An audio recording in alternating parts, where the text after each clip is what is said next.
35 years. Next year will be 36 years. So please go now, worldviewfoundation.com, make a contribution for our end of the year giving campaign, or you can call right now, 901-468-9357. Melissa will take your credit card contribution over the phone. Maybe you want to call and say, hey, I'm putting a check in the mail. Here's the amount. We'd like to acknowledge that. We won't give your last names, but we'll certainly give your first name and your city and state, if that's all right. So again, 901-468-9357. Let me just mention real quick, $250 donation just came in. Thank you, Vicky Online.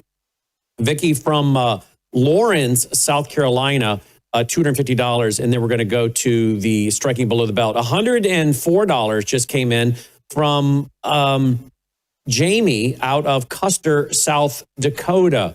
Also, we have Carl. Carl, he just gave $500, over $500, $522, and he is out of Stone Mountain, Georgia. So thank you for that, Carl. Kelly just gave $10. Kelly is from, doesn't say where she's from, but thank you, Kelly. Some of you fill out that information. Some of you don't. That's fine. And then we have one from Mike and Kathy. Mike and Kathy from Oshkosh, $104. Thank you for that. We have Linda. Linda just gave $26, and she is out of Pine City, Minnesota. Thank you for that. $10 from Carolyn. Carolyn is from Santa Ana, California. Thank you, Carolyn. And that brings us up to speed right there with that.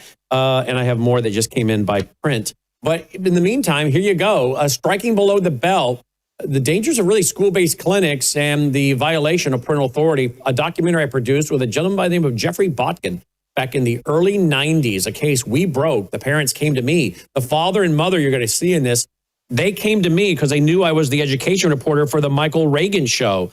I verified the story, then took it to Michael Reagan, and we made it a big story, and they ended up in federal court when we introduced them to the Rutherford Institute to handle the case for them.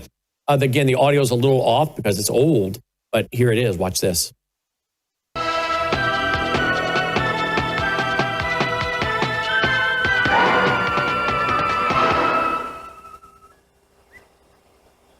Events in this quiet eastern Pennsylvania valley are provoking loud discussions across the nation. Public school officials here in East Stroudsburg are angry that parents are critical of school policies.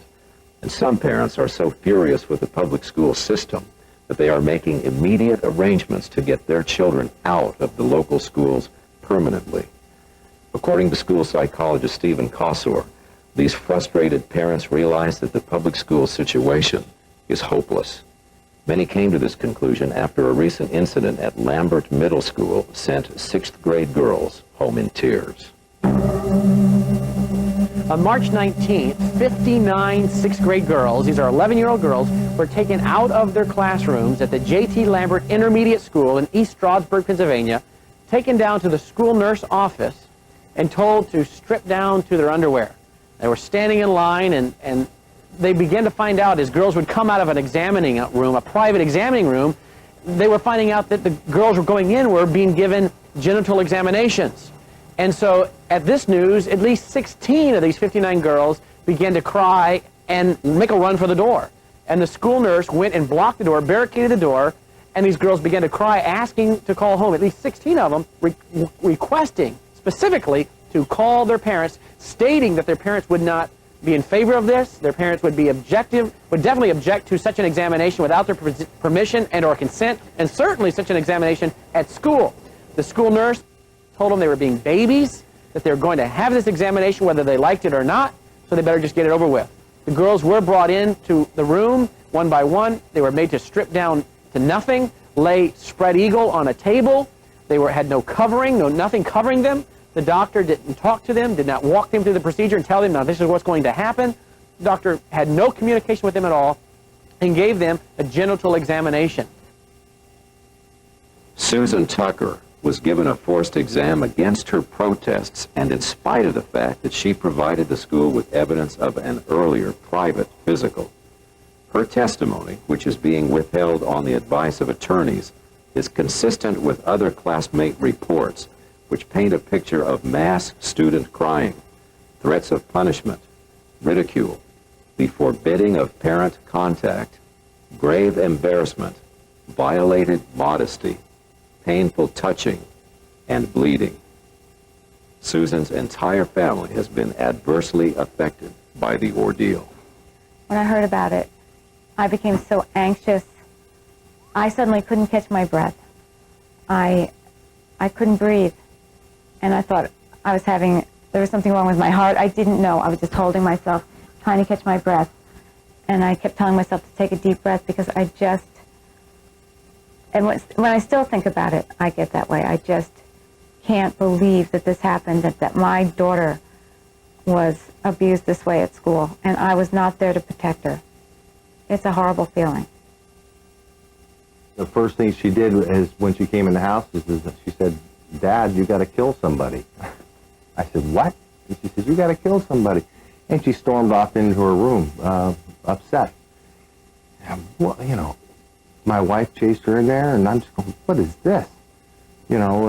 My wife went into the room and sat there for 2 hours talking to my daughter about what had happened. We wanted to make sure we had the facts straight.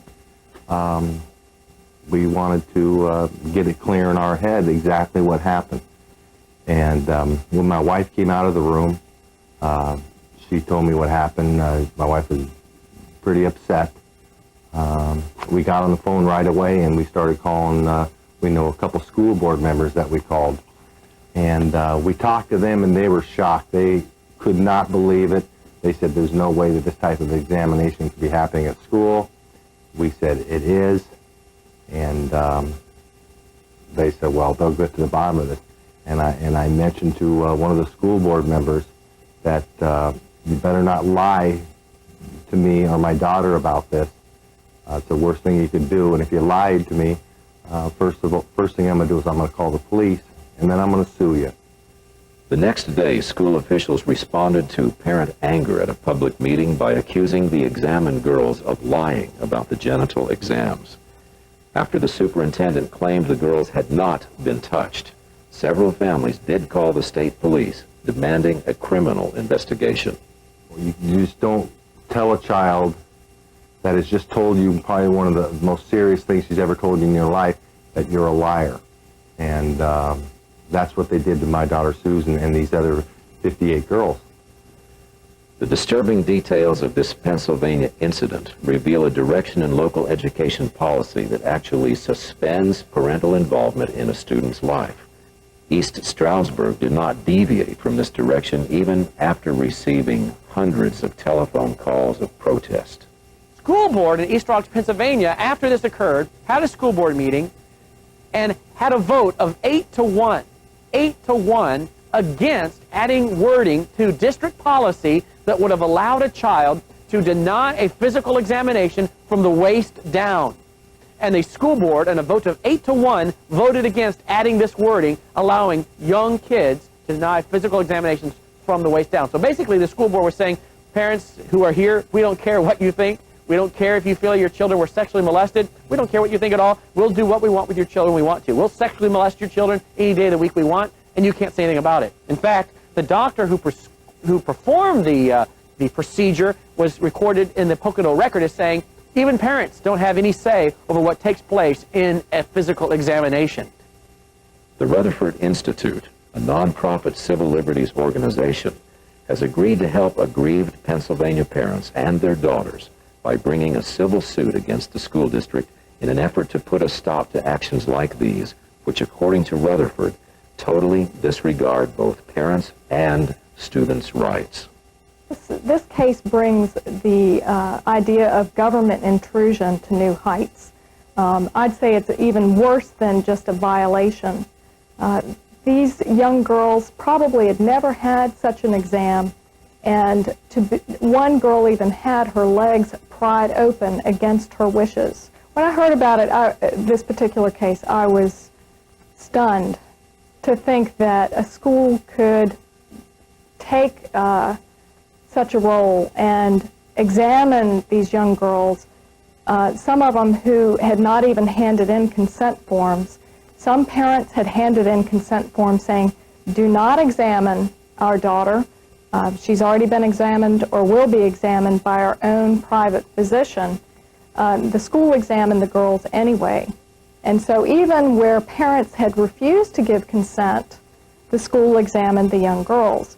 The school's answer to those charges are, well, we lost the consent form. The consent forms also did not allow the consent forms also said that if parents did not turn the forms back in, then it would be assumed that they did consent. We believe that that's illegal. That's not effective consent. They would have had to have said yes in writing. Otherwise, the school should have assumed no. They shouldn't have assumed, yes, you can go ahead. So in other words, the parents could not consent simply by not sending the form back in. The thing that was most disturbing to me was to hear that these young girls were asked to strip down in front of each other in a room, that several of them were so upset by the event that they were crying, and that rather than demonstrating compassion, the nurse said that they were a bunch of babies, that the girls were so upset they were trying to climb out the windows. And these girls, they were traumatized. It was horrible. This is a test that I was not prepared to tell my daughter about for years. I would think maybe 18 years old or earlier, unless if there was something wrong. I didn't have an exam like this until I was 21, and that was traumatic. And at 11, it's ridiculous. It should never have taken place. Parents who reported this incident to the police were shocked that police investigators neglected to interview their daughters and yet officially concluded that there was no evidence of school district wrongdoing. Parents were even more astonished to discover that school officials fully intended to continue examining 11-year-old students for genital warts, lesions, and parental sexual abuse. Family physician Dr. Gregory Botkin considers this most bizarre, noting that it is definitely harmful to average girls of this age who do not need these procedures to be examined as they were without the customary professional preparation. To do such a thing against their consent can be regarded as criminal assault, and in some communities, as molestation. What we hope to accomplish through this case is not only compensatory and punitive damages against the school, but injunctive relief. The East Stroudsburg Area School District has already said that it has done nothing wrong and that it intends to carry forth this kind of an exam in the years to come. So what we're hoping is that the judge will tell the school, you must stop this kind of an exam, give declaratory relief saying that this kind of an exam is unconstitutional, and then compensate the girls for the violation of the right to privacy, violation of parental rights, and then there are many state claims involved too, including intentional infliction of emotional distress, assault and battery, and other claims. I must say that this case takes the cake. We haven't seen anything this extreme, but we have seen a trend lately, and that trend is toward schools taking more authority away from parents. We just recently had our Hot, Sexy, and Safer case in Massachusetts, where parents were not notified of a program put on by Susie Landolfi. And she had an act where sexual acts were described, children were asked to participate, and parents were given no notice at all. And for many parents, this obscene program would have been something that, had they known about, they would have asked that their children be opted out of the program. And so we see a lot of things like this where schools are making decisions that parents ought to be making. And parents are taking more and more of a back seat to the schools. And even the NEA has said that there are no parental rights. And so if the NEA has that kind of an opinion as far as the parent's role, it makes one wonder what the schools believe they are allowed to do with children. The National Education Association is not a government organization, but its policies reflect federal policies very accurately. When this federally funded guidebook was released to public school teachers and other officials, it revealed an official anti-parent attitude that opened the door to student abuses that were to be concealed from parents as a matter of federal policy. The book's message was simple: all children belong to the government. Tradition-minded parents are at odds with the government's plans. The school must go around a parent using complete deception when collaboration fails. This official policy has led to grossly arrogant school policies and attitudes that have intimidated public school graduates since the 1960s. The domineering positions of East Stroudsburg officials are not rare. According to education policy experts, the infamous pelvic examinations tell only one small part of a story all parents need to know. Here's a case where public servants in the public school acted like the worst kind of tyrants. They actually spilled the blood of unsuspecting children and then insisted that everything was in perfect order. Now, they can say this because the perfect order that they live for has a government elite controlling every citizen through the local school as everyone else goes along without any protest. And this is why they resent the few parents, like the Tuckers, who are protesting. And every American should know that their brave efforts and the Rutherford Institute lawsuit are truly heroic events. But there's a whole lot more to the story. The real news from East Stroudsburg is not school tyranny. That's old news. It happens in some form every day. The real news is that so few parents are protesting tyranny, even this time when the tyrants hit those little girls so hard and so viciously below the belt. Now, I believe that too many adults in East Stroudsburg are cringing before the powers of the government school. Some are actually afraid the school will somehow find a way to punish them if they speak up. The doctor, the school board, and even the state police are equally as cowardly, in my opinion. They are afraid to rock the boat. They have sided with the school and against parents' rights because they believe parents are an inferior authority. Now, the reason they have bought such a backward idea, and please listen to this very carefully, is because the schools have for so long abused these grown-ups, not below the belt, but above the neck. History teaches that tyranny of the mind always precedes tyranny to the body. And this story from East Stroudsburg shows that one of America's most traditional communities has been tyrannized for a long time by a destructive curriculum that's right in the classroom. And that's why the little girls are having nightmares right now, and why so few are coming to these girls' defense. The collective backbone of East Stroudsburg was torn out in the classroom several years ago. And this is the story I wish all parents could understand.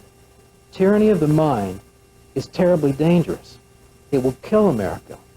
And that's why Thomas Jefferson said he had sworn on the altar of Almighty God eternal hostility against any form of mental tyranny. And today that kind of mental abuse is in thousands of communities just like East Stroudsburg. There is very little hostility against the teaching of shallow, wrong ideas, the withholding of real knowledge in a way that destroys our ability to think. And so our entire population is in grave danger of becoming a compliant, blubbering mass of apologetic, quivering jelly. Now, in some talk radio programs, we hear big, bold talk from parents threatening horrible things if their schools strike their little girls below the belt. But if they are not today protecting their children above the neck, the big talk is just that. It's just big talk, hollow rhetoric. And the tyranny their children will ultimately grow into will be a whole lot worse than the tyranny of a pelvic examination. Yeah, that's from the early 90s documentary that Jeff and I produced called Striking Below the Belt, which fits because we're talking about Robert F. Kennedy Jr. Warning school districts, anybody that's giving children shots without their parents' permission, particularly when they have an exemption on file. I mean, think about that. You just heard that attorney from the Rutherford Institute say some of these parents had an exemption on file. That they'd already said, look, our daughter's already been examined by our own doctor. Don't do this. And 11 years old anyway, really? 11? A pelvic exam? Genital exam. So this shows you again, folks, how long we've been doing this, and that we're also, again, still today in 2025, December of 2025, warning about the dangers of school-based clinics. Because RFK Jr. was reporting on a school that gave a child a vaccine, even though the parents had said no. School-based clinics, they're still a threat. And again, that's from the early 90s. Logan was asking, how old were you in that one, Dad? Yeah, I was in my 20s, early 20s. So there you go, mid-20s. We've been doing this a long time, folks. We've got a legitimate track record. And I think that's why so many of you support us, because some of you have been following us since then. And many of you do know about our long track record and that we have stayed the course. So thank you for your support at worldviewfoundation.com, worldviewfoundation.com. I want to thank Dawn, who just gave $52, and she is out of, I think it's called Livania, Michigan. So thank you, Dawn, for that.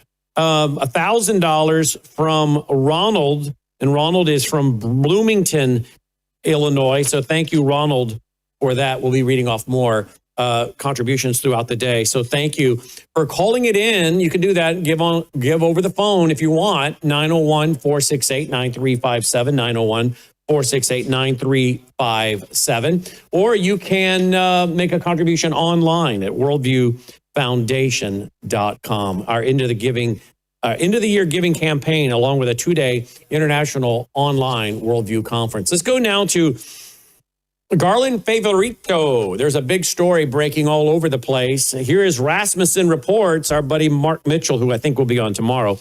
He's reporting here news, quote, the Smartmatic system can be altered. This is a fact. This technology was later exported abroad, including the United States. Regime operatives maintain relationships with election officials and voting machine companies inside your country. I do not claim that every election is stolen, but I state with certainty that elections can be rigged with the software and has been used to do so, end quote. So says former head of the Venezuelan intelligence. Here is a letter that he wrote to President Trump. This is breaking news today all over social media. He joins us to talk about it. Garland Favorito of voterga.org. Garland, thank you for joining us. Tell me what you know about this gentleman that wrote this letter to President Trump and what he's saying. And does this have anything to do, in your opinion, with what's happening in Venezuela with the Trump administration? Here it is, Hugo Barrios. He wrote this on December 2nd, so that's just 2 days ago, guys? So what do you know about this? And is this why President Trump might be going so aggressively after Venezuela? You betcha, Brannon. Yeah, I think you're exactly right. He has been in American custody, I believe, for some time.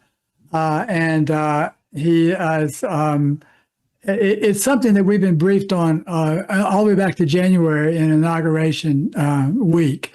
And, we've been actively, as you know, trying to rid ourselves of this Dominion voting system as a result, because that is connected with Smartmatic, and now the links are more and more being revealed that Smartmatic's ties to the Venezuelan government and actually creation by the Venezuelan government, and then also the involvement of the Cartel de los Soles, which are apparently behind the drug boats that the president's been blowing up lately.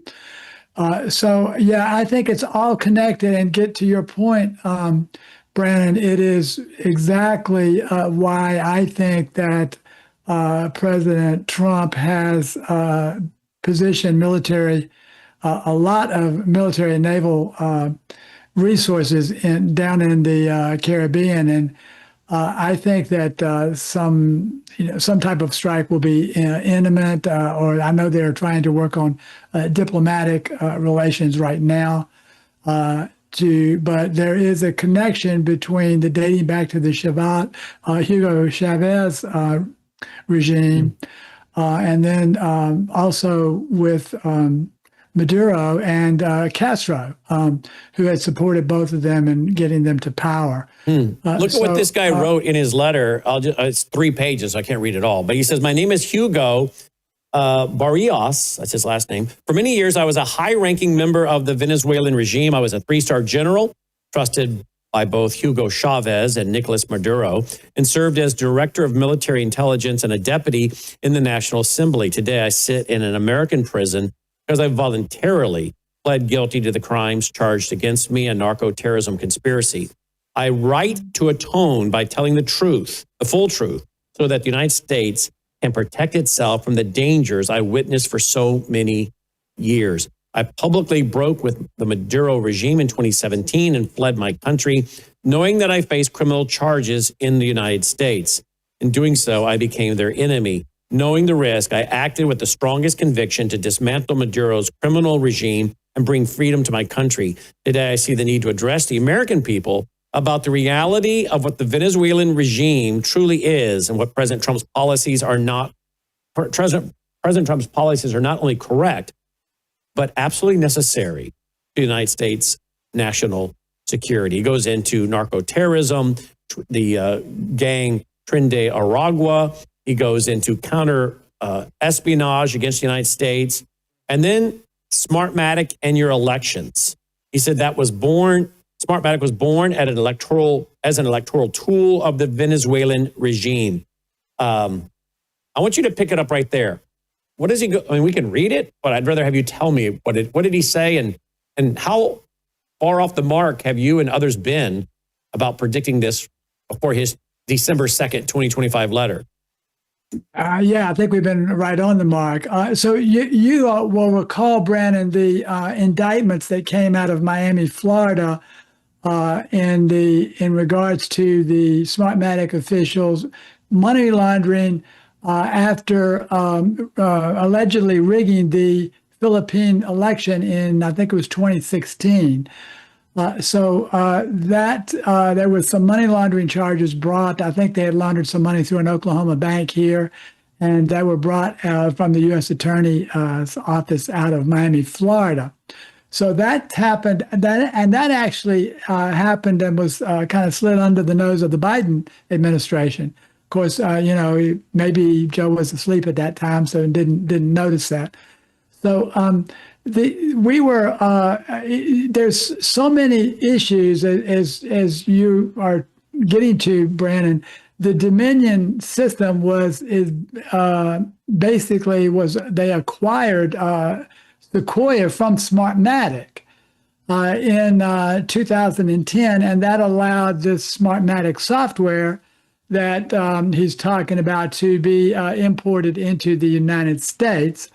And we have found out, and I think we've discussed on your show before, some of the reasons why we now know that the Dominion voting system is in fact wide open to programming from remote locations. And this was brought out in testimony September 30th of 2024, just last year, by some folks that Clay Parikh and Ben Cotton, unrefuted expert witness testimony that all the Dominion voting systems are tied together and that they don't meet the original certification requirements from 2019. So this has caused us to file recently a petition with the Election Assistance Commission to vacate Dominion's certification because we now know that's all connected in with Serbia. The programming was done from Belgrade during the last couple of election cycles, both not only programming but maintenance as well and remote access. So what appears to have happened, the Smartmatic software has been placed on the machines, and the Dominion voting system, we now know from the expert witness testimony, has they're all interconnected worldwide with what we call an X.509 certificate using the same shared value, the same common shared value. So in other words, it's like having the same password for every Dominion Democracy Suite 5.5 system around the entire world. So if you're on one system, you can get into another one. And that is how they have allowed all this interconnection to occur. And this voting system is set up to be remotely accessed. All the components, the database, the firewalls, the default ports, even a uncertified SQL Server management studio that manipulates the data.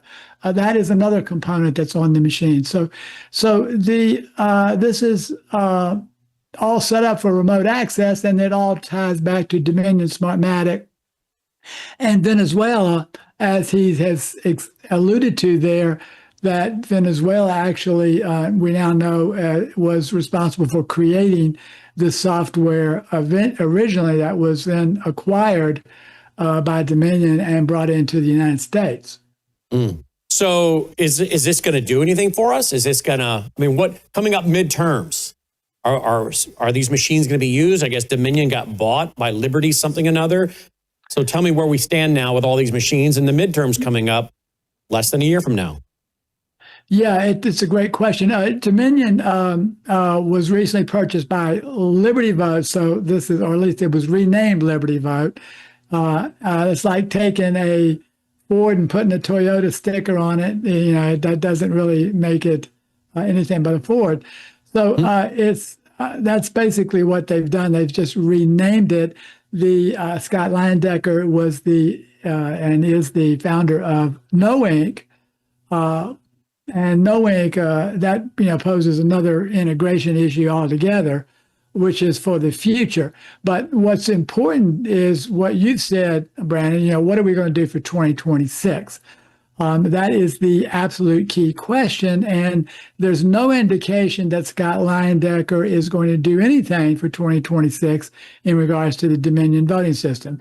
We're hearing that they're saying no changes, although we're hearing two different things coming from the same mouth. So that's a real issue, and that's why we have filed this EAC complaint to vacate Dominion's original certification, because we now know, Brannon, that when they were certified in 2019, at least the system here in Georgia, and we believe all the Democracy Suite 5 systems have the same problems, but when they were certified in 2019, it was supposed to be certified on standards from 2005, which from the EAC. And specifically, those standards required that the system store their encryption keys in protected encryption modules, which they don't. And that 2005 standard was based on 2001, which they didn't comply with in 2019 and still can't comply with in 2026. And on top of all that, it didn't comply with the password protection standards that date all the way back to 1984.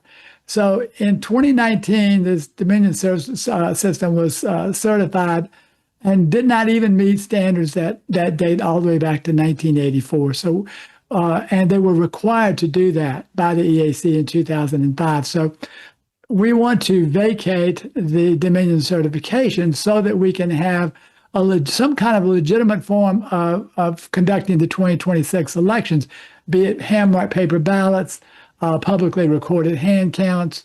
That's what we need to go to. We need to get rid of this system in Georgia and other states. And quite frankly, we need to get rid of all the electronic voting, because I think if you had the forensic analysis on, for example, ES&S that we've had on other on this Dominion system, we would probably find the same type of things. Mm. All right. So what else are you working on before we let you go? You have anything else coming out of Voter GA? Any lawsuits? Any legal filings? Well, yeah. In fact, we have made our recommendations to the House Elections Security, our security findings to the House Election Study Committee here for the 2026 elections. And the big news down here is last week that the Fani Willis indictment of her 18 political adversaries was dismissed in its entirety. Good. So that's huge news. And here's something that's really ironical about that. The statements that the Prosecuting Attorney's Council made in dismissing this were almost identical to what we said 2 years ago when we called for the impeachment of Fani Willis. And I believe we did a segment about that on your show 2 years ago.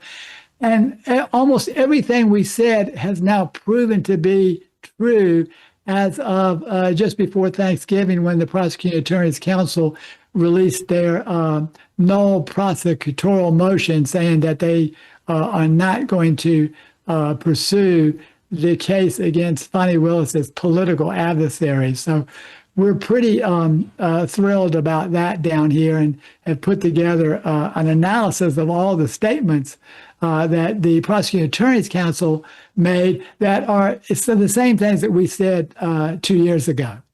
Excellent. Well, you're doing great work. VoterGA.org, VoterGA.org. And I bet we're one of the few networks that has you on, aren't we?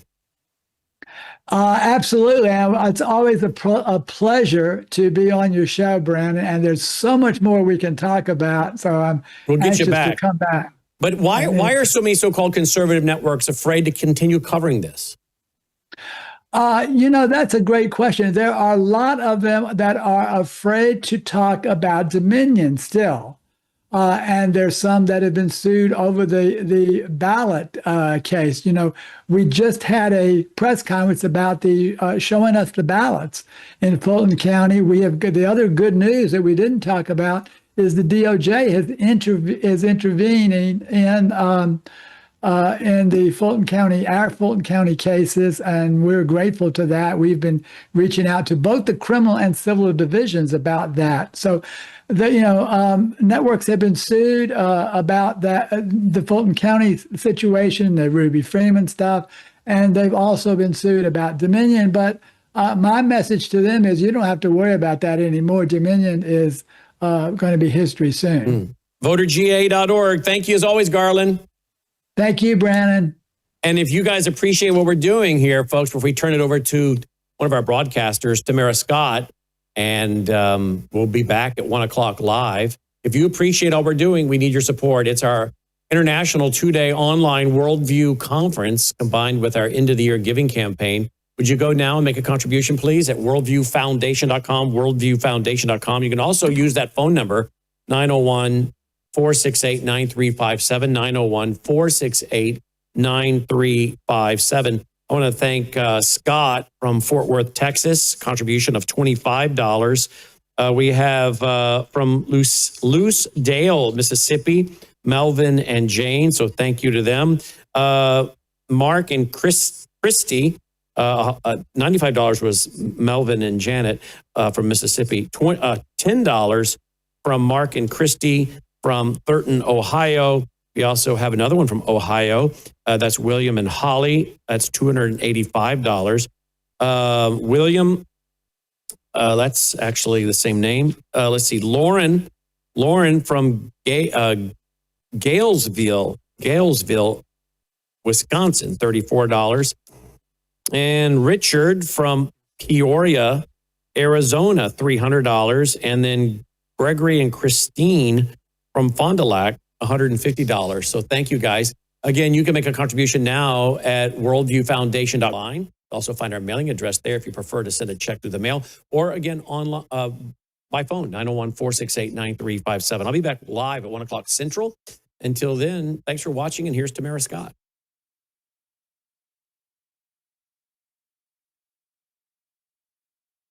You're watching Worldview Tube, a Brannon Howse television network. The Tamara Scott Show. Tamara has served as the state director for one of America's largest pro-life, pro-family public policy organizations.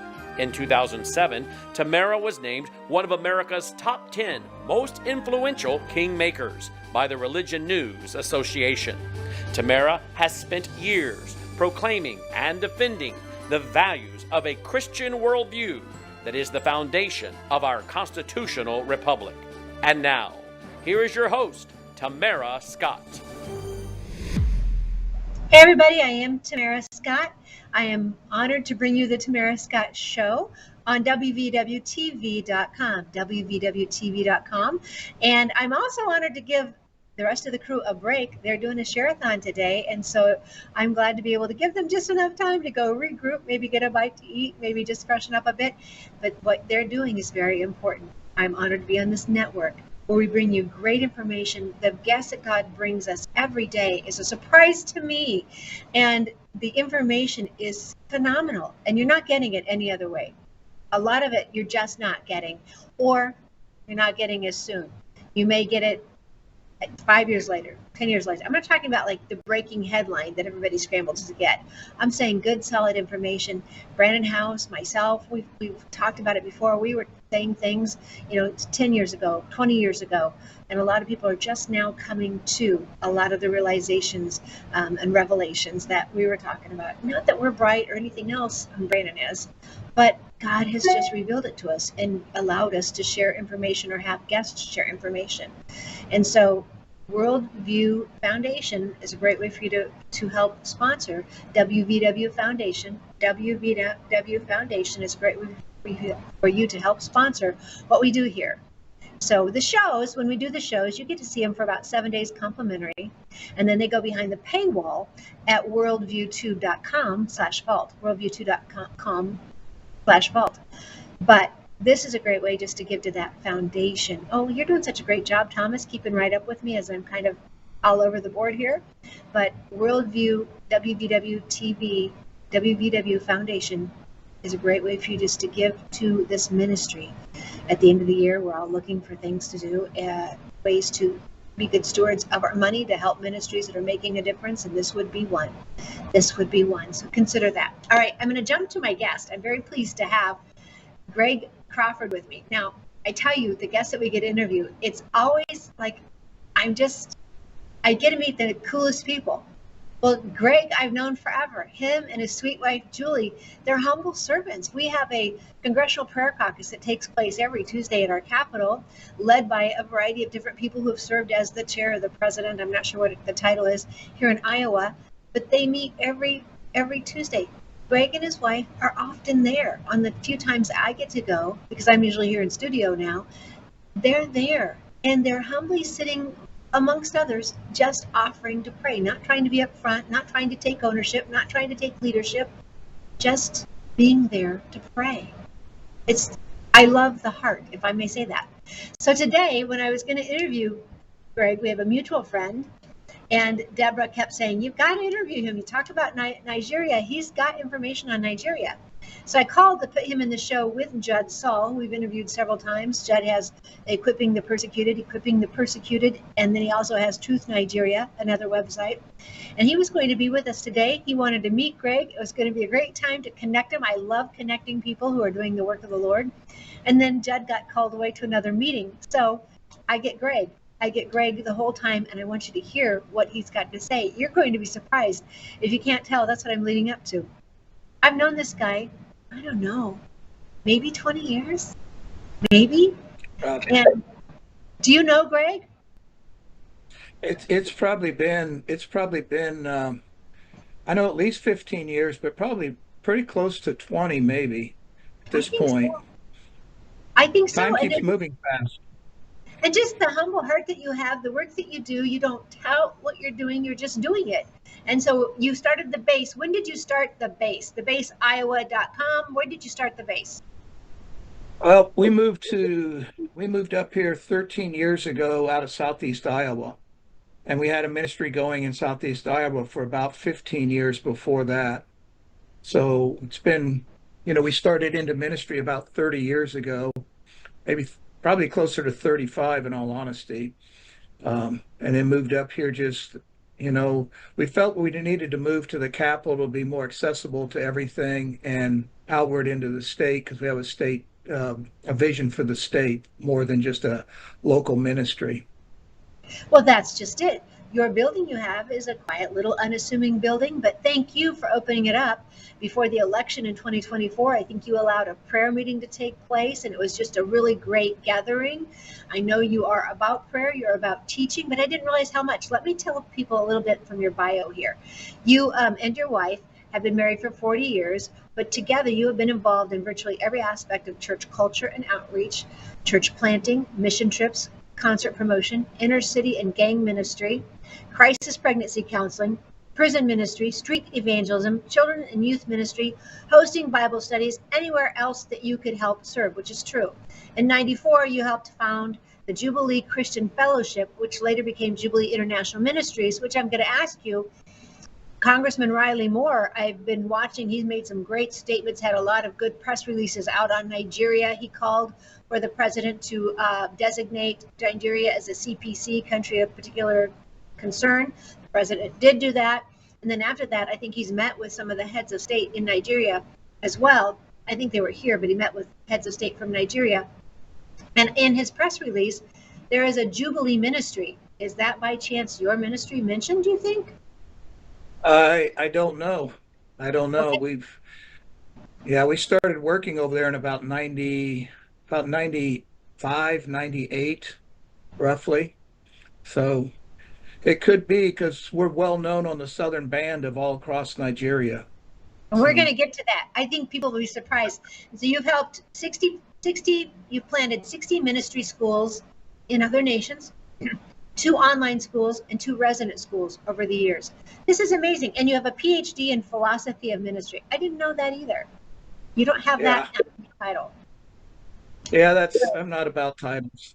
I love it. Thank you so much. All right. So, and 22 books. I do have some of your books, but I didn't realize 22. Where can people find your books? They're on Amazon and Kindle. And I'm just getting done with another book right now. I've done a pathway. It's called Pathway Discipleship. And it's to take people from salvation to the point of growing in their faith in the foundations. And I tied it into 50-some YouTube videos that I produced. So it's really a discipling program. Very good. And so if people want information or to follow you, what's the best way to do it, Greg? They could do it on the baseiowa.org, or my personal website is gregcrawford.org. All right. So today, and Thomas, I don't know if you want to throw it up on the screen or not. It's just a real quick little post. I don't know this woman. Her name is Melissa Doherty, but the show is about an hour, 22 minutes long, which not everybody can take time to listen to. But if you will, I think there's a lot of good information. Her guests are Kevin Briggins and Laura Ziffer, and I don't know either one of them, but their credentials are very impressive as far as history and experience. But in this, you can see right there, they're talking about Islamophobia, the fact that people, that word right there stops people from telling the truth about the dangers. But they're saying every 2 hours, a Christian is killed in Nigeria. Every 2 hours is what they're saying. And Congressman Riley's statement on the 7th said that 50 to 100,000 Christians have been murdered since 2009 in Nigeria. 50,000 to 100,000 Christians murdered in Nigeria just since 2009. At least 7,000 Christians just this year alone. 35 deaths every day is what he's saying, and 19,000 churches have been destroyed. So, all right, Greg, when was your first trip over to Nigeria? I think I went in 2000, roughly. I started doing leadership training over there. I went inland. I didn't go into the main cities because that's what most people do, because it's very easy. I went inland and started training, and we were doing leadership conferences with pastors. And that first trip, we did 3 conferences, and we did trained probably close to 1,000 pastors in the 3 conferences total. And then we just started going after that, and eventually we planted a base and started doing micro business and just a variety of things to establish ministry there in the nation. We've seen a lot of change over the course. I fell in love with the nation back then. It was authentic Christianity, authentic faith, passion, unbelievable passion for God. A lot of the things that I saw needed in the American church, they actually had. And that's what kept drawing me to go back and keep investing into the nation. So you started, as you say, in 2000 maybe. All right, so we were talking about some of the experiences that you had. First off, you said you don't go where everybody else goes, which I appreciate that. We've had Brannon Brian Brannon, I think, on this show. He is working to convert folks out of Islam into Christianity. Admirable. Jad Saul is willing to go in and call it what it is. He's on another show talking about Islam, the dangers of Islam, and their plan to destroy Christians. We've got about 3 minutes before we go to break. Let me just ask you, Islam, people want to tell us that in America we have the right to have freedom of religion. Well, if you're under the Constitution, yes, but Islam is more than a religion. It is a military and a political force. And when I read the statement from Congressman Moore's office, is this a genocide? Are they coming after just Christians, or is it just Fulani herdsmen trying to get territory? It's a little both, but it is a what I call a regional genocide. It's targeted in certain areas. It's not what I would call a sweeping genocide of the whole nation, where they're just going systematically block by block and trying to wipe out. But what they're trying to do is create a lot of terror and fear because Islam wants to take over the whole nation. So they're trying to discourage and bring hopelessness into the church and fear. And so that's why they're attacking a lot of the churches and a lot of the Christians. It's been going on for a long time, and the numbers that you stated are probably higher than what we realize. A lot of things are not reported. And so it's very hard to really get a good grip on what's going on there. There's a lot of different conflicts. There's land conflicts, tribal conflicts, religious conflicts, political conflicts, and they're just overlaid and intertwined so much. It's hard to sort what's really happening in certain places. The religion of peace doesn't seem so peaceful in any country. No. In any country where it seems No. to be the majority. All right. And I know you've made statements that has caused the government to come after or maybe put you in protective custody. We'll talk about that when we come back. To everybody out there, you're going to want to get a beverage, get comfy, and sit and listen, because when I was just talking to Greg yesterday, it was just unfolding, and I was just amazed at the stories he has been through. We're just going to go through some of that when we come back. Before we do, let me tell you about our Bella Grace. We have the Bella Grace Elixir. Inside is the collagen with the cat's claw, astaxanthin, and collagen in this little sachet. It's so easy because you can just rip it, sip it, and flip it in the trash. No mixing or measuring. You don't have to drink beverages you don't want. It's just this simple. I can keep it in the car, in the studio, wherever I am. Helps me stay on my schedule when I'm off schedule. But you can find more information at tamara.bellagraceglobal.com, tamara.bellagraceglobal.com. And one of the things that you all noticed that helped me realize some of the things it was doing, you all said better joint health, improved mobility, improved immunity, stress management, endurance, less fatigue, muscle recovery, mental clarity, focus, and gut health. And it also helps with eye strain, fatigue, computer vision syndrome, visual acuity, depth perception, alleviating dry eyes, and immunity.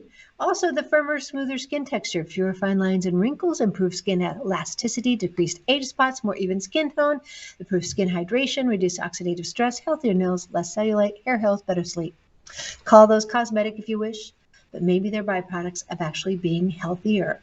And did I tell you about helping with cognitive function in 2022, getting that award? And then in 2023 in the sports arena for active ingredients, nutrition, and format. More information at tamara.bellagraceglobal.com. We'll be right back after these messages with Greg Crawford talking about Nigeria.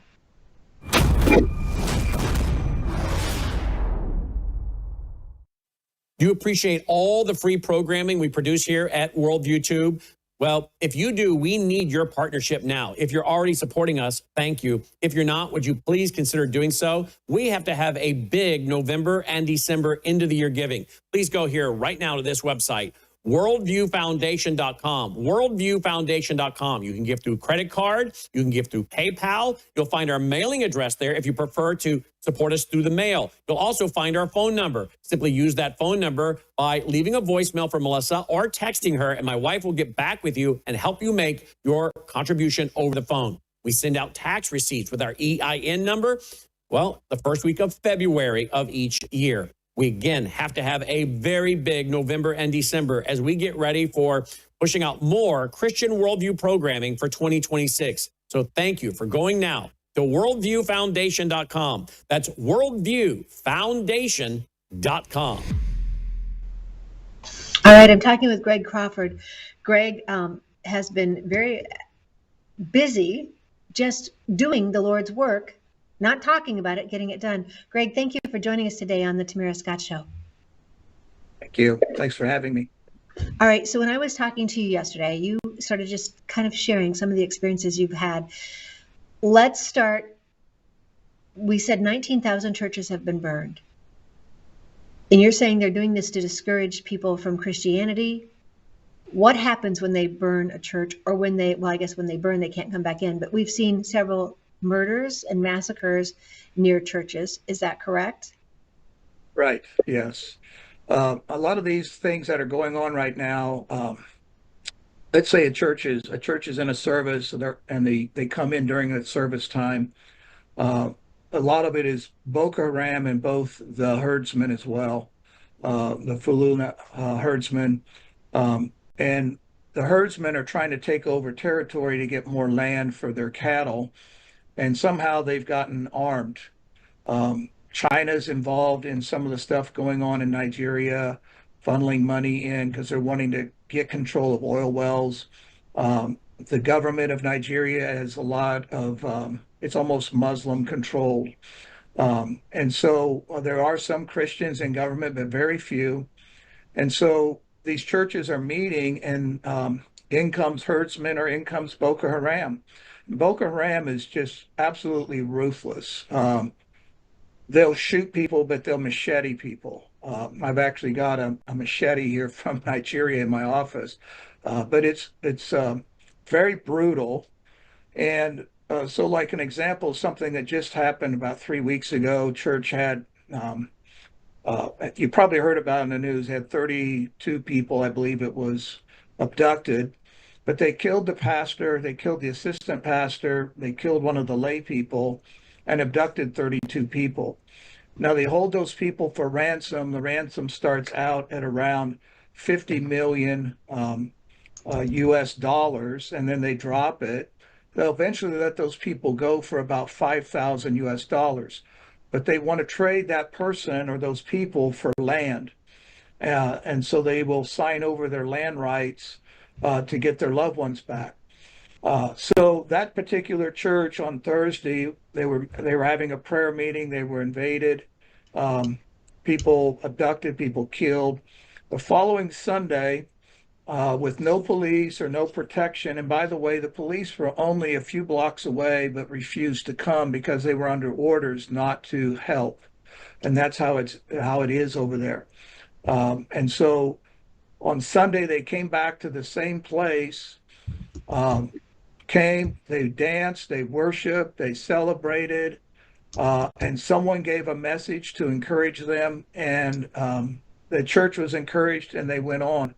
And I think about America, how many of us would return the following week to the place where we just experienced such a trauma, and yet the church over there that is alive, it's growing. Persecution and martyrdom is causing it to really live for their faith, knowing they could die for their faith.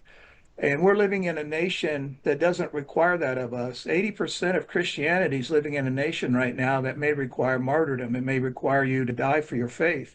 So we're living in the 20%. So we're kind of living in a vacuum here in America, not realizing what the rest of the world is going through. And so the churches over there, they're unfazed. They come back. Church is completely burned out. They will come back in those ashes the next week and still hold service. So that is, that's what's going on kind of behind the scenes in the church and the church life.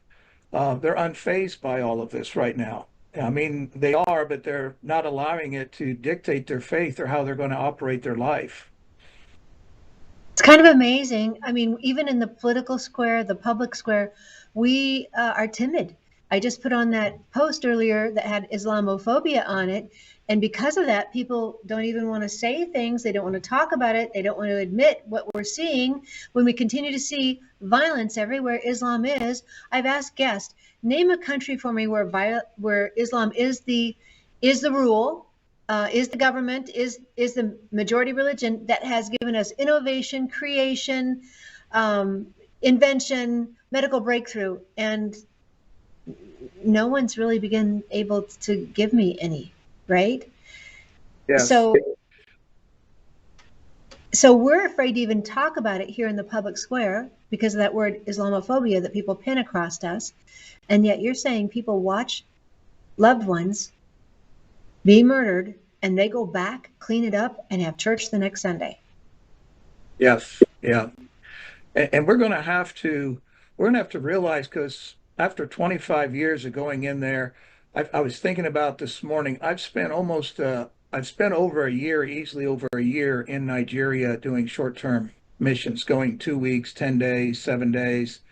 I see patterns that is happening in America that's similar to where they were before. Corruption going on, political all the way up, corruption in police, not wanting police to police, military being called in, and all of that that's been going on is, and now you see we got Boko Haram, we got a lot of activity that's been allowed to come because the government doesn't want to get involved. And in all honesty, the church is sitting here trying to lead. I've got a spiritual son over there that runs one of our bases, and he's because we have a base in the south and we have a base in the north, and he's considering. I mean, he's about my age, of laying his life down for the sake of the nation and starting to be a voice in the nation, knowing it'll probably cost him before it's done. And those are the decisions that are being made by Christian leaders. Then there's another type of Christian leader over there that's siding with the government, and the government's funding them large chunks of money so that they would be in agreement with them to try to gain the following of all these big church leaders. And so the church is, it's kind of separated, which is probably very good, because you have like what I would call the authentic church and you have the religious church. Um, and but these smaller churches, and there are hundreds of thousands of them. Because even in what we did over there, we planted 45 schools of ministry on the Southern Belt. So that network of schools was turning out 6 to 8,000 students a year. And by the time they graduated, they all had a church going. So there's lots of little churches everywhere, and that's, they're not connected to a larger thing, and that's where a lot of these herdsmen are picking on the Catholic Church, Boko Haram, but they're also looking at these little independent churches trying to discourage. And Yeah. it's politically driven, it's money driven. There's so much corruption in the government. I was in a service, it's been probably 5, 6 years ago, maybe a little longer, and I spoke out against the corruption in the government and the fathers of the nation pocketing their money.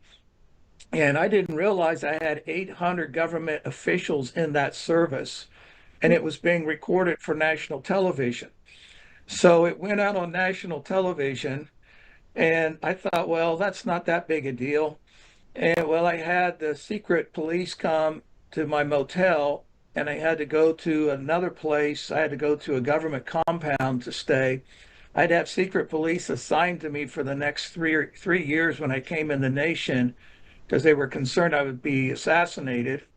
And I thought, still didn't think, well, this isn't that big a thing. I went up to Amsterdam flying home, and people in Amsterdam airport had recognized me because it made the news up in Europe. Then I realized, wow, this really did cause a stir here in everybody. So, but there has to be voices that speak out, or nothing will change.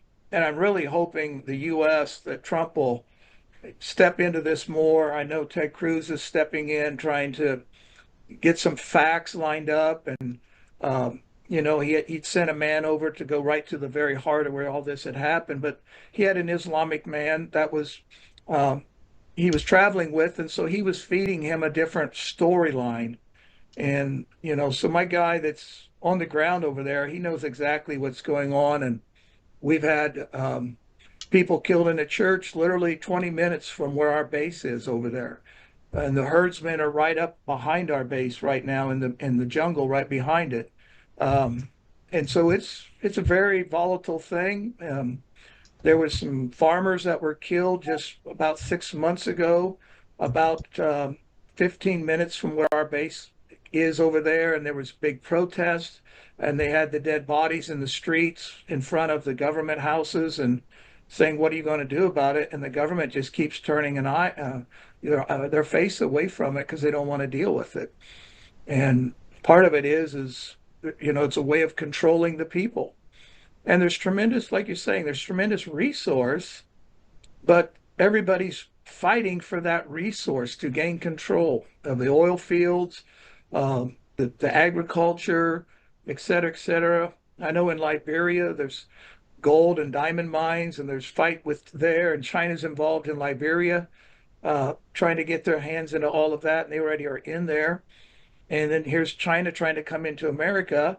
So, you start to see the parallels, and then not being willing to take on and understand Islam and being able to have answers to combat that, and just allowing it to go and being passive Christians. Passivity is ruining the church in America. And when you look at the other nations, they cannot afford to be passive in their faith. Their faith has to be more militant, and their faith has to be more active. And so I see we need a wake up here in America just as much as we need, be concerned about what's going on in Nigeria. And there's a lot of Nigerians living here in America. Down in Fort Worth, there's 150,000. You go over to Atlanta, there's about 100,000 down there. There's pockets of Nigerians living here.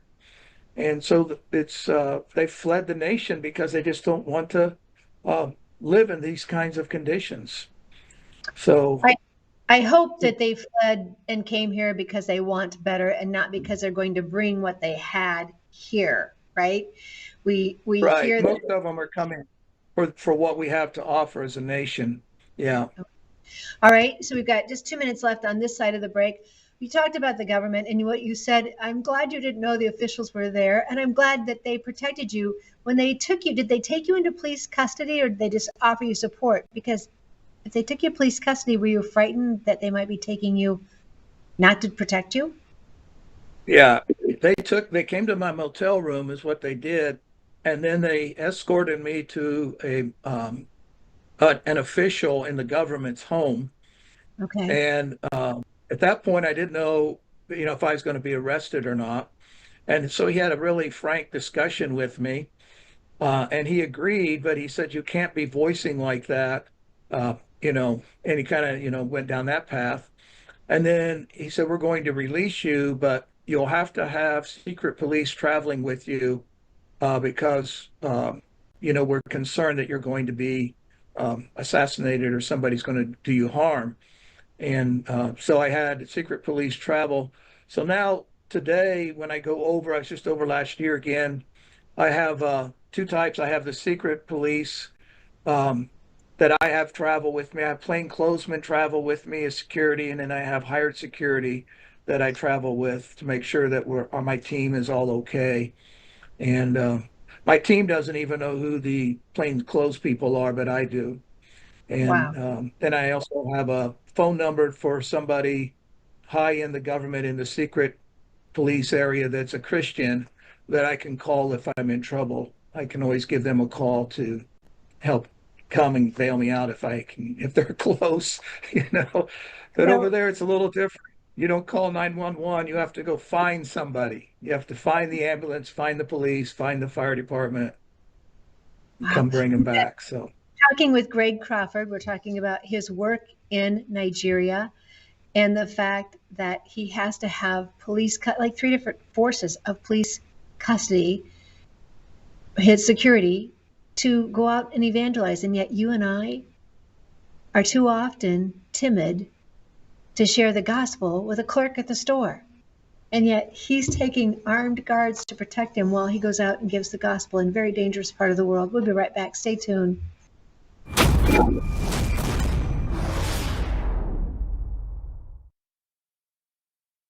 But with Brannon, it's always cutting edge stuff happening in the world, And it's not just from the political angle, because you can get that on other platforms, but it's always from the biblical angle.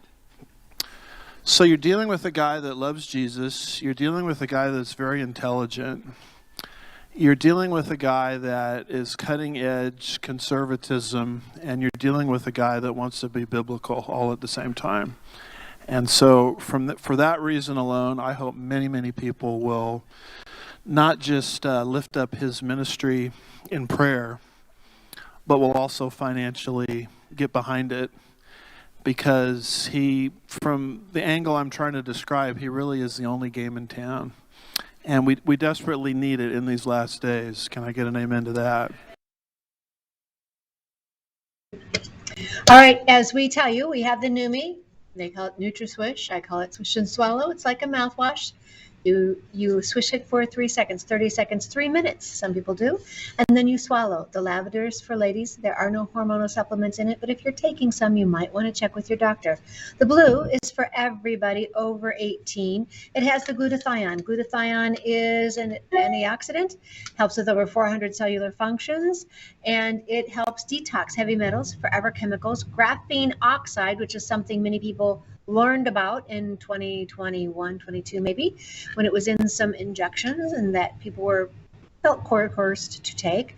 So this helps detox the heavy metals, forever chemicals, and graphene oxide, as well as glyphosate, which is a chemical that is apparently in ag products, maybe in a product that's in your garage for your lawn.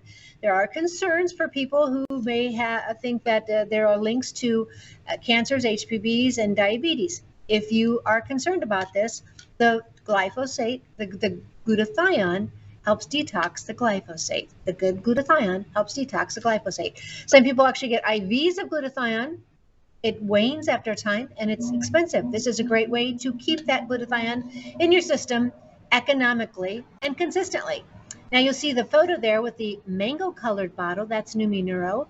Numi Neuro for your mind, your memory, and your focus. People started talking about brain fog a couple years back, whether it's from a virus or a vaccine. The Numi Neuro will help you with that. Now, when used with the blue bottle together, the Numi Neuro and the blue, the results were so good that the American Brain Council actually wrote about it. It looked like an endorsement, but we're told they don't do endorsements. It's just simply a review of what they saw, and it was that positive. More information at numi.com/TTSS, numi.com/TTSS. All right, Thomas, I'm going to ask you. I've got the furnace on here in the studio, which I'm still freezing, by the way. It's a -6 out there today. Are we okay? All right. If it's interference, let me know, and I will shut it off. I am talking with Greg Crawford, PhD in philosophy and ministry. We're talking about his work in Nigeria. And I have a statement. I think that Assemblies of God, November 17th, put out a request for prayer. 17 armed bandits attacked Assemblies of God Zuru missionary area in Nigeria's Kebbi state, abducting 11 Assemblies of God Nigeria believers. The terrorist attack occurred during a service in a local Assemblies of God church, and the abducted individuals have not yet been recovered. And I don't think I've heard any more about that. I think we even have names for them. And so I'm just telling you, this is the diocese, the Catholic diocese, buried a couple of priests as well the last week. But Greg, they're not coming just after anyone, and not just about Nigerians, but it's about professing Christians seem to be those under greatest threat. Is that the truth? This is about Christianity. They see Christianity as a force that can change the culture and course correct everything that's wrong right now. And all of these groups are about power and having authority over people, being able to manipulate people and control them. And they see that Christianity is about freeing people. It's about bringing a better future, et cetera, et cetera. And so they see it as a real big threat. And even, you could say even like the Catholic Church, has rituals and has its way of doing things, but they even see organized religion as having a threat just as much as a spirit-filled church or a free-flowing type church, Pentecostal church, whatever you want to call it, charismatic. They see every church as a threat, and they are attacking both those that are new and not connected into a larger organization, and they're attacking the large organizations. They're doing both, and they're doing it intentionally and knowing about it. And they have spies that they send out, and when I'm doing meetings, I have to be attentive to who's on the outside of the building, because the windows are gone. It's an open air type building. Even though it could seat 500, 600 people or 1,000 people, all the windows are open so everyone can hear inside what's going on. And you don't know who's standing on the outside looking. And even my last trip, I noticed a couple people that looked pretty shady. And when I looked at them, my eyes caught their eyes, they took off real quick. So they're targeting, and it's planned, it's intentional, it's premeditated, it's all of those things. And I think didn't quite catch the state that where those Assembly of God guys were from, but I've got kind of a map here, and I don't know if it will show if I put it up here, but it might help people understand. Nigeria itself is about, it would be like Minnesota, Wisconsin, Illinois, and Iowa. It's about that much of a landmass, maybe just a slightly bigger. And this map, and if we don't see it, we don't see it, but I'm hoping maybe we can see it, this shows Nigeria. And you can see up here, the pink is Boko Haram and the influence of Boko Haram. And then the black scratchy lines is the herdsmen and where the herdsmen are located as well. And then the two yellow points is where our bases are at. So this gives you an idea how widespread some of this violence is. And there's kind of that. So once you see it like that, it's basically Boko Haram almost owns that whole territory up there in the northeast. And then the herdsmen are coming down a line east and west. And then below that line of the herdsmen, below that area, that is all mainly strong Christian population. So there's going to eventually be a cut through here, east-west in Nigeria. They're even considering that it may end up as two separate Nigerias, one that is more Islam and one that is more Christian. And Ibadan in Nigeria is the largest concentration. That city is the largest concentration of Muslims in the world. And I've done meetings in Ibadan, and it's very strange when you go someplace and there's the call to prayer in the morning, and your motel is across from a mosque, and they have that speaker blaring right into your motel. It's very different when you're in these different cultures. And we have to learn how to reach people in these cultures. We have to learn how to, what is their culture lacking? What is Islam lacking? And, I don't want to get into that so much, but people need to get studied up on this. We have concentrations of Muslim people in America right now. And they have said in Europe that they will take Europe by just sheer population growth. And we're sitting at a point where we could almost lose our culture because we're not populating fast enough in America. We'd rather have things than have our kids, have more children. And so we've got to be reaching them. Can't be afraid of them. We have to be touching them. And I find it amazing, in Africa, there's lots of stories of entire villages that were Muslim having the same dream on the same night of Christ and the cross, and waking up in the morning and becoming born again, and the whole village becoming born again. And so I'm not so concerned about the vast number that's sitting around. I am concerned about the lack of passion in the church for the gospel to go forth, even just in the local level of my neighbor or my neighborhood. And so, over there, like I said, I saw authentic faith.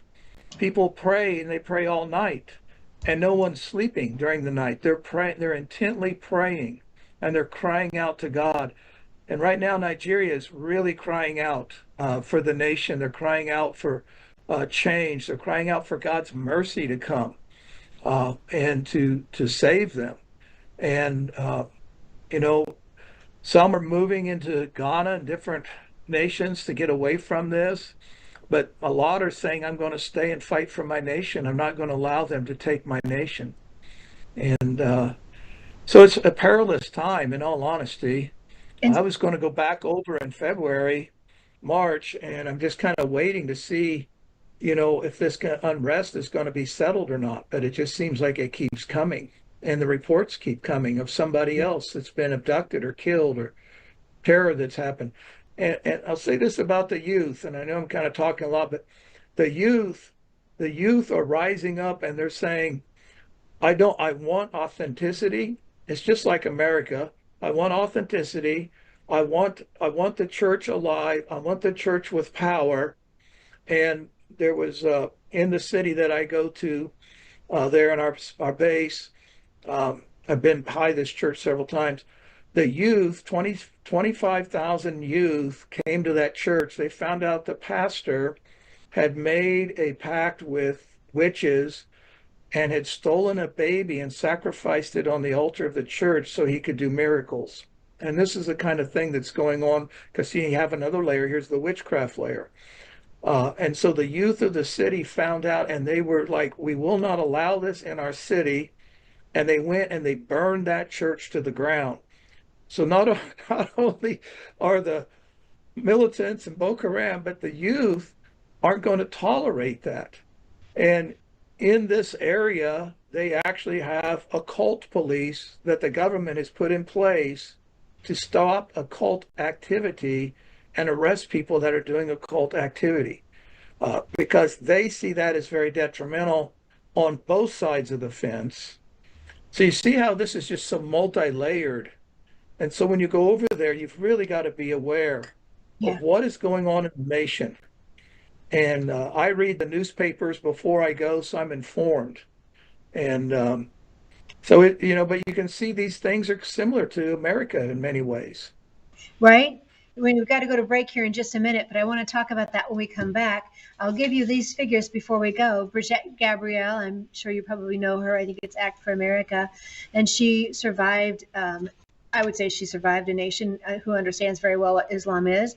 But she's warning us over our last election. She said, well, we were all, over one mayor in New York, one mayoral candidate. We were all focusing on that. And instead, in 9 different states, New York, Virginia, Washington, Ohio, Pennsylvania, North Carolina, I believe it's Michigan, New Jersey, and Maryland, all had some 76 candidates running, 42 Muslim candidates were elected.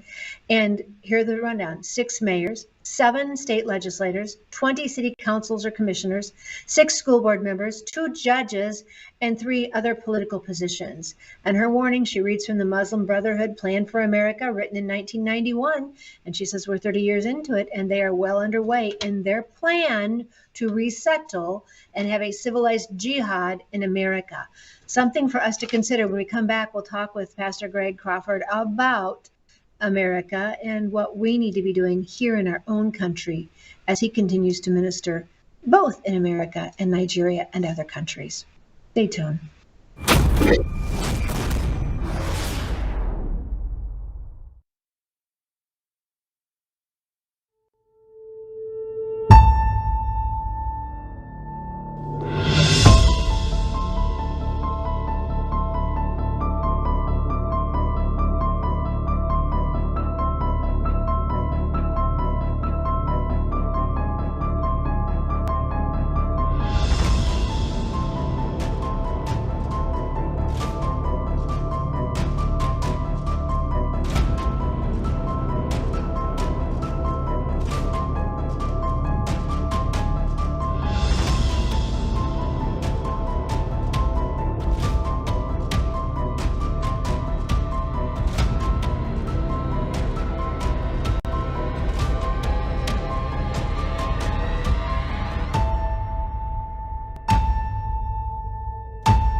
Greg Crawford is our guest today, the Base Iowa, thebaseiowa.org, but his work in Nigeria.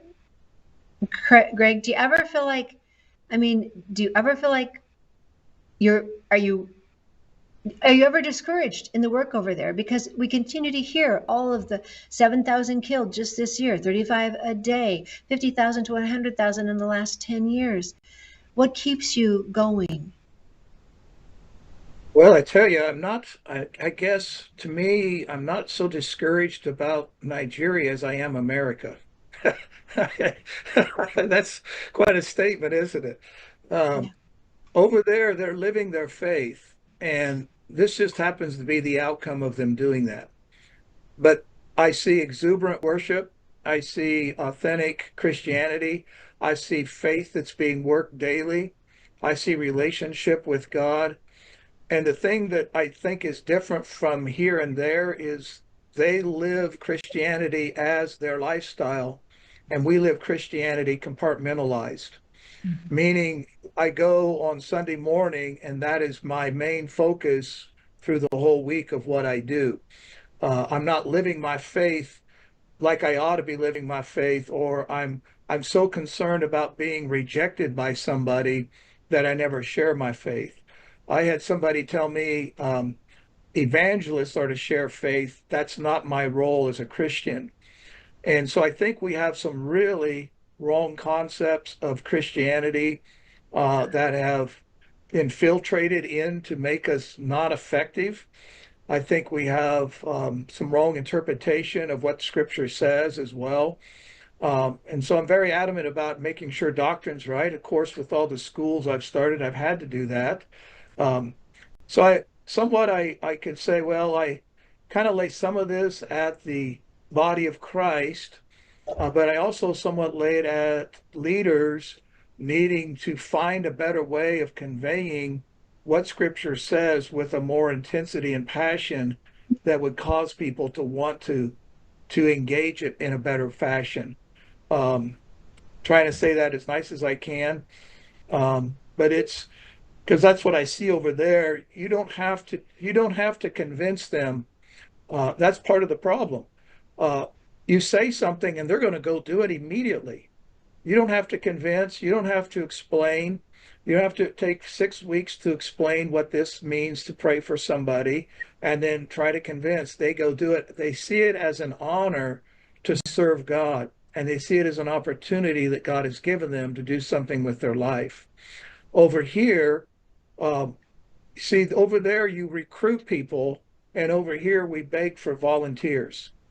And every church leader goes through this here in America. You can't find somebody to do certain tasks in the church. They're not seeing it as ministry. They're not seeing it as privilege. They're seeing it as a task or just something that needs done. Those are mentalities and mindsets that we have got to change. Because, when I signed up into Christianity, well, I'll just put it that way, when I signed up, I gave my life under his lordship to do what he wanted me to do. It was at his disposal. And if he wants me to do this, that's what I'll do. But I think here in America, for the most part, most people want to be able to be sure that they make heaven and their sin is dealt with, and they want relief, but they don't want sacrifice. They want to live a life of comfort, and what's crazy is the devil's trying to steal our purpose of why we're here, and we're trying to fight to live a comfortable life in America. And one of the things I told the Nigerians many times is I'll never pray for you to be prosperous because your poverty has forced you to draw together. In America, we're so prosperous, we don't really need God to be involved in our life. So consequently, he takes more of a second or a third place in our weekly activity and our focuses. Um, so I think those are some of the things. And discouraged by over there, I'm I'm disheartened to see so many having to die, but it's causing a real separation. And in all honesty, when it's done, their faith is going to be deepened, and it's going to cause them to grow in a way that they would never be forced never be able to grow unless they were forced into it to a degree. I'm afraid if we do not decide to mature as the church in America, we're going to be forced into it eventually. So, I know when we were yes. we're talking about just their mission over there, even here in America, even sitting in a church, even well-intentioned, it's been whitewashed for us. All we have to do is drop money in the tray when somebody comes and speaks about a nation. We really don't, I don't think, and we even take mission trips. I will know in our church, some great, great people are doing mission trips and really, really working what they can as they have their jobs here. They're just taking weeks out to go do mission trips. So I won't, not a blanket statement on everybody.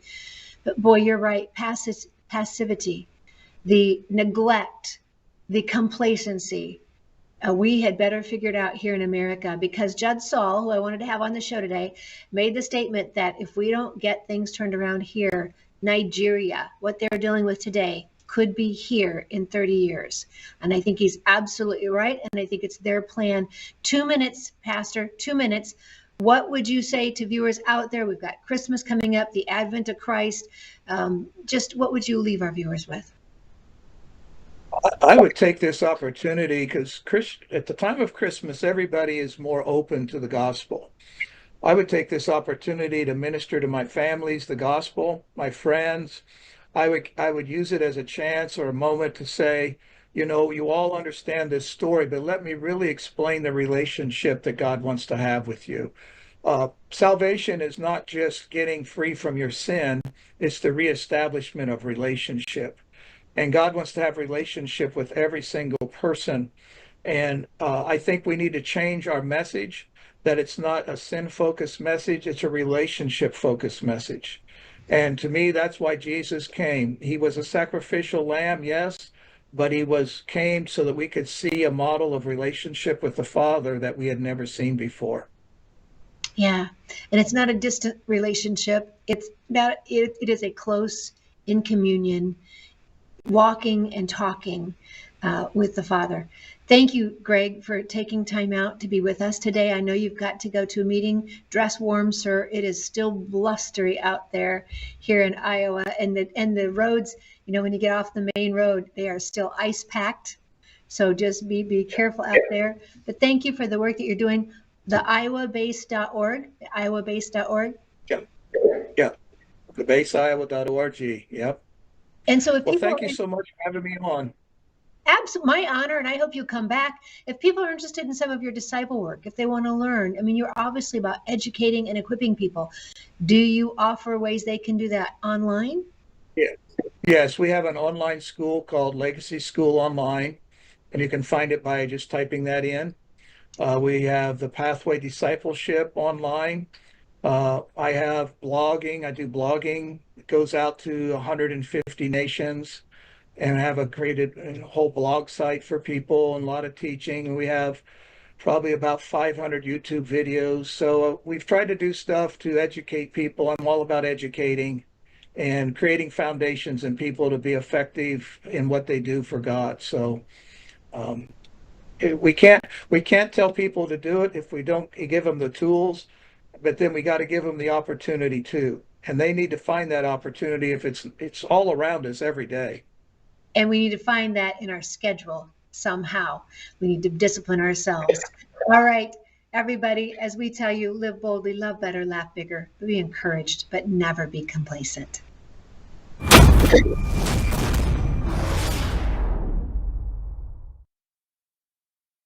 Two years ago, whatever was 100% of my traffic to my website, it's been crashed by 95%. That's stunning to me. Mostly Google has done it, but other actors as well.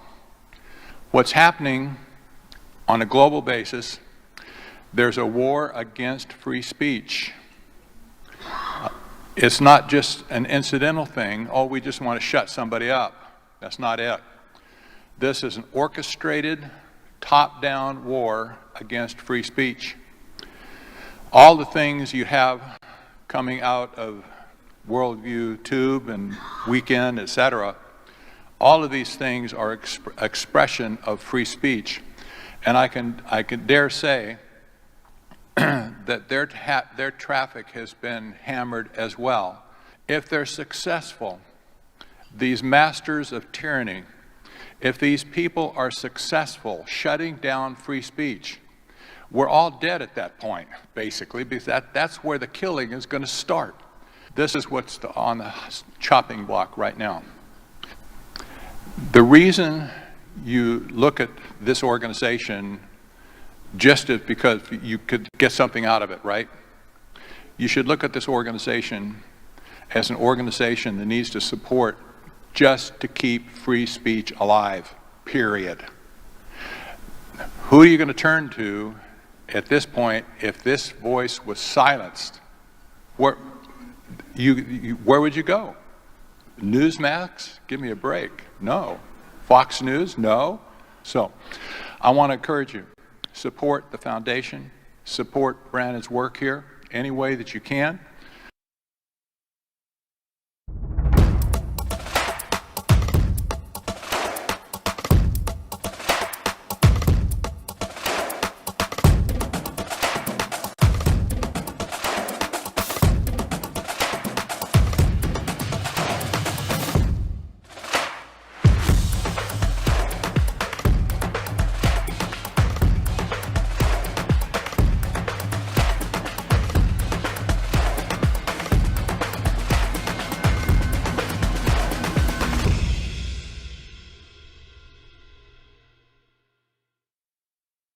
You're watching Worldview 2, built on the 35 years of Worldview books, documentaries, research, high-profile interviews, and the radio and television broadcasts of Brannon Howse.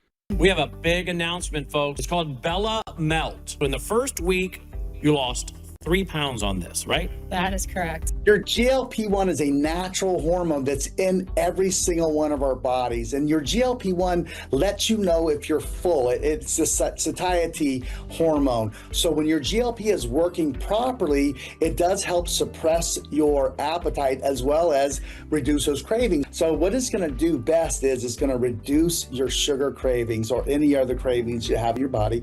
It's going to suppress that appetite. But where Melissa got the most benefit, I think, over the last week was the L-carnitine. The L-carnitine tells your mitochondria, this is where you make, we talked about it before, this is where you produce energy in your cells. It actually tells those mitochondria to burn fat for fuel. MelissaHouseBG.com just now introducing for the first time Bella Melt with GLP-1 Fast Action.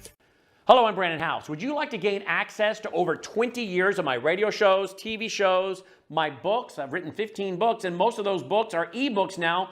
And we have conference DVDs, conferences where we filmed our conferences at the Ozarks, literally starting 20 years ago.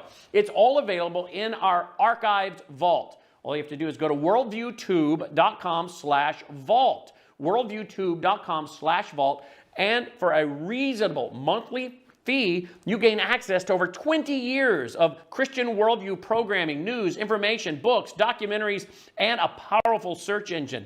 And folks, it's a great way not only to educate yourself, equip yourself, but you woke up with a sore throat and a low-grade fever, you know you are getting sick, so here's your choices. You can get sicker and miss work, try to see a doctor this week, or sit hours in a crowded waiting room at urgent care. I have a smarter option for you. Open your medical emergency kit. Match your symptoms to doctor-recommended prescription in your booklet and take the right meds now and get well faster. This is not a first aid kit. It's like having an urgent care in your home. It includes doctor-prescribed medications to treat over 39 medical issues like respiratory infections, strep throat, pneumonia, UTIs, and more. No waiting to see the doctor and no standing in line at the pharmacy. It's right here.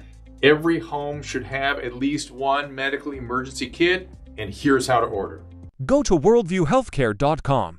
Your kit to treat dozens of common and serious illnesses is rushed to your door. worldviewhealthcare.com. That's worldviewhealthcare.com.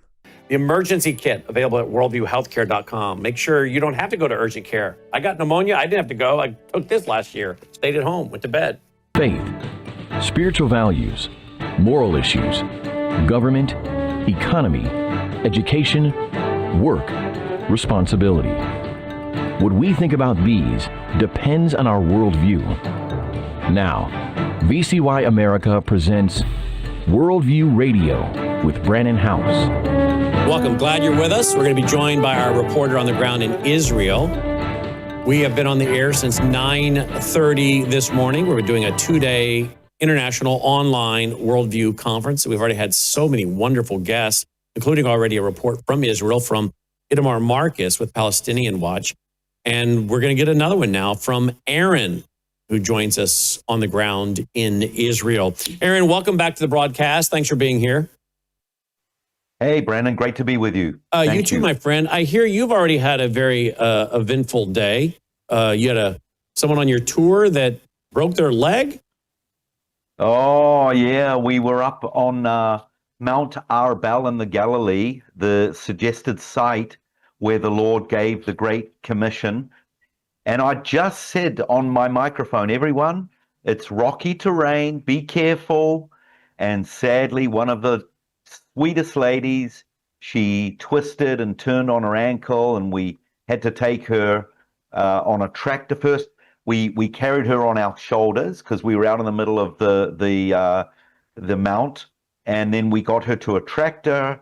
We taxied her to the hospital, and then they did an X-ray, and yeah, she's in a cast, and poor lady. Yeah, poor thing. Where's she from? She is from Dallas, Texas, and let me tell you, her story is amazing. She was born in Kuwait to a sheikh. Really? When she was 8 years old, her family took her to Mecca. She witnessed the beheading of a lady when she was 8 years old, and she said she was traumatized. And her testimony is that she lived in fear and horror. She saw a lot of abuse through the religion, through her family. Her family took her to the United States for a holiday. 3 days later, after they arrived in America, Saddam Hussein attacks her homeland, Kuwait. She couldn't return, so she had to remain in America. And then when the dust settled, her father came.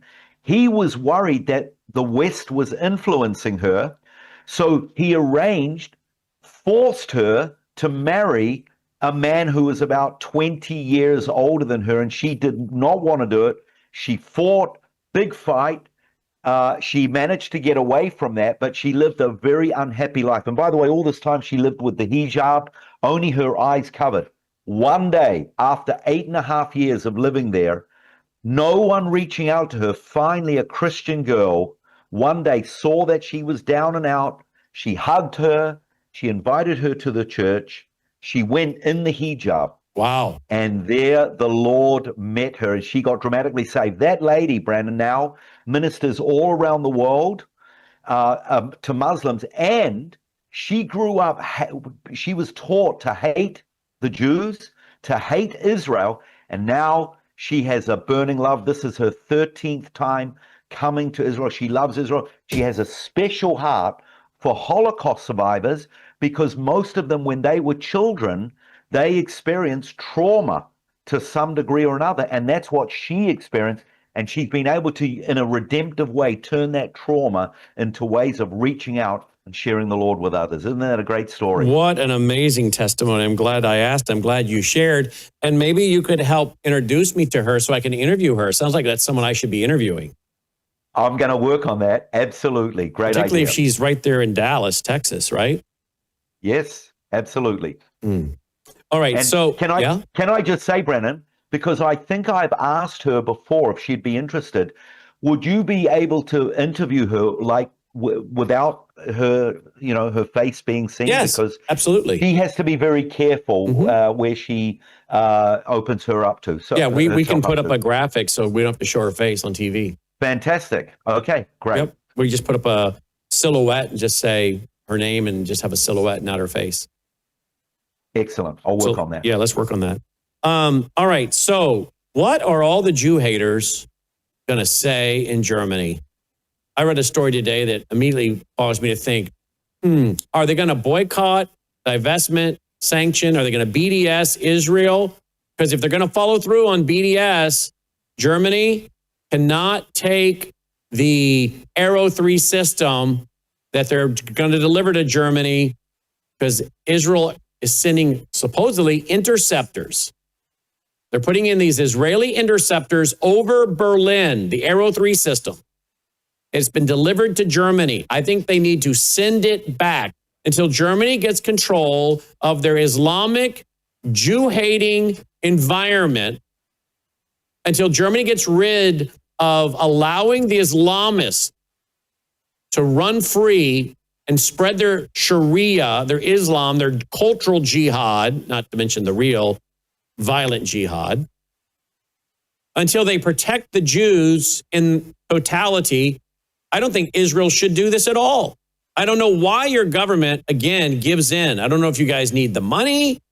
I don't know why you guys don't use your technology as leverage to say, no, we're not going to sell you or give you squat, Germany. I mean, who are they, by the way, trying to protect themselves from? Who are they worried about sending over missiles? I'm guessing Russia. I'm guessing that's who they're concerned about. But they're going to turn to the Jews for help. Really? Germany?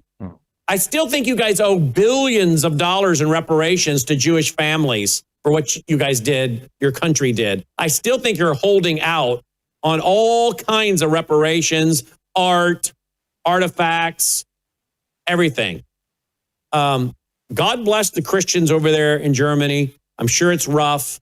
America, we have our own bad stories as well over here, turning away the folks on the, I think it was the USS St. Louis, instead of taking the Jews in. Many of them were rejected by us as a country as well.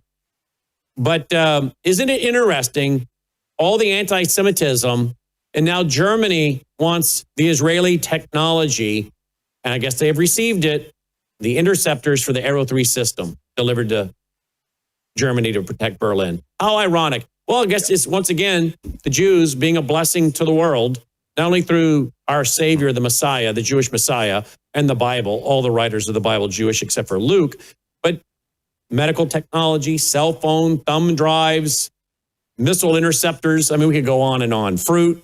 And of course, the most importantly is the small cherry tomatoes. But I mean, on a serious note, though, I read this today and I thought, what a bunch of hypocrites. What a bunch of hypocrites.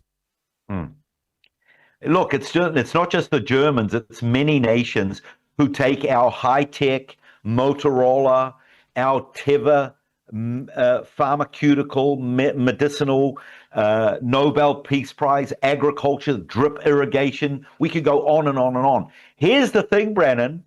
About 6 months ago, Benjamin Netanyahu, you know what he said?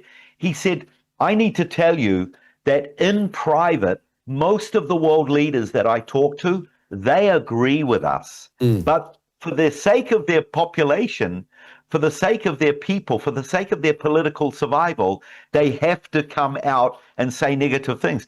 Bibi Netanyahu said that. He knows what they do, and he puts up with it. I was just reading an article today about this very thing. When is the policy of Bibi and the government going to change on this issue? Now, the article did say, as long as it's working out for us, you know, what should we really care as far as, you know, the money that we're going to make from this? But it's the PR where we are losing big time. So while we may put money in our pocket from the sale, in the long run, Brannon, this is doing incredible damage. We do need to change this. We do need to say, hey, you want to be our friends? Be our friends. You want to stand with us? Stand with us. But you know, like I said, Netanyahu, he knows what's going on, and he somehow puts up with this, even among the Muslim nations. So this is nothing new. No. I want to go to the issue of the United Nations. International Hamas documents. This is from the Free Beacon. I asked Itamar about this today. Do you know Itamar, by the way, of Palestinian Watch, Itamar Marcus? I've seen him before. I don't know him personally, but yes, I've seen him. We got to get you guys together. You're in the same country over there. You're fighting the same thing. Amen. International Hamas documents reveal terror groups' infiltration of UN-affiliated aid groups in Gaza. Hamas placed its allies into senior non-government organization positions. Sorry, Dolly, that was me. I dropped something. Ensuring nonprofits can be exploited for security purposes. I mean, this is what you and I were reporting on within the first hours of October 7th, was the UN UNRWA guys taking part, who had been discipled and trained in that UN school, taking part in the October 7th, and then some of their staff on social media celebrating. I mean, we need to keep shouting from the rooftop, but how can you guys get a fair shake at the UN when the UN is clearly anti-American, anti-Israel, pro-Hamas, pro-communist? Look, I remember going back 15 years ago, before October the 7th, our foreign ministers, our ambassadors to the United Nations, they were standing up, voices crying in the wilderness about these kind of things back then. And only now is it really coming out. And thank God that it is coming out. You know, this is one of the toughest lessons, I think, to believers in God, the sense of justice. You know, we cry out sometimes day, night, months, years, and it just seems that the wicked, and we see this in the book of Psalms, that the wicked are prospering. But thank God the day of judgment does come, and hopefully this is going to be exposed more and more. The question is, will the United Nations top echelon, will they do something about it? Will they flush out these people, or is it serving their interests? And I think we all know the answer to that. It serves their interests. The United Nations are very anti-Semitic. They turn a blind eye. They know what's going on. They get paid for what's going on. And then they pay others for what's going on. So, you know, we need other people like, remember Nikki Haley, when she was the American ambassador to the United Nations, the things that she did, she didn't so much expose this kind of thing, but she was a voice standing up for right. And she was a catalyst in turning things around. But sadly, this kind of thing was so deeply buried. But October the 7th has exposed a lot.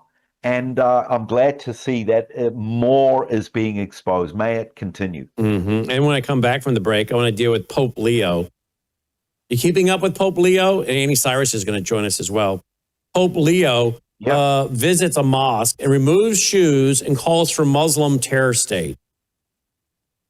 He, following in the footsteps of Pope Francis, by refusing to discuss Christian genocide in Africa, while remaining obsessed with importing Muslims into Christian countries and creating a Muslim terror state inside Israel. We'll have Anni Cyrus join us and talk about this, along with our reporter on the ground in Israel, Aaron Lavarco, lighttothenationsministry.com. He's brought to you by our foundation, worldviewfoundation.com. Thank you to all of you that have been calling into our hotline to leave a voicemail where you can play. We're going to be playing a bunch of those today and tomorrow.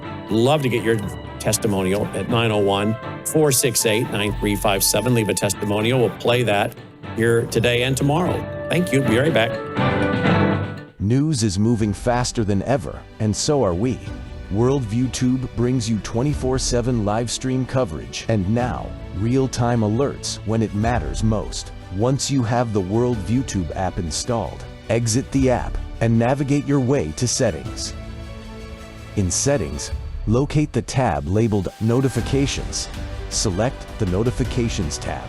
Scroll down until you locate the Worldview Tube app icon. Select the tab, and here you can turn on and customize your notification experience for the Worldview Tube app. News doesn't wait, and neither should you. Turn on push notifications to stay informed. Every headline as it happens. You are watching Worldview 2, built on the 35 years of Worldview books, documentaries, research, high-profile interviews, and the radio and television broadcasts of Brannon Howse. All right, welcome back. Glad you're with us. Worldview Radio, our website, worldviewradio.com. We're going to add Anni Cyrus into the conversation. Many of you know her. She hosts her own broadcast called Live Up to Freedom and has a Substack, liveuptofreedom.substack. She was born and raised in Iran. She knows a lot about what Aaron described earlier with a lady that's on his tour there in Israel right now from Dallas, Texas. Her story sounds very, very similar to Annie's testimony. And this lady lives in Dallas, and we're going to try to make connection with her and have her on. I'd love to hear her testimony directly from her. But Annie has a very similar story that you guys have heard, and she joins us to talk about lots that's happening as well and respond to some of these stories with our reporter on the ground in Israel, Aaron Lavarco. Annie, welcome to the broadcast as well. Thank you for being with us on the VCY America Radio Network and WROS out of Jacksonville. It's wonderful to be back. And hi, Aaron.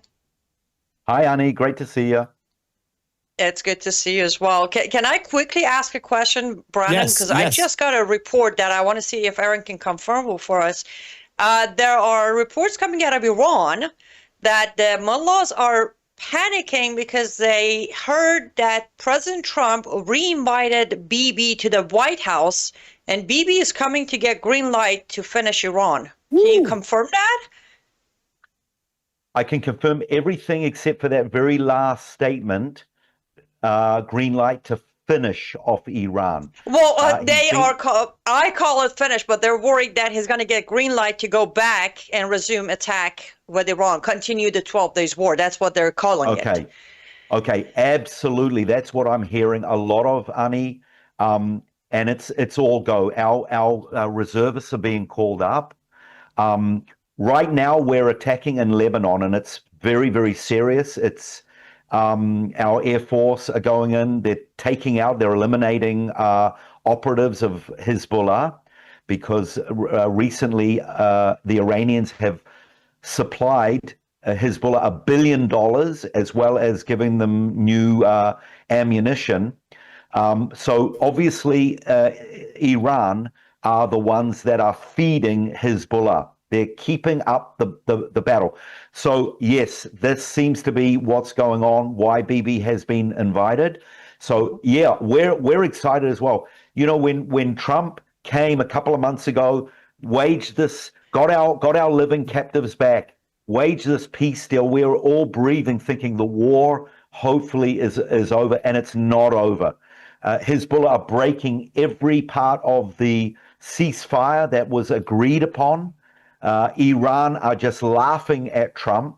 So we're getting ready for round two, what they're calling it, the next round. Yeah. I figured you could confirm. I mean, I can confirm what I'm hearing from the panic of mullahs, but I'm like, let me see if I can confirm that you are hearing that.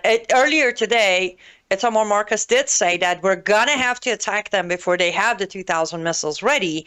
And then I got this breaking news. I'm like, wait, it's all lining up, which I'm very glad. And it might seem off as an Iranian. I do a victory dance that Israel might be going back, but it's needed. Yeah.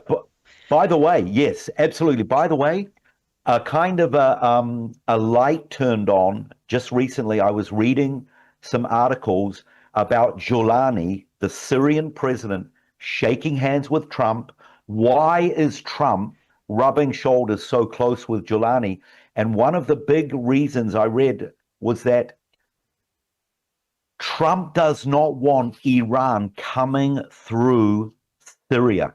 He needs Giuliani to hold on to Syria for now. He doesn't necessarily mean that he's a friend with Giuliani, even though it looks like that. He needs Giuliani to keep that place, Syria, from becoming a vacuum where the Iranians can smuggle weapons through Syria all the way to Lebanon, to Hezbollah. And this is the main reason why Trump is, maybe we can use the word, using Giuliani, using Syria as a buffer zone to keep the Iranians out. Whether it's totally accurate or not, it makes a lot of sense to me. Well, it's interesting you say that because I published a Substack last week, I think it was Friday, where I finally showed the traces that I've been having feelings about, and you're kind of correct. But Trump is finishing what Biden started. What happened in December a year ago was a coordinated color revolution in Syria. Giuliani didn't come to power on his own. And the main purpose was Biden regime was even feeling the pressure from Israel that by leaving Assad in power, Iran is uncontrollable. So yes, this was a color revolution. Giuliani comes in power. We try to keep him under control, and he's going to turn against Iran. However, there are two problems. One, we all know how those kind of color revolution ends up. Let's look at Lebanon. Secondly, Iran has already coordinated agreements with Giuliani. So Giuliani decided to be friends with America and Iran at the same time. Yeah, exactly. And by the way, the other part of the article was saying Giuliani's days are numbered, that Trump doesn't want him in there long term. Why? Because inside of Syria are so many different factions. The Kurds, the Druze, the Christians. And what Trump is looking at long term is to give all of these ethnic minority groups their own autonomous regions. And to do that, they've got to get Giuliani out of the way. So it's just a matter of time. Wow. Right. But I would say there's another glitch.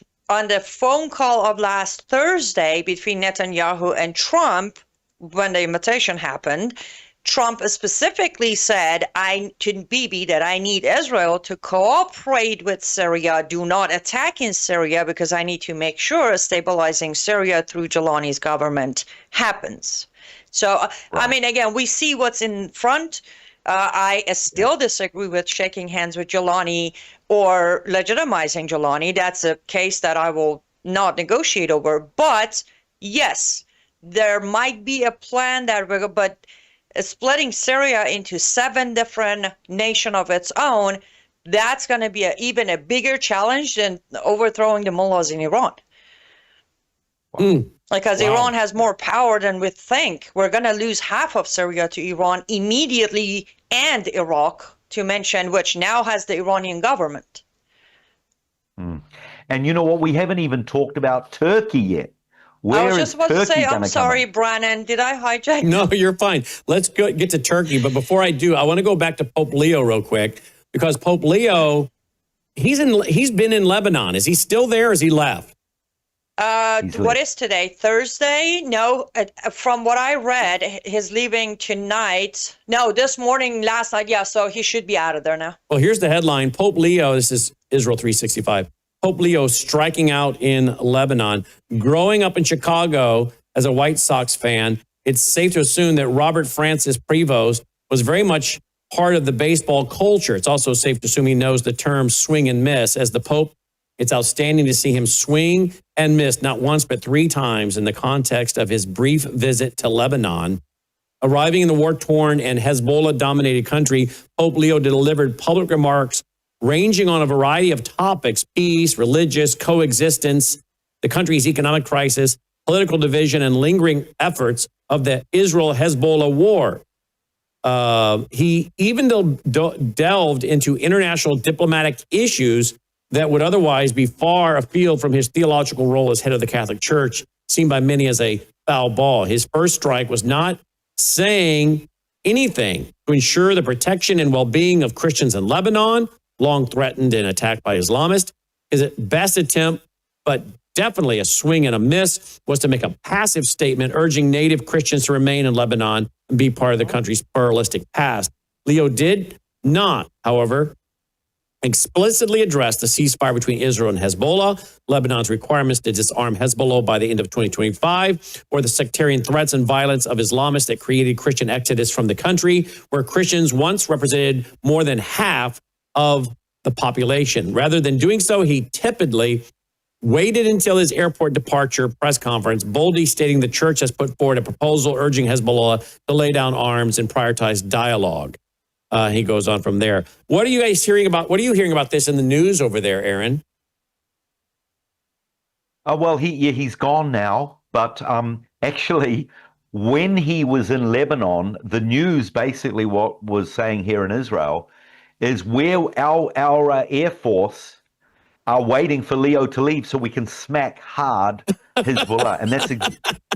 And that's exactly what we've done.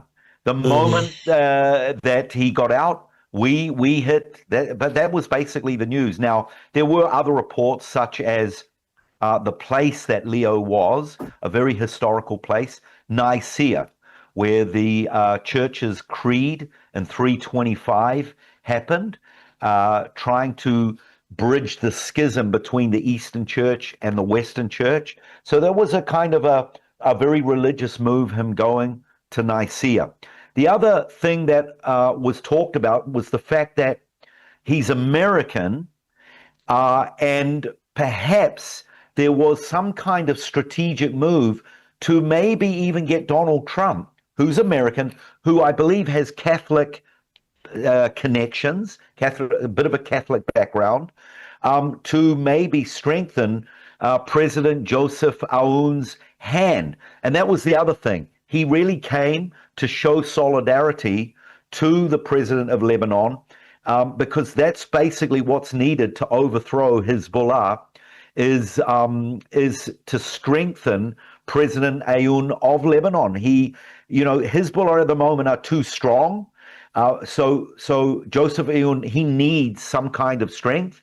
But of course, to ask Israel to be that help, he's not going to do that. That's not going to go down well with his own people, even though I think deep down a number of people would actually love Israel to come in and help, but they have to be careful not to come across and say that. So that's basically the articles that have been coming out of the news here. Let me go to Tucker Carlson, Israel 365 again, reporting. Can I just say one thing before you go to Tucker? Mm-hmm. Well, if that is what Pope Leo is doing, which I don't think that's what he's supposed to do, but if he's doing that, we literally just sent $230 million to Lebanese government. And they turned around 10 days later saying, well, we're not going to disarm Hezbollah.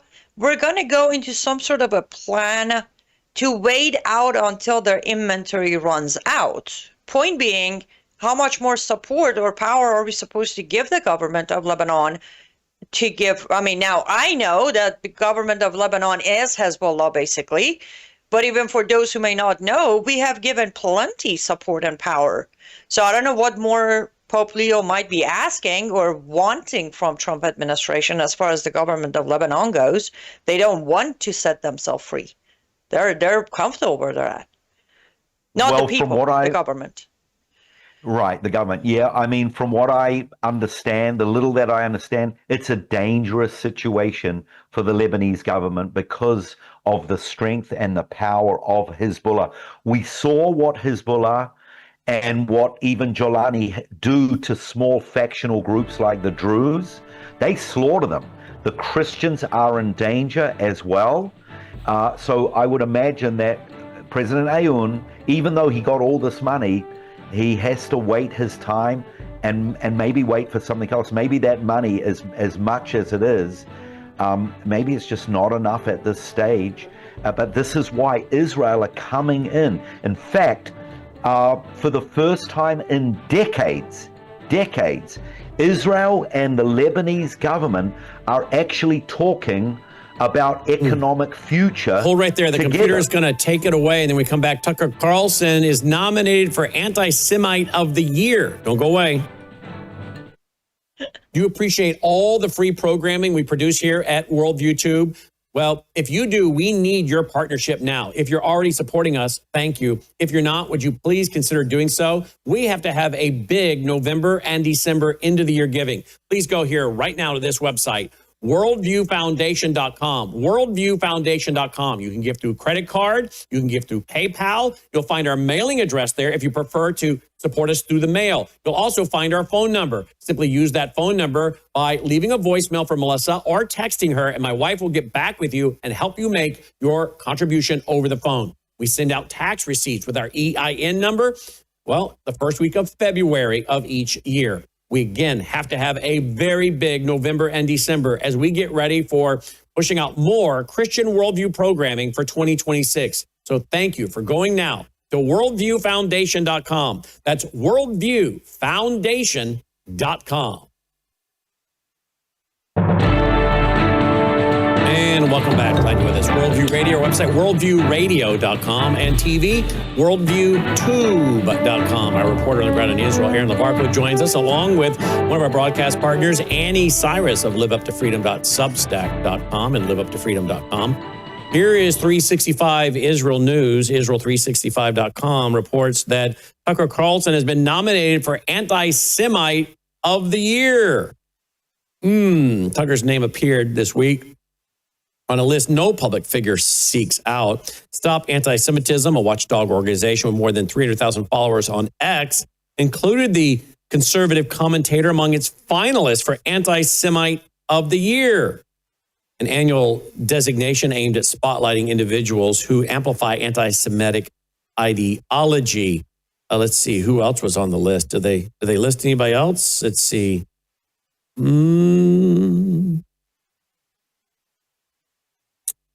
Let's see. I don't see anyone else. Nope. They're just spending a lot of time talking about him. Oh, is there pictures? There they are. Look at that. Anti-Semite of the Year. Miss Rachel. Tucker Carlson, Miss Rachel, Guy Christensen, a bunch of them. I don't even know who some of these people are. Stu Peters, of course. I know who that guy is by face. The Sink Ugur guy. Chink. Yeah, Chink. he's a young Turk host guy. Cynthia Nixon, I recognize that name and face. Miss Rachel, she's the children's show gal that. I see a Stu Peters there. Yeah, I see Stu Peters there. Miss Rachel, that's one you didn't really expect among all those people, because she's known for making a lot of videos for children. The Wheels in the Bus Go Round and Round kind of programming for little bitty children, who can't even talk yet, but who enjoy watching all the interaction and, kind of like Sesame Street type stuff, A is for Apple kind of thing. But apparently she's a quite vocal pro-Palestinian anti-Israel lady. I venture to guess you know anything about Miss Rachel, Aaron, do you? I definitely have seen her in action. Oh, have you? Okay. I've read certain clips and little snippets here and there. I try not to pay too much attention to people like that. And that guy, how do you say his name? Cenk or Cenk, the Turkish guy. Mm-hmm. I can't stomach listening, because it's the same old rhetoric. It just goes like the wheels of the bus. It just goes round and round and round. Goes around. Hey, that was a good segue there. Do you know much about Miss Rachel, by the way, Annie? I didn't know about the A is for Apple part, but I have seen I have seen her in action as far as showing up at some of the events with the chaffier around her neck and wearing the Palestinian wristband. That's where I knew her from, not her actual career. Well, apparently she's extremely wealthy off children's videos. And, I don't understand why. Are you sure though, Brannon?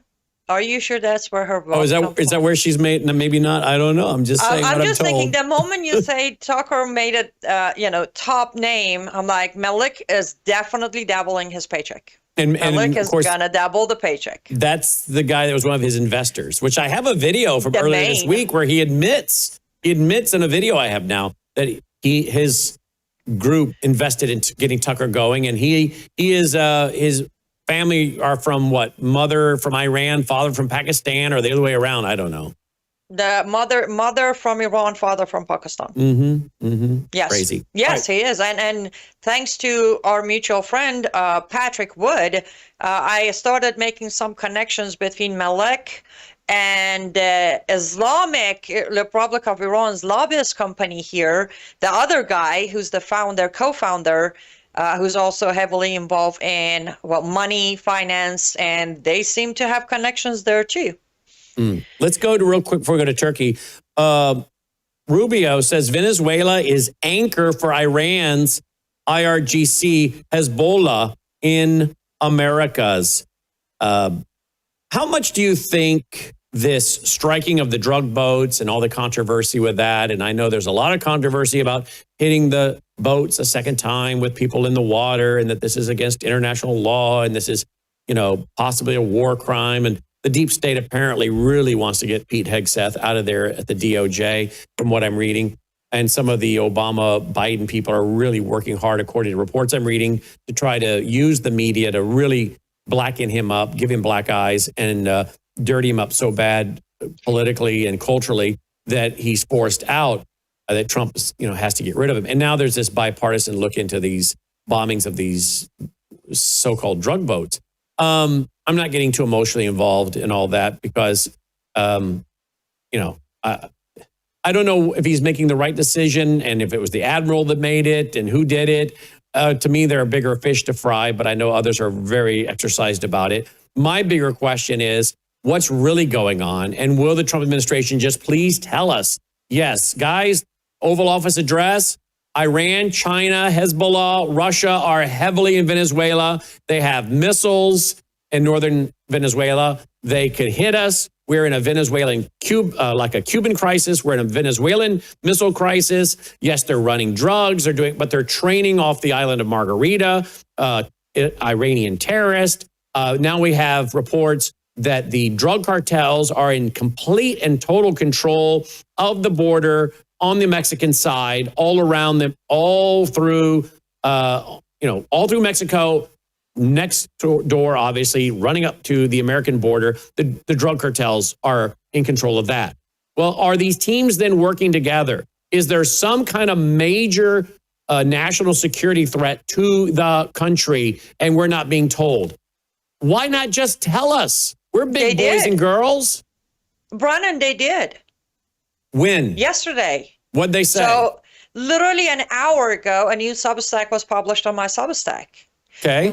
Part 1 of 3 parts. And I started the Substack where, by the way, this is about me finally, though I've been talking about Venezuela and IRGC, but I'm now doing a 3-part series. I'm going back 20 years and walking everybody through today.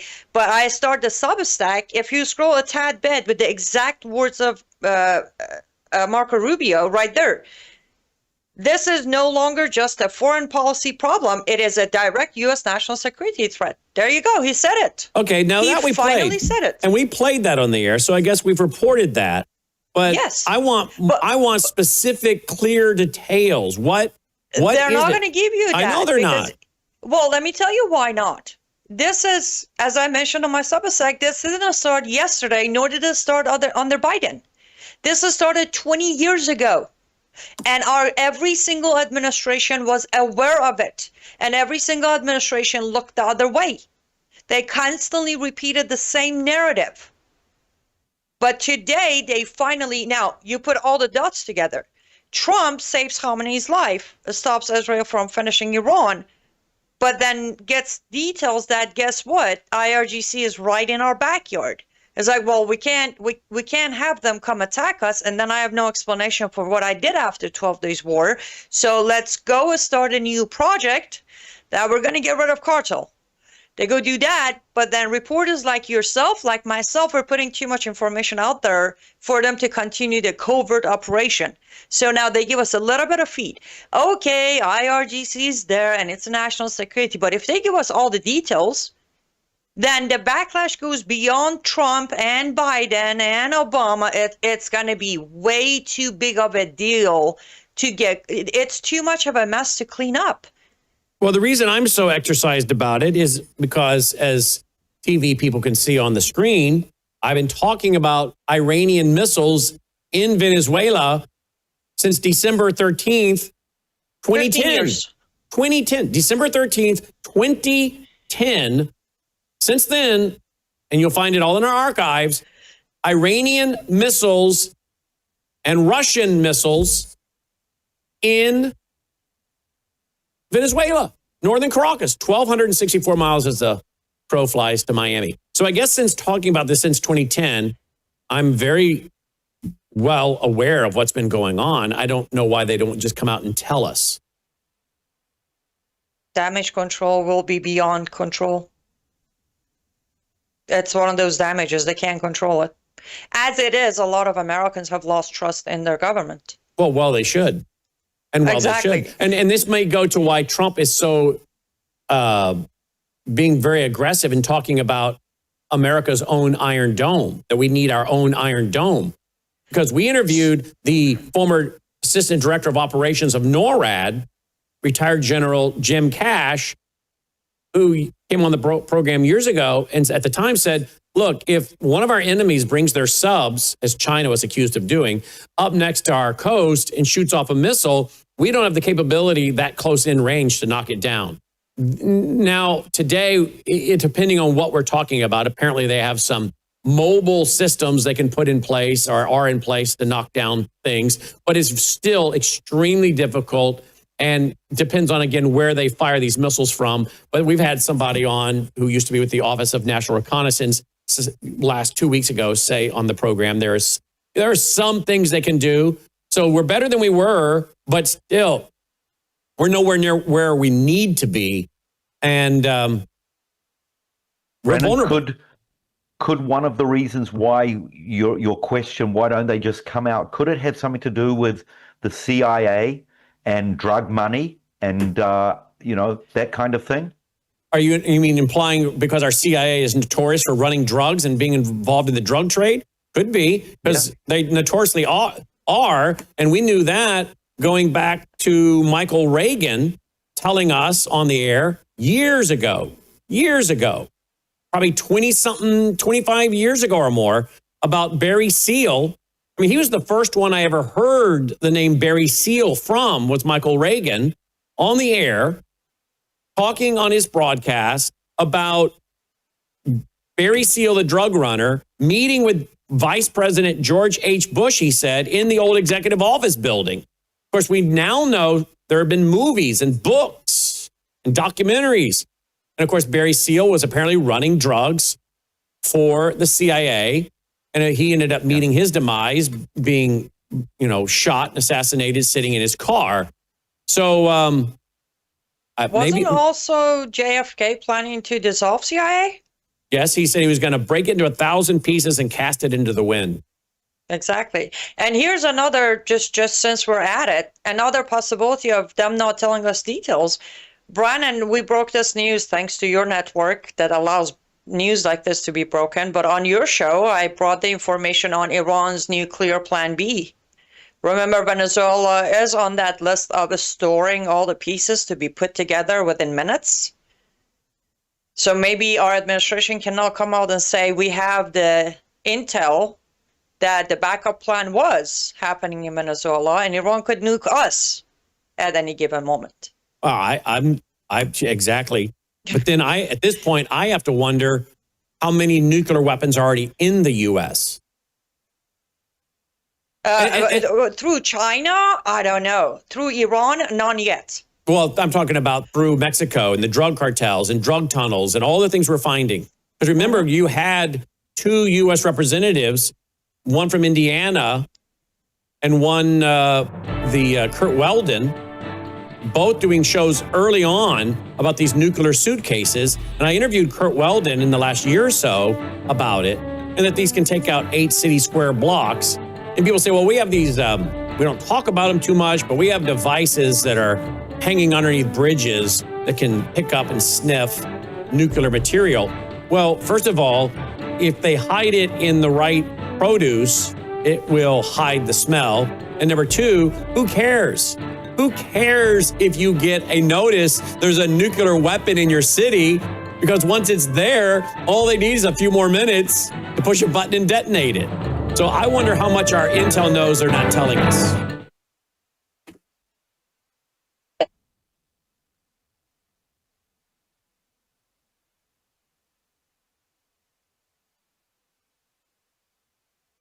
News is moving faster than ever, and so are we. Worldview Tube brings you 24/7 live stream coverage and now real-time alerts when it matters most. Once you have the Worldview Tube app installed, exit the app and navigate your way to Settings. In Settings, locate the tab labeled Notifications. Select the Notifications tab. Scroll down until you locate the Worldview Tube app icon. Select the tab, and here you can turn on and customize your notification experience for the Worldview Tube app. News doesn't wait, and neither should you. Turn on push notifications to stay informed. Every headline as it happens. You're watching. All right, welcome back. Glad you're with us. Be sure to stay tuned for Crosstalk coming up at the top of the hour with Jim Schneider. VCY.org. VCY.org. Heard on more than 100 outlets nationwide. All right, let's get to Turkey. What's the latest on Turkey, Annie? The latest on Turkey. Internally, Erdogan has officially sentenced his opposition to prison time. So he has no competition comes election. As far as our end goes, the deal is still on the table. They haven't requested the numbers, but we are going to sign off on how many ever F-35 Erdogan requests. I'm very happy that Israel decided to push back against Israeli foots on the ground in Gaza in any shape or form. So that's good news.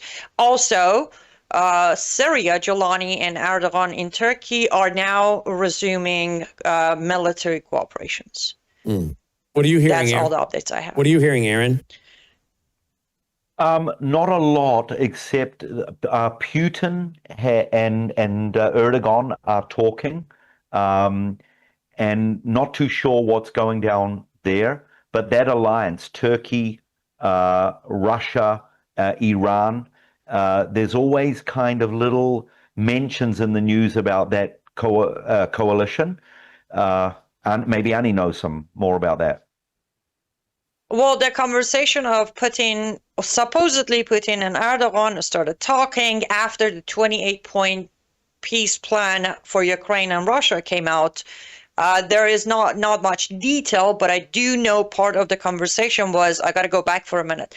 Giuliani had a meeting with Putin in Russia 2 months ago, a little more, and Giuliani requested for Putin to give Giuliani Assad, and Giuliani will leave all treaties in place with Russia as it was before. Putin said, let me think about it. Erdogan is getting involved to close that deal where Putin will hand over Assad and Giuliani will stay with the same system as it was before. But the umbrella of the talks were supposedly the 28-point peace plan of Ukraine and Russia. But they also discussed handing over Assad, keeping Giuliani in the same deal and treaty, which comes back to Turkey and Syria military treaty. And that's where I said a little too late, because Assad already agreed when Giuliani decided to sign off on a military treaty with Turkey, automatically Iran comes to play. Let's switch real quick to Portland.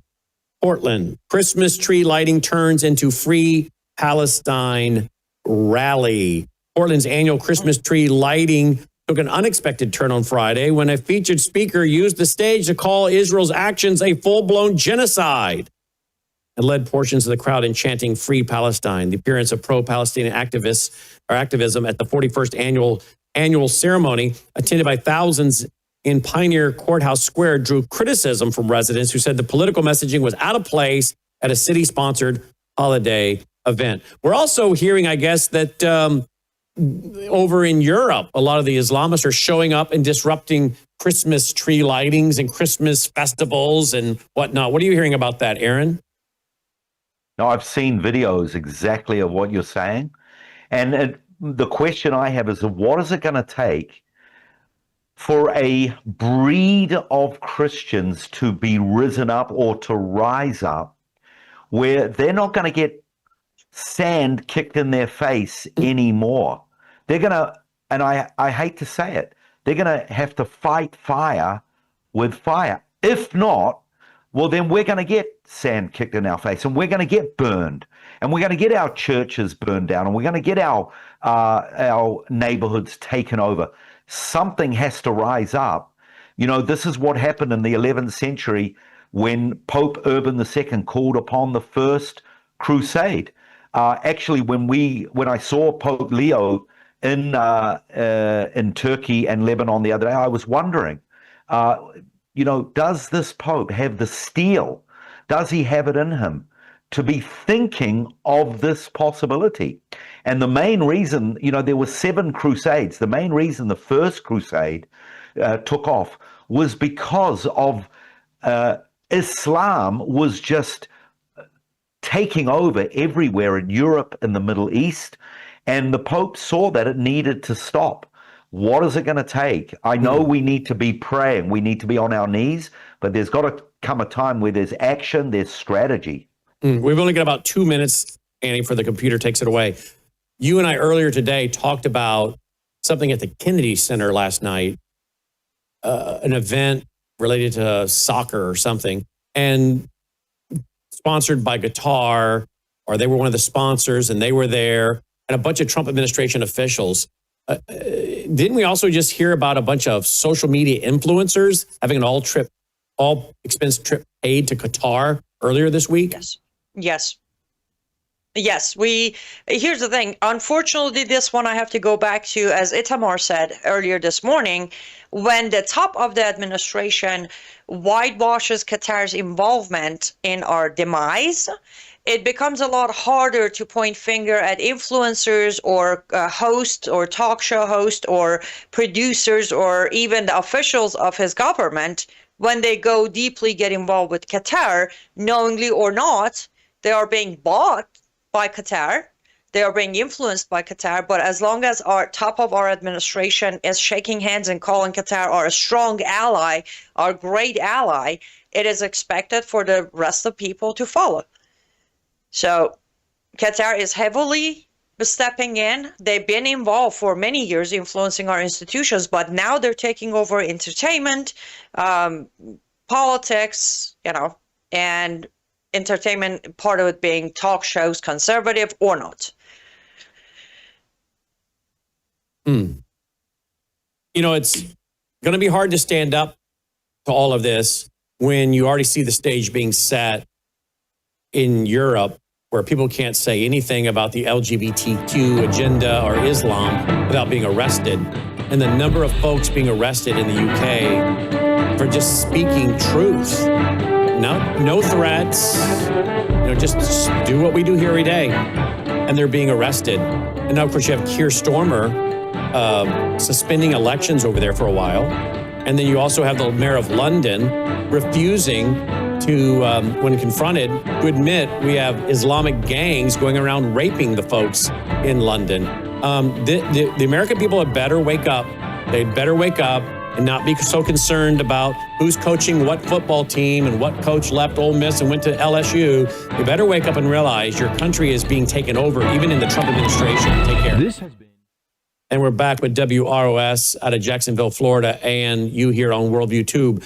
I mean, this is still happening under the Trump administration, guys. And interestingly enough, Laura Loomer, one of the most vocal proponents of the Trump administration today, is just unloading on social media. She's had it. I do need to make, since I know me and you, we both care very much about details, I need to make a few clarification. Laura Loomer's point stands very valid. No disargument there. However, I read her tweet myself. I started, breaking it down. I don't know why, but she has mixed 2 different events from 2 different times into one. The list of names she's putting out, the purpose, a lot of it as last night event, which is accurate. Last night, which I'm surprised it was supposed to be tonight. Anyways, last night, there was the reception of a FIFA World Cup 2026, which we are one of the hosts. So reasonably, the kickoff reception took place here. It was in the Kennedy Center. It was sponsored by Qatar and Kennedy Center announcing it. I actually sent you the original tweet via email, Brannon, for confirmation. The Kennedy Center puts a post up saying we did the kickoff. A special thanks to Qatari Embassy for their great support. So that's public record. Yes, we know that. But part of Loomer's information and part of the names you see there, excluding 2, 3, the rest of them attended an event back in April of 2025. That is an annual event that is put together by White House correspondents associate. This year and last year, it was put together, funded, and all of that by Qatar and DC as a collaboration. So some of the information she has used for last night belongs to April 2025 of the WHCD, which is White House Correspondent event. So it's a merge of both. Again, I don't know why she didn't clarify the different events, but I was able to dig up from how she wrote it and the information. But the point stands. She's still correct. She got the details a little mixed up. That's okay. It happens to a lot of people. But the point stands that, yes, our White House Correspondent Associate was funded, sponsored, and put together in collaboration with Qatar Embassy. A lot of Trump administrations attended that dinner. Also, last night, FIFA World Cup 2026 kickoff reception taking place in Kennedy Center was also supported by Qatar Embassy, through Qatar being the previous host of World Cup. And again, in that one, I found one person who supposedly she was a former Team Trump 26 thing on communication liaison. I found Kash Patel. Now, I'm not giving Kash an excuse, but I'm thinking, Brannon, it makes a little bit of sense. Tomorrow, a giant event is taking place at that venue. Maybe Kash was there to evaluate who's coming, who's around, what is happening. As an FBI director, I can see him being there for that purpose. I might be wrong. Maybe Loomer is right. Maybe he was there to have drinks with Qatari people. But I can also, from my point of view, tomorrow's event is huge. As I said, 42 countries are sending representatives. Iran is one of them. 7 people from Iran are coming, none of them the soccer players or the soccer coaches. They're coming from the Soccer Federation of Iran. They work under IRGC. They have their own shepherds to go with them. You know, you have these dangers coming, plus Kennedy Center tomorrow from 9 a.m. until 3 p.m. Eastern Time, it's a hot target. It can turn into disaster. So I can see Kash Patel. Maybe he was there with some of his guys, coordinating, thinking, getting a sense of tomorrow. Not excusing, again, I'm just saying possibilities. Wow. Well, I'm glad we clarified, because you and I said that. I said, look, we don't know the validity of what Laura's saying. We need to investigate. And we talked about that on the air, and you went and did that, and we're clarifying.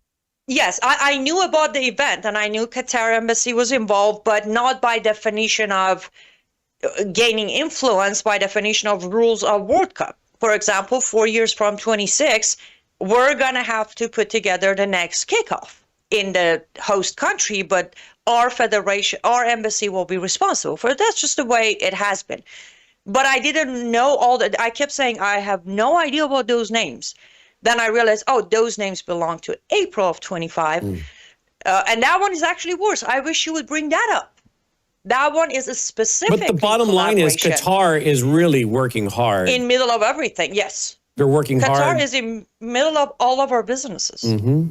The reason I say that one is worse, this one is FIFA World Cup. Though I want to address it more, I want to talk about how we could be in great danger from June of 2026 until July of 2026. The games are going to start on the 11th, June 11th, 2026, wraps up on July 18, 2026. And where are they being held? That's the thing. 3 countries are the host: America, Canada, Mexico. However, out of 86 games that's going to take place between those 35 days, 60 of them are hosted in America. 10 are in Mexico, 10 are in Canada, or 12 are in Canada. Out of 60 in America, the stadiums that are being used is Dallas Stadium, Houston Stadium, Los Angeles Stadium, San Francisco Stadium, Florida, Miami Stadium, Georgia, Atlanta Stadium, and Kansas City, Missouri Stadium. Are you saying that all of those are potential terrorist targets? Not only the stadiums, you have tens of thousands of Europeans coming, because the majority of player teams are Europeans, always. European countries are the majority. And Europeans, like us Persians, we take our World Cup very serious.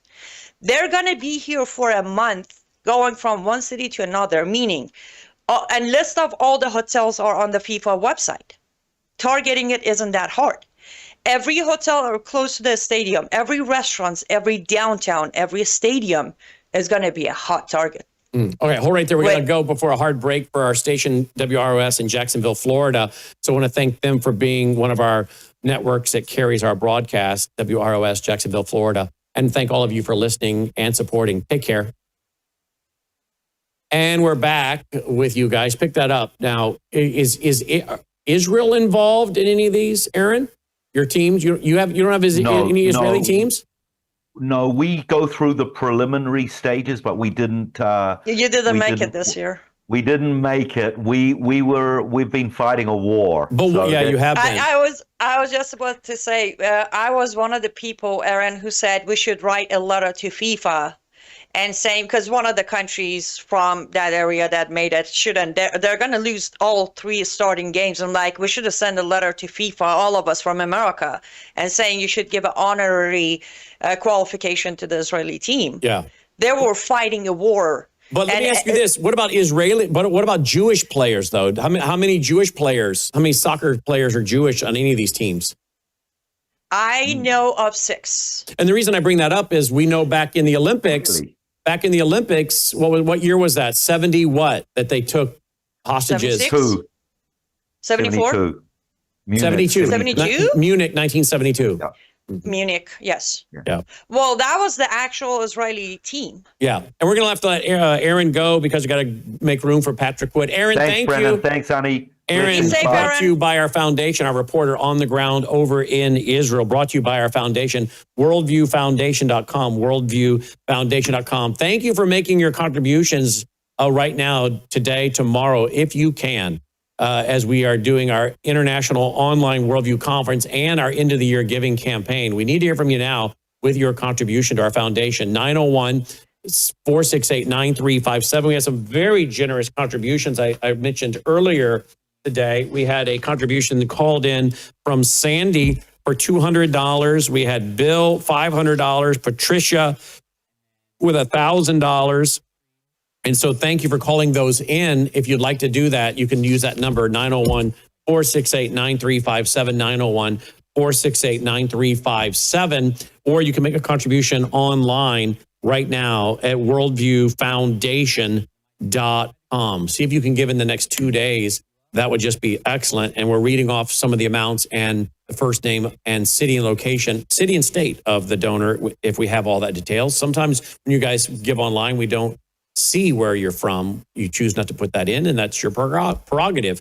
But we sure do appreciate being able to read off some of those contributions on the air. Worldviewfoundation.com. Let's bring in Patrick Wood. Hello, Patrick. Howdy. How you doing? Just great, thank you. I'm going to turn it over to you because we asked some of the folks to do a presentation, to bring PowerPoint, Keynote, and do a presentation. You have one, right? I do. I thought it would be a good opportunity to do that. Good. And keep my comments organized. Good. Well, I'm just going to turn it over to you, and I'll come back and ask some questions after your presentation. Sounds good. Ladies and gentlemen, Patrick Wood. That's great. Let me see if I get my screen shared here. If we did it right, let's see. 1 second here. Let's see. Every time we use Zoom or other connection software, there's always something different, So let's see if this works. Okay, you should be able to see my screen now. And I'm going to go up to the very top of this now. Let's see. Here we go. Can you see it? Everybody see it? I hope. Yes. Okay, that's great. Well, if you might not see me. I'm not sure if it's going to show me on the screen. However, I'm just going to proceed. You can hear my voice. I know that. And you really don't need to look at me anyway. My lips are moving, etc. But these are my books that I've presented over the years, starting in 1980 with Trilaterals over Washington in 2015, talking about technocracy rising. 2018, The Hard Road to World Order, The Evil Twins of Technocracy and Transhumanism in 2022, and now The Final Betrayal. And this could be my last book, maybe not, but this would be enough for people to understand what's going on in the world. And when we talk about this book, well, I wrote this book, co-authored it with Courtney Turner. She's a skilled researcher and podcaster. She's done a great job to help me with this book. And together, this is what we came up with. Basically, the skull, the ornate skull breaking through a glass pane, and this is the final betrayal, in my opinion, and hers as well. Technocracy is destroying America. Well, okay, we'll go figure. My thesis today is going to be America has been treacherously betrayed by arch technocrats who have taken over Washington, D.C. The so-called Dark Enlightenment wants to turn us into a monarchy. Tokenization is flipping us into an asset-based economic system where you own nothing. AI is shoving us into a digital gulag. Like it or not, you must face this beast either way, to destroy it or learn to live with it. I've been warning now for 15 years. It's time to pay attention. So what is technocracy? I always lead with this in any presentation. This is from the Technocrat magazine, 1937. That's almost 90 years ago now. Technocracy is the science of social engineering, the scientific operation of the entire social mechanism to produce and distribute goods and services to the entire population. For the first time in human history, it'll be done as a scientific, technical engineering problem. It goes on. There will be no place for politics, politicians, finance or financiers, rackets or racketeers. Technocracy will distribute by means of a certificate of distribution available to every citizen from birth to death. Catch the picture here. There's no place for politics, politicians, finance, or financiers in technocracy. There never has been. Even though we still have a political system at this point, they would, if they could figure out a way to completely get rid of it altogether, they would do it in a heartbeat. Well, the Technocracy Study course then in 1934, written in 1934 by M. King Hubbard and Howard Scott, they said, this is the book on the left here, technocracy is dealing with social phenomena in the widest sense of the word. This includes not only actions of human beings, but also everything which directly or indirectly affects their actions. Consequently, the studies of technocracy embrace practically the whole field of science and industry, biology, climate, natural resources, and industrial equipment all enter into the social picture. Get a grip on this here.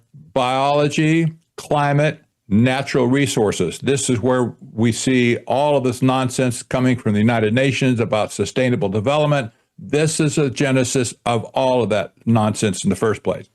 So how was technocracy portrayed in newspaper articles and stuff? Well, one cartoonist in late 1930s, this is how they depicted technocracy. The destroying monster who would crush and eat up cities with abandon. Well, their corporate logo, by the way, was the monad symbol. That's the yin yang symbol at the top of the screen here. This is the map that appeared on the face of that book above, the Technocracy Study course. Inadvertently, this map was picked up, not knowing where it came from. It's from 1934 on that cover of this magazine, or book rather. This map was picked up and played all over media at the first of the year, this year. as indicating that Trump wanted to make Canada the 51st state and take up Greenland as well, Panama as well, Mexico as well, the Gulf of America. Crazy stuff. But they had no clue that this is the map that originated with technocracy in the first place. You can check out yourself. So, what are the distinctives of betrayal? I'm going to give you just my view here. Before November 2, 2024, most of the populist movement thought it was in charge to make America great again. They had never heard of the dark enlightenment, and they never heard about technocrats and all the stuff with tokenization and all that kind of stuff. Nobody had a clue what was going to happen before this election. This was not, in other words, this was not a case of broken promises at that point. But as it turns out, a small percentage of the populist movement were billionaire technocrats who had other ideas to take America apart at the seams, to establish a monarchy, remove the political system and private property altogether. Nobody understood this before the election. Well, that group, that's the technocrat group, they've successfully pandered to Gen Z at this point, especially other people as well, but the Zoomers of the world, who are basically left without hope anyway. Their college degrees mean nothing to them at this point. It's really sad. You can understand why they might be attracted to this new philosophy known as the Dark Enlightenment. But basically, they've destroyed the populist movement as we knew it before November 2, 2024. So who are we talking about here? Here's a few pictures. You'll know some of these people. Elon Musk, for sure, on the left. J.D. Vance, you know him. He's side to side here with the Peter Thiel. Peter Thiel was his mentor all the way from the time he got out of college. He was mentored by Peter Thiel to fulfill the role he has right now. David Sachs on the right, he's the crypto czar and the AI czar in Washington, D.C. Michael Kratsius, Larry Ellison, Mark Andreessen, the Secretary of Commerce. Don't forget Curtis Yarvin. Basically, he's the inventor of this philosophy brought to you by the tech bros in Silicon Valley. And so Curtis Yarvin is the guy that talks about all this business of the dark enlightenment. And I have to say, he was sponsored by Peter Thiel as well. Peter Thiel had a long relationship with Yarvin going back several years, more than 10 years at this point. And Peter Thiel actually calls Curtis Yarvin his house philosopher. I don't know how you have a house philosopher, but that's him. That's him. So I'm going to give you two short clips to give you an idea of what we're dealing with here. The first clip, the guy on the right, or excuse me, on the left here, your left, this guy doesn't talk about technocracy, but you'll see just how confused he is on what's going on politically, at least, how the political system is being viewed by somebody who's just scratching their head.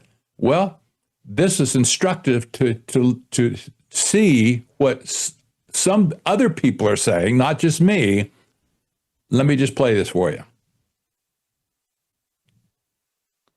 If I can get it up here.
I'm going to stop the share right now, and I'm going to reshare with audio. I'm sorry about that, but that was my fault for sure. So let me start this again, and this time I can share sound. I can, let's see, I can do optimize as well. Here we go. Now you should be able to hear it. I'm going to go back to the beginning of this audio or video here. Curtis Yarvin talks about the need to And let me start the political spectrum. from the beginning. Here we go. I think this might be the perfect indicator of the political moment we're in. The political spectrum, from far left to far right. I'm not going to break down the entire thing, but on the far right, you have this guy. This is Peter Thiel. You know how Hollywood films often get made fun of because of their ridiculous villains, like no one behaves like that in real life? Well, Peter Thiel is the perfect counter-argument to that criticism. He's as close as you can get in real life to a James Bond villain. He's like a slightly more sinister Elon Musk who tries to mostly stay out of the limelight. He's part of the so-called PayPal mafia, but he's better known now as the founder of Palantir, which is an AI company that is selling mass surveillance software to governments. And that's ironic because he's building the digital infrastructure for modern totalitarianism while describing himself, or at least he used to describe himself, as a libertarian. He, along with other tech entrepreneurs and Silicon Valley types and people like Curtis Yarvin, are part of this new brand of, I guess you can call them, tech libertarians, who refer to themselves as the Dark Enlightenment. Bond villains. And the core of the ideology of the Dark Enlightenment is that democracy and capitalism are incompatible. That's in their own words.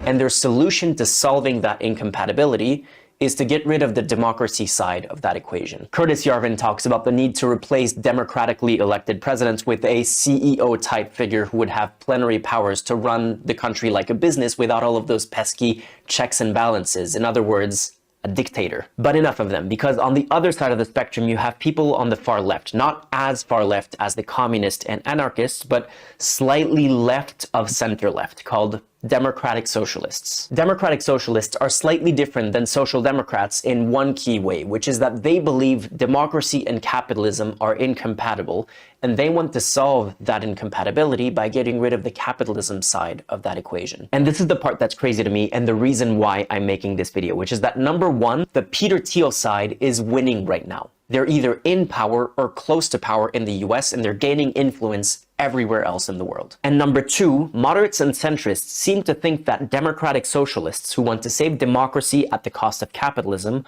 are more extreme than the people who want to save capitalism at the cost of democracy. And that is wild to me. You get the point. How invested do you get the point? Let me get back here. You get the point. This guy he's not confused, but he's blown his mind, I think, just to consider the ramifications.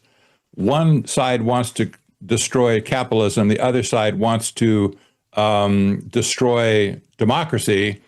And somewhere they're going to meet in the middle. We're going to see this now with a clip from Curtis Yarvin, the villain in this, the behind the scenes villain in this. Well, let me back. See, here we go. Here we go. How invested do you think J.D. Vance is in democracy? It depends what you mean by democracy. I mean, I think that the problem is basically when people equate democracy with good government. When you use that word, you're using a very tricky word. I would say that what someone like, I'm on very safe ground, despite not knowing him well at all, that someone like J.D. Vance believes essentially in the common good. And the idea that government should serve the common good. And I think that people like JD and people in the sort of the broader intellectual scene around him, which is very varied intellectual scene, would all agree on that principle. Now, if that principle, I don't know what you mean by democracy in this context. What I do know is that if democracy is against the common good, it's bad. And if it's for the common good, it's good. Okay. Oh boy, you get the idea. The common good. How can I boil this down to make the point for you? What's going on here? The common good. This is at the very bottom of this. Saying the government should pursue the common good is so dangerous because when leaders use it as a vague excuse to ignore people's fundamental rights and the rules that limit their power, that is the ruler's power, technocrats' power, because common good can mean whatever those in charge say it means. It can become a cover, and it is becoming a cover, for forcing their own beliefs and plans on everyone else, instead of protecting each person's freedom and liberty under clearly written laws. That's the bottom line to common good. Well, let's look at some of these distinctives of the common good, like in relation to the technocrats that are in Washington, D.C. right now. Total surveillance leads to safety, total safety. AI will replace labor as a drudgery. Why, you don't need to work anymore. You'd be so happy to not have to go to work every day. Universal basic income will meet all of your needs. After all, wouldn't you be happy to have all this free time on your hands to be creative and do stuff? Okay. Synthetic food is better for you than real food. Don't you know that? You should give up energy, all of your energy, to run the humongous AI data centers, because they're going to run the world for you, for the common good, of course. You should give up all your benefits to fund AI to run society more fairly. Society could be better run by technocrats. You might imagine at this point, yeah, I'm being a little cynical, but you need to be cynical to understand where these people are headed. This is anti-human stuff, my friends. This is anti-civilizational stuff we're talking about here. In the end of this, people will die, unquestionably, if these people get a hold of our society. Well, you might imagine that Curtis Yarvin has an answer for this. Yeah, he says, he wrote this in his blog, Patchwork, in 2002. Our goal, in short, is a humane alternative to genocide. That is, the ideal solution achieves the same result as mass murder: the removal of undesirable elements from society, but without any of the moral stigma. He goes on. He talks about perfection cannot be achieved on both sides of both of these counts. But as we get closer, we might be closer than most think. The best humane alternative to the genocide, I cannot think of it not to liquidate the wards, but to virtualize them. A virtualized human is in permanent solitary confinement, waxed like a bee larva into a cell, which is sealed except for emergencies. This would drive him insane, except that the cell contains an immersive virtual reality interface which allows him to experience a rich, fulfilling life in a completely imaginary world. Really? Well, I'll tell you, my friends, these people are nuts.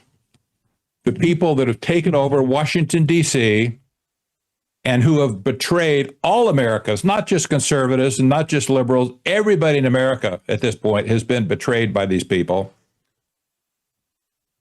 And I have to say, it's time to betray the betrayal. If you could pick up on this, go to technocracy.news. By the way, this is my website, technocracy.news. You see all the stories that I post every day relating to what's going on in society vis-a-vis technocracy. This is the largest and probably the only internet site specializing on technocracy. I have a boot camp that you can get a deeper dive into technocracy if you want to. It's short, self-served, You can get through it in probably 25 hours or so. And my books, of course. Take advantage of these books if you can, especially the new book, The Final Betrayal with Courtney Turner and myself. It's available on Amazon as a paperback book, Kindle, and audiobook as well as coming soon. The audiobook should be done probably by the 15th of this month. Technocracy.news, of course, I sell my books there as well, but I also have wholesale discounts starting at even 25%, going as high as 50% for bookstores. If people want to just get a whole bunch of books and distribute them, you can get them for 50% off. And Books By, this is a new distribution center for us in any case, for international orders only and for retail orders only. But they ship anywhere in the world. We can't actually do that anymore because it's so egregious to get through all of these, the USPS nonsense, the tariffs, the forms that we have to fill out just to mail a stupid package from even to Canada or to Australia is horrible. The books would cost 3 times as more as just the book itself, just for shipping. So that's all I have to say. Thank you for your attention on this. I appreciate it. I'm going to stop my screen share now and hopefully go back to my video, and we'll see how this works out. You know, Patrick, Okay. we did the same thing. We stopped filling orders to Canada because you had to stand in line at the post office. You had to fill out all this paperwork. By the time you were done, it's like, this is not even worth it, you know? Exactly. So we totally get that understanding and frustration, clearly. The book is excellent. I've been promoting it now for a few weeks, and we've been having your co-host on, Courtney Turner, quite a bit. You see the segment we did last night on the Delphi technique? I did. It was wonderful. Absolutely. I want to talk to you real quick, Patrick, about something that you texted me about late last night. I think you were like the last person I communicated with before I called it a night. And that is this documentary that's out on Amazon, I guess. And I'm going to purchase it and watch it. What is it called? Full Disclosure? Full Disclosure. Exactly. Let me see if I can find the find the trailer that goes with it. We've played it before. Yes. But Something's big is going on here with this, for sure. I'm Is not it called quite the Age sure of it is what Disclosure? it is. The Age of Disclosure. The Age of Disclosure. Yes. Okay, let's see. Logan, maybe you'll find it before I do. You see the trailer anywhere? Because I'd like to play it and comment on this, because here it is. Is it only a minute 29? I guess that's it. All right, here we go. I'm going to watch the full thing this weekend. Here we go.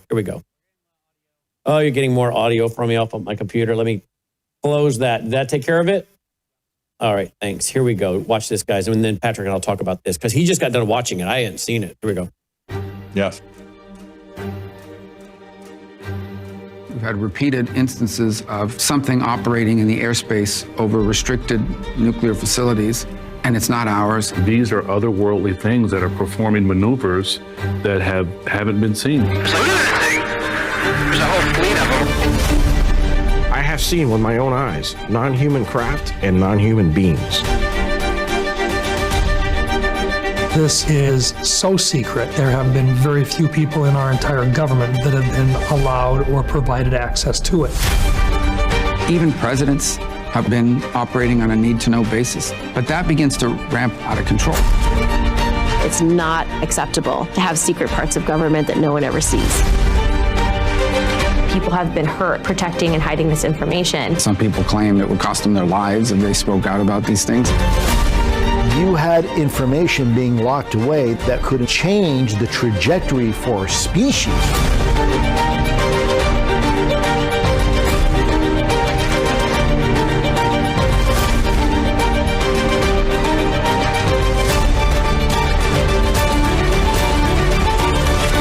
This is the biggest discovery in human history.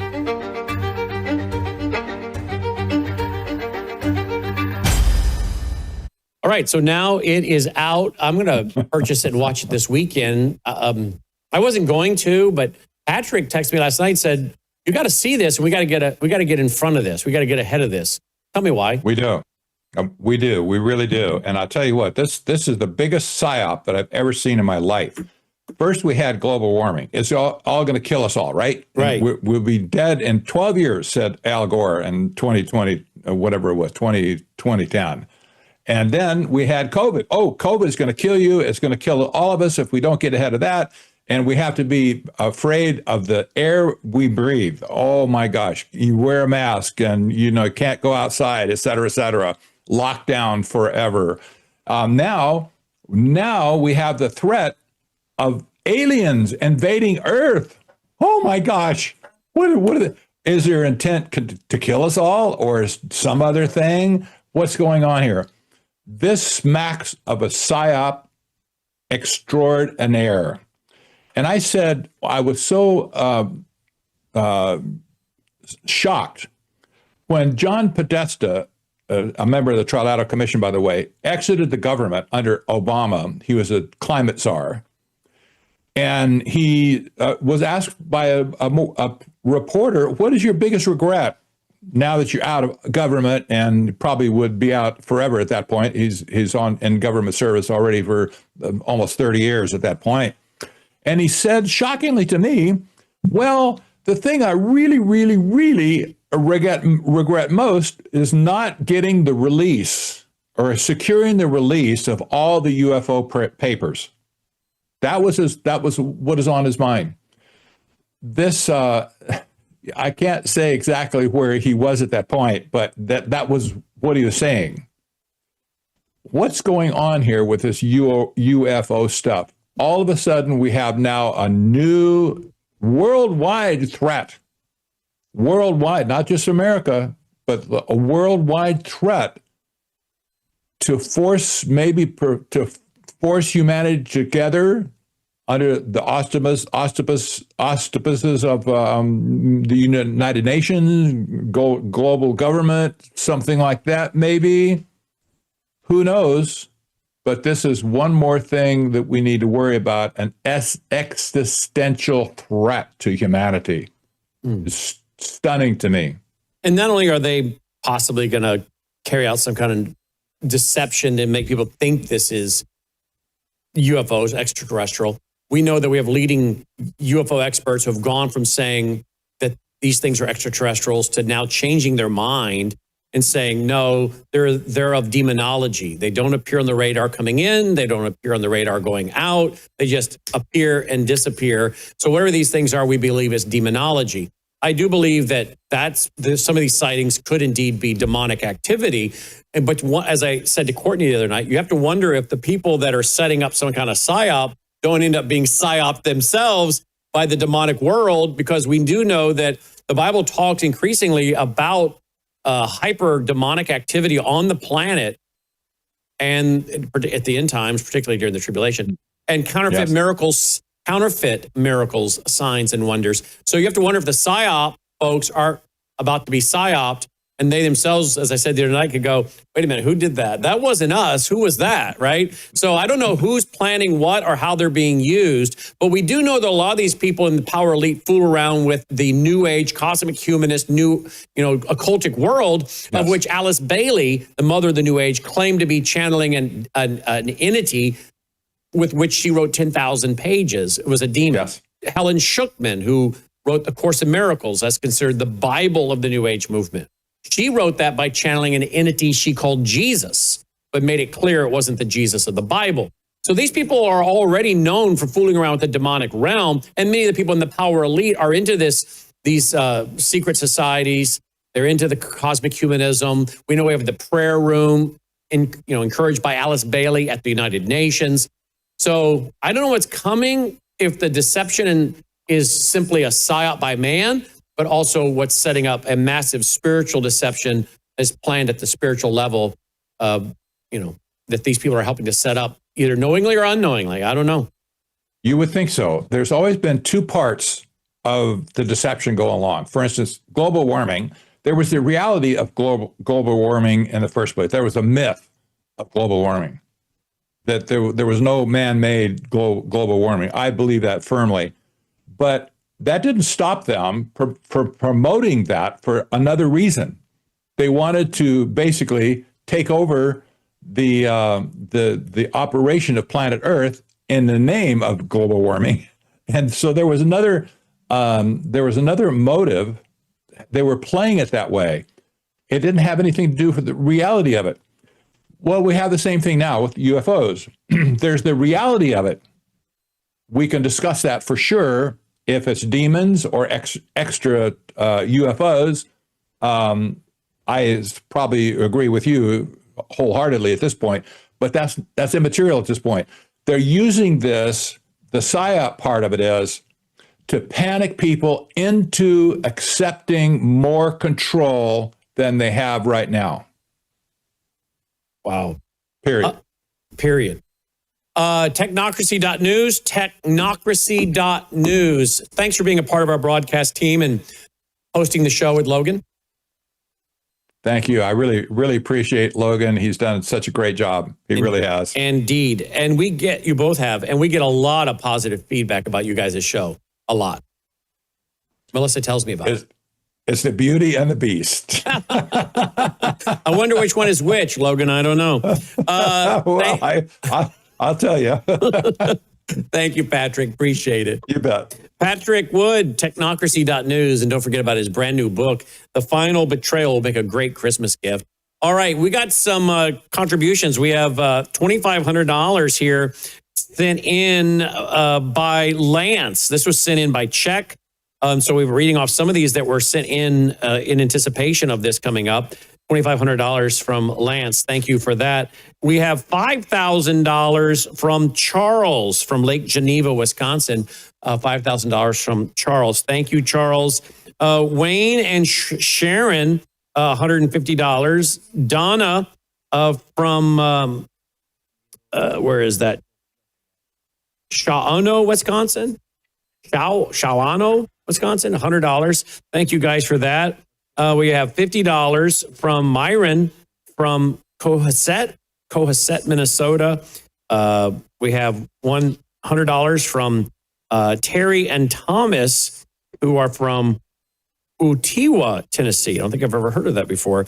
Ramsey, Minnesota, $100 from Colleen. So thank you for that.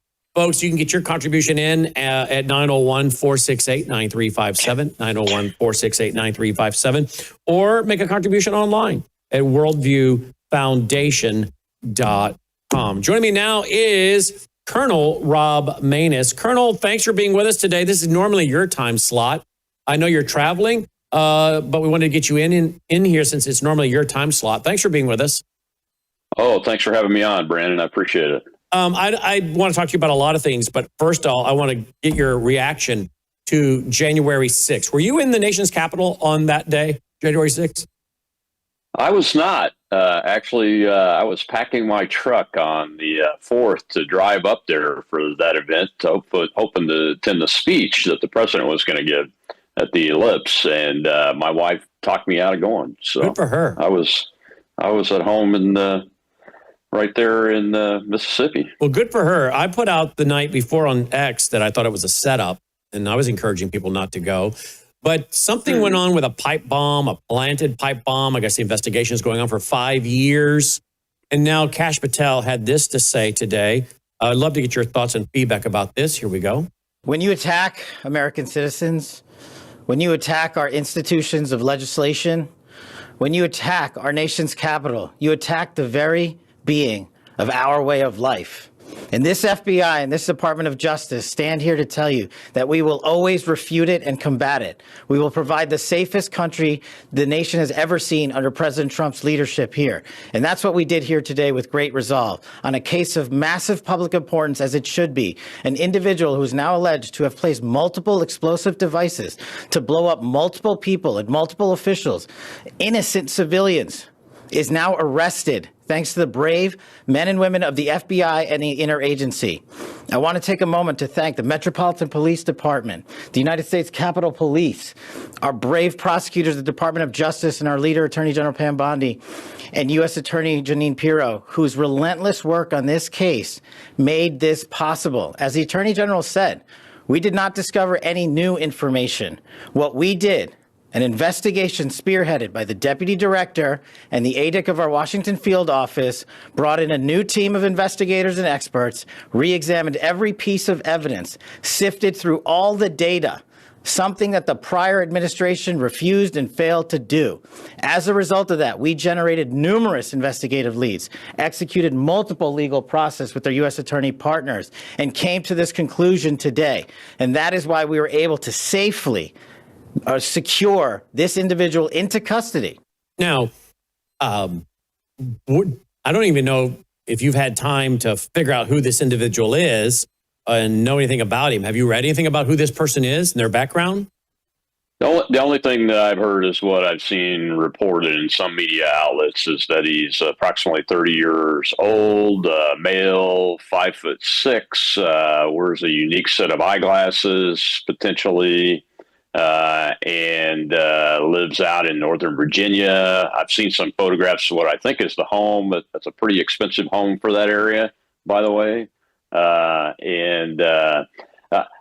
glad that Mr. Patel and Pam Bondi and Janine Pirro and Dan Bongino all get to make a fantastic positive statement about this. They at least have a suspect now after 5 long years of failure in the Federal Bureau of Investigation. Absolute abject failure, Brannon.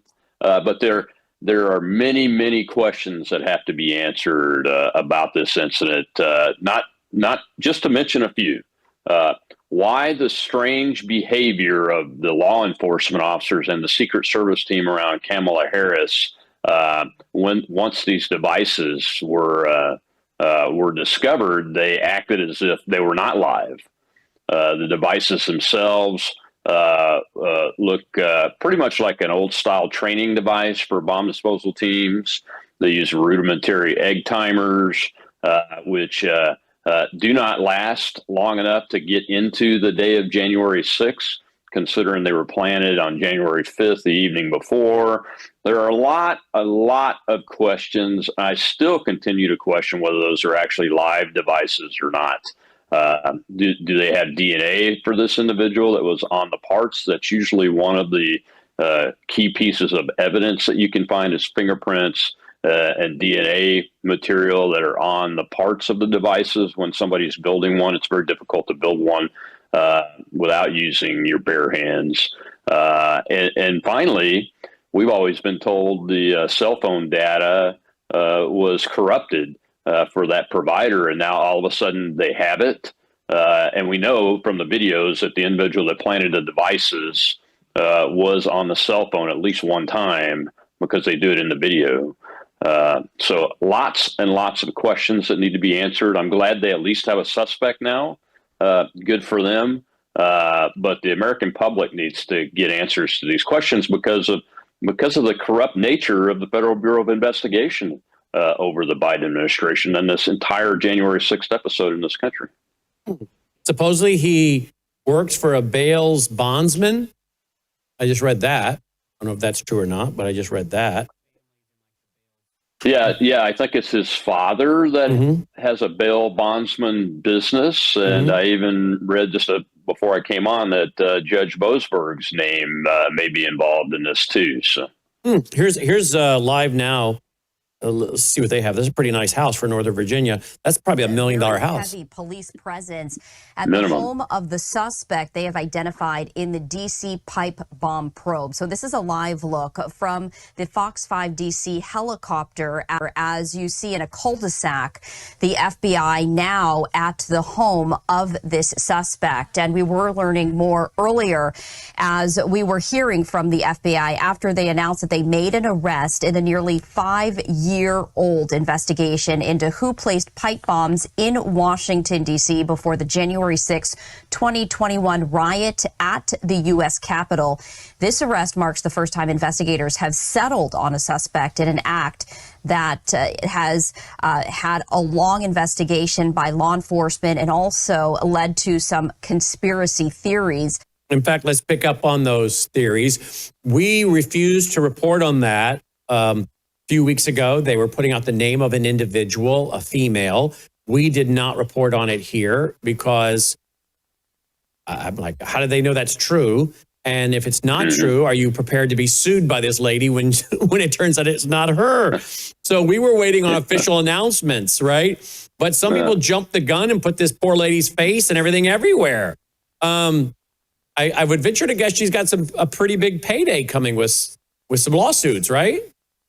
Well, like I said, there's a lot of questions that still need to be answered about this case, Brannon, that have not been answered yet. And the individual that supposedly picked that individual up as part of that reporting that lived one unit over from her was connected to a Metro card at the Metro station there where that individual was picked up supposedly, and it's on video camera. So Steve Baker of The Blaze, I've interviewed him several times over the years. He's been covering the January 6th thing for a long time, and he's the one that he and some other folks from The Blaze broke that story, and I have not interviewed him about that yet. I was like you, waiting to see how this plays out because there's just too many strange things that have happened with this case, and I just mentioned a few, and they're not conspiracy theories; they're just valid questions that I have as a former bomb disposal tech and a former commander in the military that's run law enforcement investigation organizations that are responsible for finding and evaluating and assessing evidence and preferring charges and things. So they got a search warrant. They got a suspect now. He's been arrested and apprehended. I think that's at least something positive about this case. But it's just been a long trail of incompetence and failure. Well, I think I'm on what is investigative reporter at The Blaze, Steve Baker's Twitter feed, and I don't see anything on here about this. The last post I see is from December 3rd, so I don't see anything on here about what he makes of this. But again, I guess we'll find out more. We'll find out more. Yeah, this is one of those where follow the Bongino rule appropriately. The Bongino rule is always wait 48 hours. Mm-hmm. Yep. Well, we waited more than 48 hours. We waited multiple weeks here because I don't know that they have anything, and I'm not going to get caught up in accusing somebody of something or reporting on it if I can help it. Yeah. We try to be accurate here for a lot of reasons, obviously. Let's go to Pete Hegseth.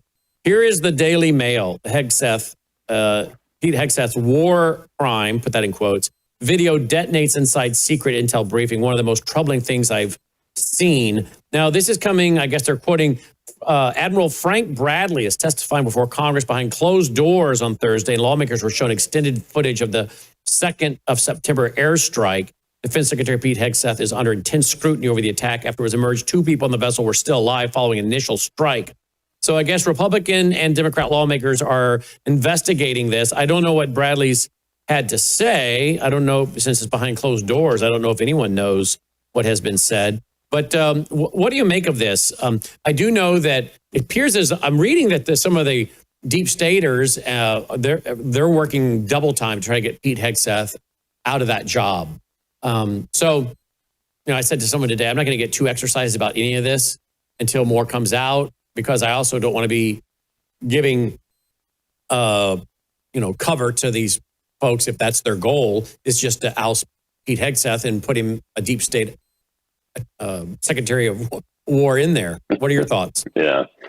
Well, your first indication that this war crimes fake story was fake is all anonymous sources, and they did not quote any of them. They just wrote a story out of thin air from these so-called anonymous sources. And so that's the first thing. Never accept at face value a story coming out of anybody that all of the sources are anonymous and they don't quote them. The next thing you would notice, if you go back and look at the social media posts from those of us that have worked the targeting process as military professionals at every level, you've got ground force personnel, Air Force personnel like myself, nuclear weapons targeting process. They all follow the same model, Brannon, and none of that was quoted in this so-called war crimes article. And we, the professionals, have been pushing back on it from the very moment that it was released, not because we're Pete Hegseth or Donald Trump sycophants, but because, look, you know, if you're going to accuse Hegseth of a war crime, then you're accusing every person in the chain that had anything to do with this process, all the way down to the young men and women that are killing the targets of war crimes. That's essentially what this article is doing. And it's very disappointing because, you know, my senator, Roger Wickers, the chairman of the Senate Armed Services Committee, I'm going to name him. He tweeted out almost immediately that he was very disturbed by it and was, along with Jack Reed, going to call for an investigation of war crimes of Secretary Hegseth and the War Department. That's ridiculous to jump on something like that, especially for somebody that's in the same political party as the president and the executive branch and is supposed to be working as a teammate. Look, you know, you go jumping on a fake story like that, especially this type of story, and you don't talk to somebody that's actually worked that process. Those people that are in powerful positions, like Senator Wicker, he knows better. He's an Air Force JAG, I think. So he knows what's involved in the process of when an order is given from the president and then through the Secretary of Defense goes to the Joint Staff, goes to the combatant commanders, goes out to the force commanders for assessment, analysis, assignment of military objectives, identification of the targets, and then assigning the targets to the forces that are going to try to fulfill the military objective. In this case, the military objective appears to be destroy the drug boat and all the operators on it so that they are no longer functioning and able to deliver these drugs. And the attacks occurred. I think Tom Cotton was in this meeting, and he said the first attack was warranted and justified and needed. The second attack was warranted and justified and needed. The third attack, and so was the fourth attack. So they struck this boat 4 times before they eventually destroyed it, which is what the military objective was. And it's perfectly lawful. It's ridiculous that people in the media and people in the government, these anonymous sources, would smear the entire United States Armed Forces, especially the young men and women that are volunteered to put their butts on the line.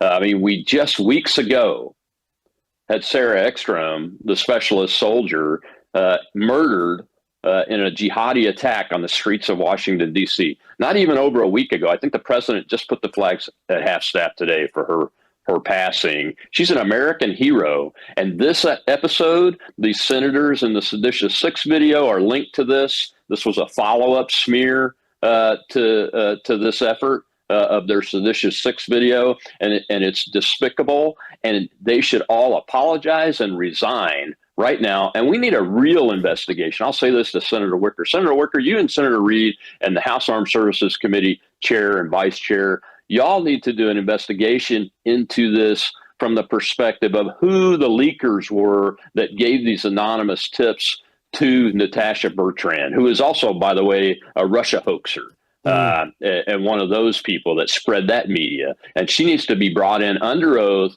and be forced to give up her sources, because this is dangerous to the nation and dangerous to our young men and women in uniform who volunteer to put their lives on the line.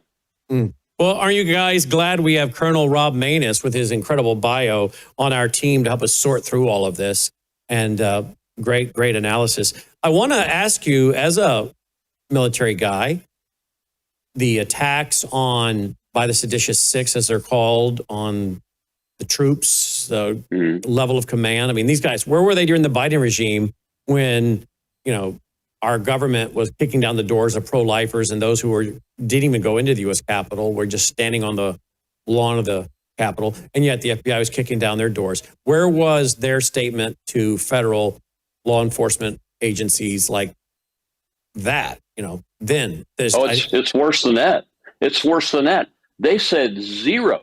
They were completely silent on the actual unlawful order from Joe Biden, the commander-in-chief, through Lloyd Austin, the Secretary of Defense, about the COVID vaccine order. That was deemed to be an unlawful order in the courts, and this Secretary of Defense, now Secretary of War Hegseth, deemed it to be not only an unlawful order, but it was unlawfully implemented. Where were they then? They were absolutely silent, because this is a political hit job, and it's involving the young men and women that volunteer to put their lives on the line to defend this nation against threats that kill 100,000 Americans a year. In this case, the drug boats, that's part of that operation. I don't care if it's not necessarily purely fentanyl or not for the type of drug. It's still killing 100,000 Americans a year. It's part of that effort.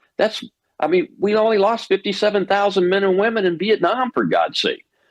Think about it's got to be at 2 million people that have died since this whole fentanyl craze started because of boats like this and this type of terrorism. So they're our enemy. They're valid targets. The orders were lawful. The seditious six should be ashamed of themselves. And Mark Kelly, Senator, you know better. You know better. You've been in command in the military. Look, Brandon, I was in command in the military. I wielded court-martial authority in my last command.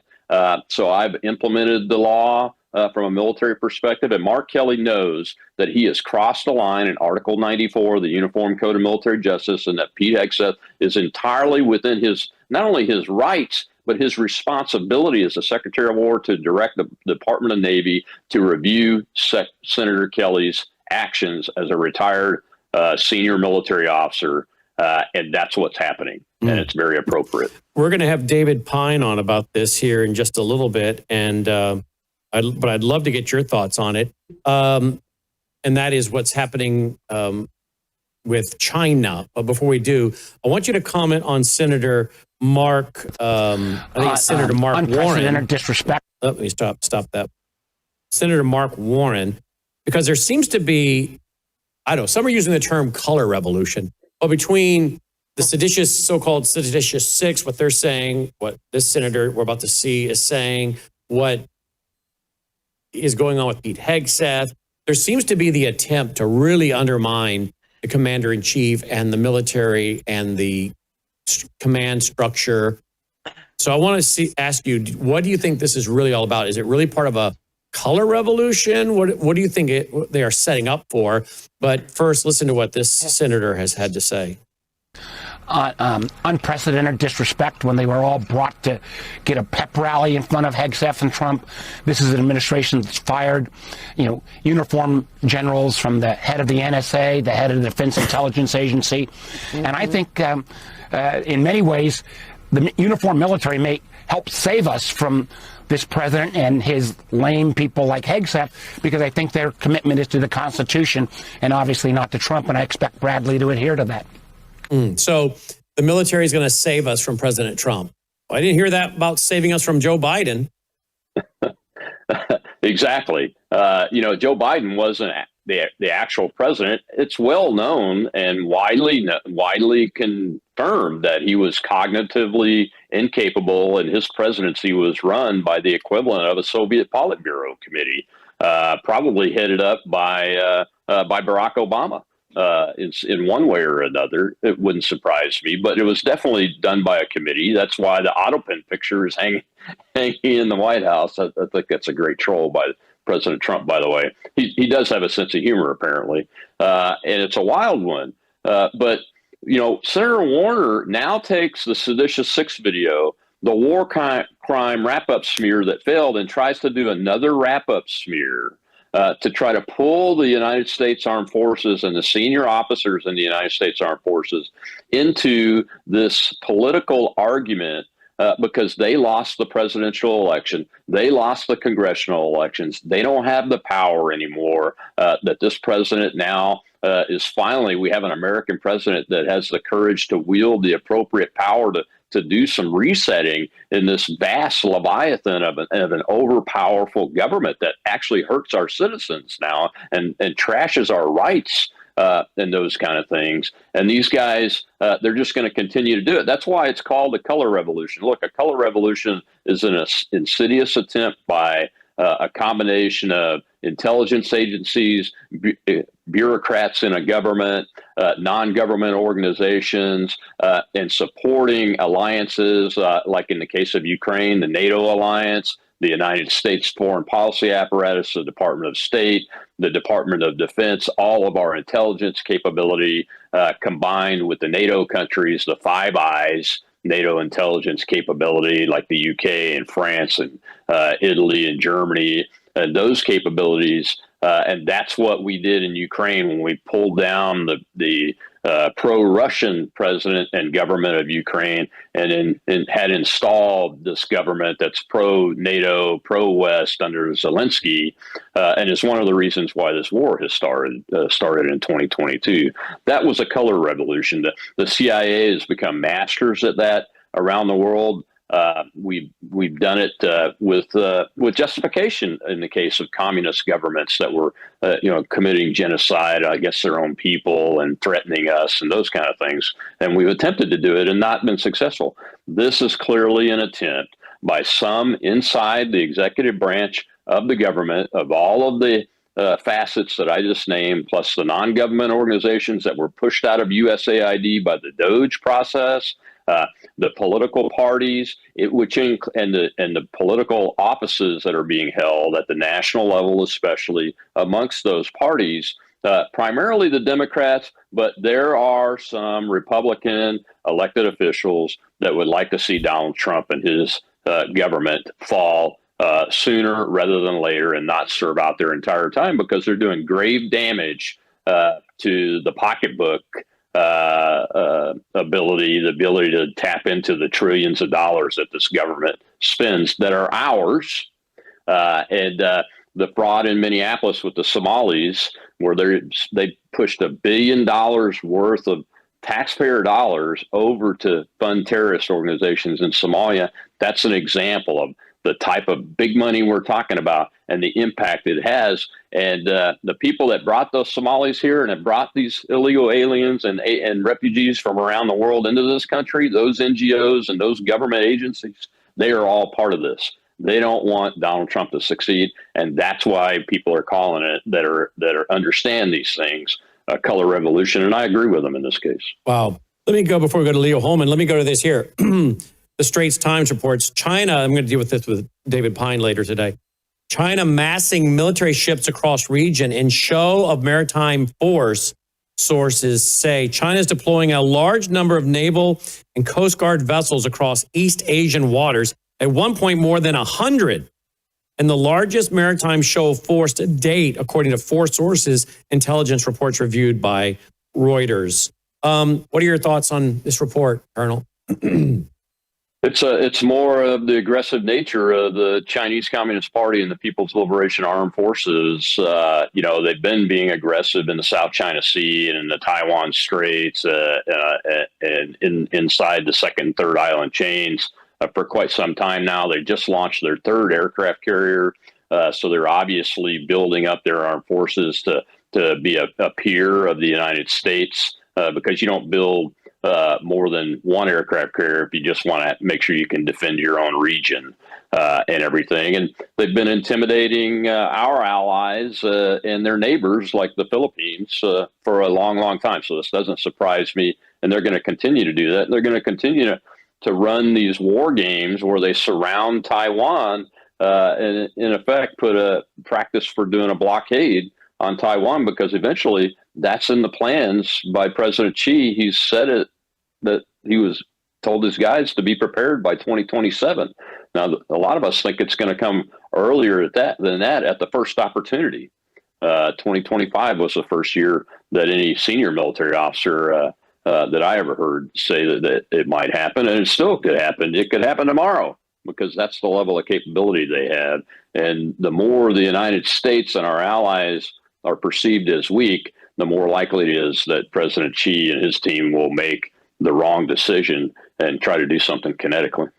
Any thoughts about the news breaking in the last 24 hours about Venezuela and voter fraud and voting machines and the former multi-star general that wrote the letter to President Trump? He sits in a prison today here in the U.S., turned himself in.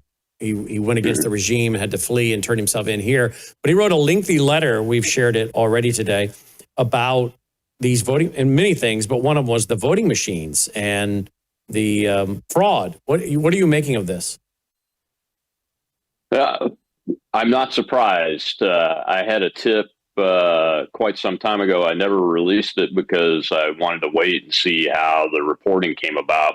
But the individual that gave me the tip is involved in this reporting. And next Wednesday on my show, I'll be interviewing Emerald Robinson, who has been the the media person that has been putting out the story about this and broke it on her show on Lindell TV, Brannon.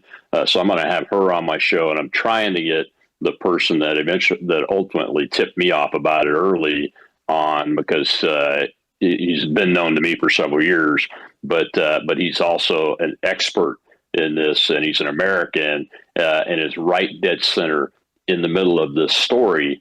And he's very reliable. He's a matter of fact, operations level thinker that can think tactically and strategically and assess information very effectively. And if you think there's anything amiss in the information that's coming out, this team that Emerald's been reporting on, it's one of the individuals on that team.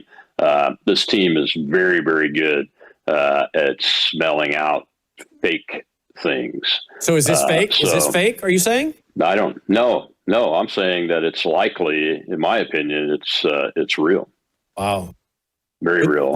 And that explains a lot of things about the way the United States is facing the Venezuelan government down. But also, remember, I said Venezuela is not the real story in this. It's China. Mm-hmm. That's the real story in this. China has been flexing its muscle in the Western Hemisphere. They've tried to take over the Panama Canal. We're pushing them out of that, and we're going to push them out of everywhere in the Western Hemisphere. And Venezuela is a key piece to that.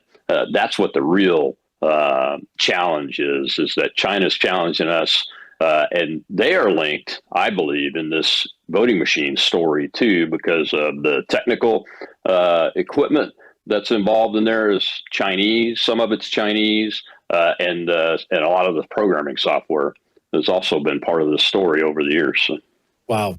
Okay, last question. The Afghan, I'm going to get to Leo Holman about this. The National Guard members, one was murdered, the other is seriously injured, but good news, thankfully, we're being told he's giving a thumbs up, moving some extremities and whatnot.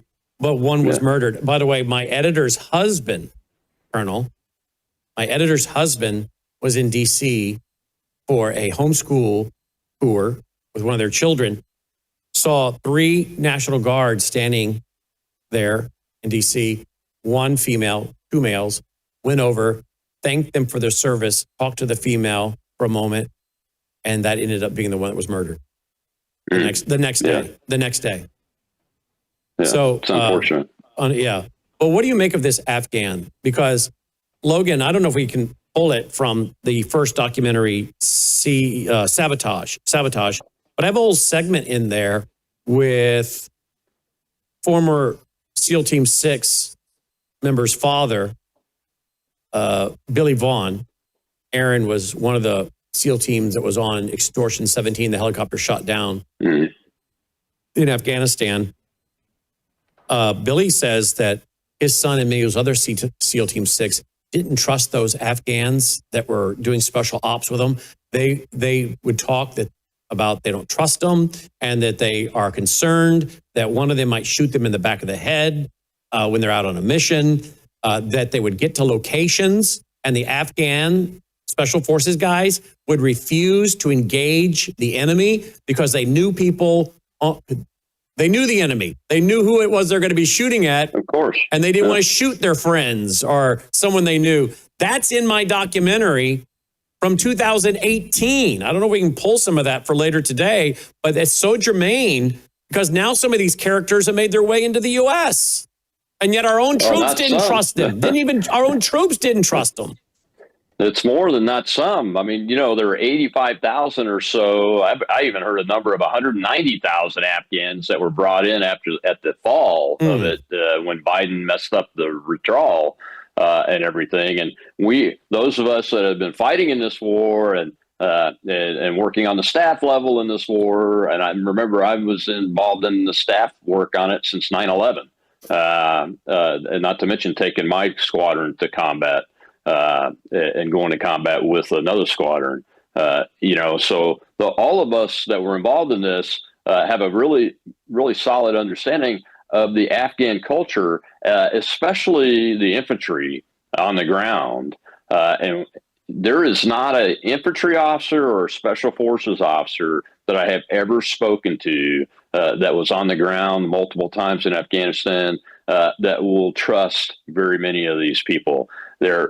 I've only met one guy that I know personally that brought his interpreter over. I quizzed him on it several times because I was worried about it. And, he was convinced that guy is going to be all right. But think about it, out of 190,000 maybe, but at least 85,000 of unvetted people, only one person. Those are incredulous numbers. When you think about that, every one of those people, the males, I don't know how many of them are males, but every one of them is a potential jihadi. Every one of them. This guy was vetted by the CIA. And I'll just point something out here. And the combat officer, ground combat officers that I've spoken to at length about this issue many times over the years, agree with me. There's a difference between battlefield vetting of somebody to work with the CIA or work with our forces over there, and vetting somebody to become a citizen or a permanent resident living in the United States that needs to assimilate into the Western culture, because these folks just don't have that level of understanding 9.9 times out of 10. There's very few of them that can do it. I'm not going to say that none of them can, but most of them can't, and they really need to be removed from our country and sent to a place somewhere else where they can be in a society that's their culture, where they can thrive in that society. Because when you hear the stories about some of these people, like the guy that was killed in Northern Virginia at a routine traffic stop, you can hear the video on what he was talking about. He's very frustrated about his experience in America and everything. And that's our fault, because we brought him over here knowing that their culture is never going to understand the Western culture, especially the American culture of freedom and individuality and pull yourself up by your bootstraps and those kind of things. They just don't, and treating people equally, their culture, especially the Islamist culture, treats women and children like property, like slaves. It's just incompatible with American society. And I think you're going to see more of this, unfortunately, because it takes time to get people checked out. And I know the president's given some very good and valid orders, and I support it, to do a complete review of every single one of these people and do real vetting on them. And it wouldn't surprise me if the majority of them don't get sent somewhere else. And they should be sent somewhere where they can thrive. But there are not very many of them that are ever going to be able to accept the way we live in this country. And this is the way it comes out. Now, this guy said Allah Akbar when he made the attack. So he's not mentally off. He's not frustrated like the individual in Northern Virginia I was talking about. This was planned. He drove from Washington State all the way to Washington, D.C. to do an attack. Think about that. And there's 85,000 people in this country that are not vetted. 85,000 of these Afghans that are not vetted. Yeah. That's just the Afghans. That doesn't count all the other groups. That doesn't count the over 100,000 Chinese military-age males that we've talked about before that have come into this country under the Biden administration. Many of them illegally, legally, or whatever. They turn them loose back into society without monitoring. What are they doing? How did they get to leave China? Why are they here? We've got to get past the weak thinking of, we have to treat everybody nicely. We have to accept all refugees and get back to a realism perspective and get this sorted out very quickly, because the storm is already here. One of my shows this week, the one I did yesterday, was titled "The Storm of Islam is Already in America." Wow. It is. Wow. And right now we're losing the battle to prevent something worse than 9/11 from happening. We're losing that battle right now. Now, hopefully the president's actions is going to help shore that up, but folks need to be prepared. Yep, they sure do. And of course, they can go to then go to worldviewstore.com. We have freeze-dried food. I have about a 3-year supply. I have enough to barter with. I've got heaters. I've got solar generators, all kinds of stuff. You can get it at worldviewstore.com. Worldviewstore.com. The other place you can get it is at worldviewtalk.com. Worldviewtalk.com. That's our satellite phones. That's our solar generators. So between worldviewstore.com and then worldviewtalk.com. And these are great ways to support our network as well as get your family ready for any numerous things that could happen. This is normally his slot, 2 to 3 Central each and every day. Colonel Rob Maness, who's on the road. But he joins us, obviously, I think, from a hotel room. You're out speaking? Is that what you're doing?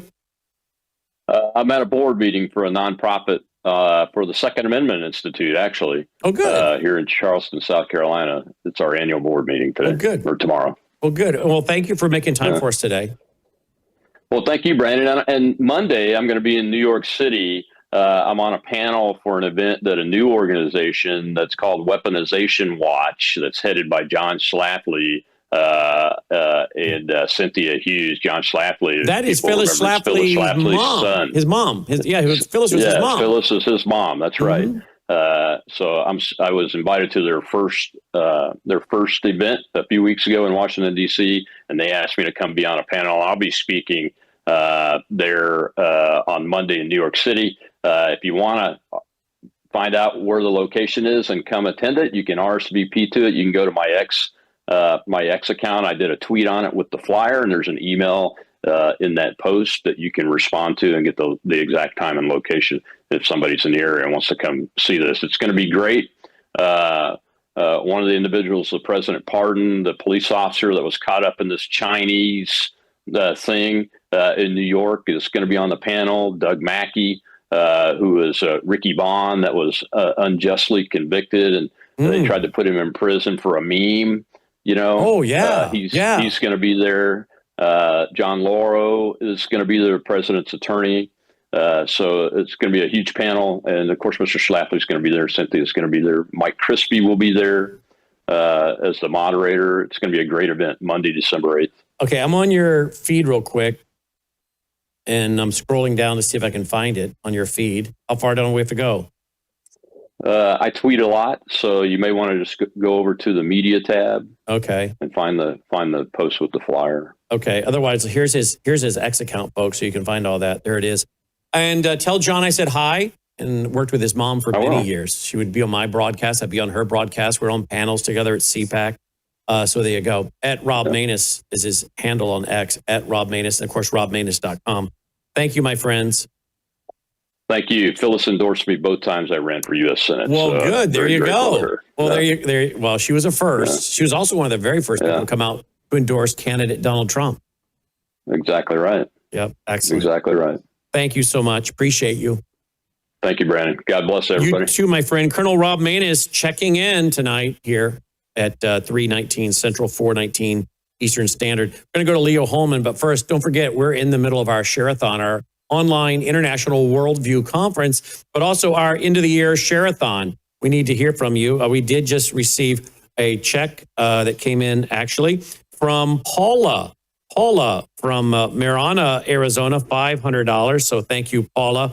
Sylvia from Port Washington, Wisconsin, $50. Gregory Johansson from Chuyak, Alaska, $775. So thank you guys for that. So again, you can make a contribution online at worldviewfoundation.com, worldviewfoundation.com. And you'll also find our mailing address there if you prefer to send a check. And you can call 901-468-9357 to make a contribution over the phone. They'll process your contribution right there, and we'll send out a tax receipt for you by the end of January 2026 with our EIN number and all that goes with that. So if you want to make a contribution over the phone, you can do that at 901-468-9357. Before we go to Leo, I want to go real quick, Logan. Do we have a testimonial? We've been asking people to send in those. Do we have one? How quick do you need to play one? You ready to go now? All right, let's do it. Here's a testimonial from one of you guys. Yeah, hi, Brannon. This is Vince Barwinski from Brisbane, Australia. I have been listening to you and your network for a number of years and find the analysis of you and your respective show hosts and guests on the red-green axis of Islam and Marxism and its embodying overall globalist dystopia, including the scams of climate Marxism and corporate fascism of the COVID jabs and the like, synthesized through the biblical lens to be nothing short of exemplary and mind-blowing. In particular, in regard to Islam, the analysis of your incredible show hosts and guests such as Shahram Hadian, Anni Cyrus, Hedia Miramati Falco, and Osama Duckdog. And in regard to military matters, Colonel Rob Manus. No less compelling the content of your audio books I listen to as a member of your vault. Moreover, the linkages of Islam to technocracy as elucidated by Patrick Wood. Ultimately, I think we can agree that anything, with the pause of what was Klaus Schwab's World Economic Forum and its strategic partner, the United Nations, their sub-entities like the World Health Organization and pro-Hamas UNRWA, and intimately linked NGOs like the International Commission of Jurists, ICJ, all over it, can only embody an agenda of nefarious intent. God bless you, Brannon, and your family. From Vince Bowenski in Brisbane, Australia. God bless. Hi, this is Sandy from Wisconsin. Your program has opened my eyes and my heart to the truth. I can't wait for Worldview to come on daily to see what you have to tell us. And your revelations on Sunday, Brannon, wow, it was incredible. A year and a half of studying. It was nice. Love it. Can't wait to study Daniel next. Wow. Thank you, guys. I love those. I'm hearing those for the first time, by the way. Logan was grabbing all those and putting those on the system to play. And you can still add your voice to that. We got a lot to play over the next day and a half. And you can add your voice to it. If you'd like to leave a voicemail, we'll gladly add yours to it. 901-468-9357. 901-468-9357. Thank you to both of you. And we do have people listening all over the world. That's what we're calling it, our online international worldview conference. We have so many people listening around the world that we hear from. Let's go to Leo Holman. Leo joins us. He's one of our producers here for the Worldview Reporter Nightly Newscast. He's an author in his own right, wrote a book in 2017, Stealth Invasion. And he joins us. Here's a new article by him over at leoholman.com. The lie our government wants you to swallow about failed vetting of Islamic refugees, like the one who shot 2 National Guardsmen in D.C. last week. Leo joins us. Leo, welcome to our online conference. Thanks for being with us. Thanks for having me. So, Leo, you kind of warned about this in your book, Stealth Invasion. I mean, it was in the title, Stealth Invasion. So talk to us about the stealth invasion, these 88,000, I think now Annie just texted me, it's like 88,000 of these Afghans that are here that are not vetted. Tell us about it. Absolutely, Brannon. 88,000, and that doesn't include the anywhere from 2,000 to 3,000 that disappeared over the early 2000s from Fort Benning, the Army base right here near me in Columbus, Georgia. This is where they would bring the Afghan soldiers to train them by the U.S. Army. And over the years, throughout this training period, thousands of them just disappeared from the base, and we have no accounting for where they went. They melted into U.S. society, and they're still with us, I'm sure. But getting back to this issue of vetting, that's a red herring issue, Brannon, because it's also sort of the default position of the mainstream media and the politicians whenever one of these Afghans, Somalis, Sudanese, Iraqis, Syrians goes off the rails and commits a terrorist attack. They always bring it back to the issue of vetting. Oh, this person came in under Biden or Obama. Usually the right will say that, and the left might say they came in under George W. Bush, and they just weren't correctly vetted. I explain in my book, and I talk to several former Muslims and current Muslims. This wasn't just something I made up. It's impossible to vet a Muslim.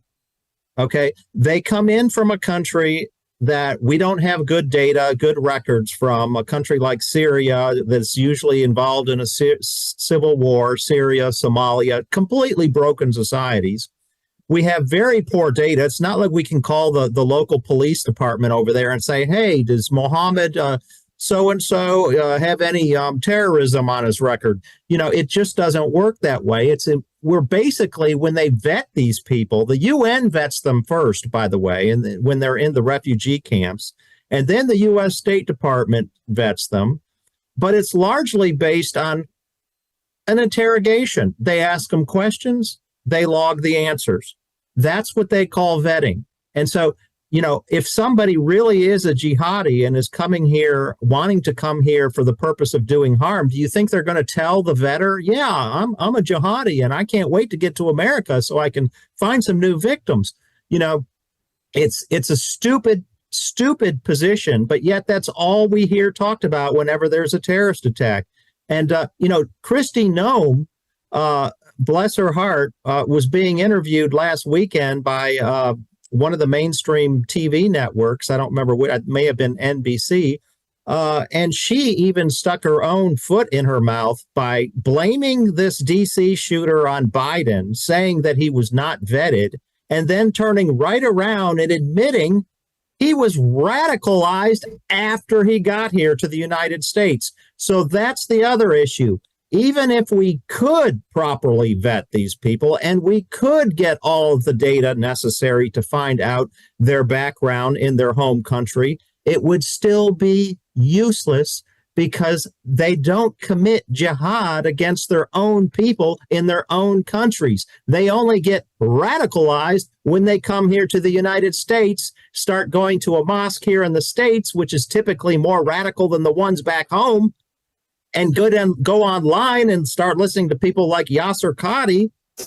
Then they get radicalized. And she admitted that this was exactly the case with the DC shooter. So vetting would not have mattered if he got radicalized after he got here.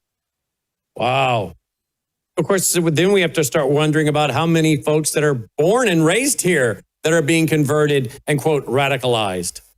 Good point, Brannon. And those are going to be hard to profile, aren't they? Exactly. And I covered that in my book, too, that actually most of the violent Muslims who become terrorists, I don't know if most is the correct word, but a higher rate of second-generation Muslims commit terrorist acts here in the United States than the original immigrant who came here from the homeland.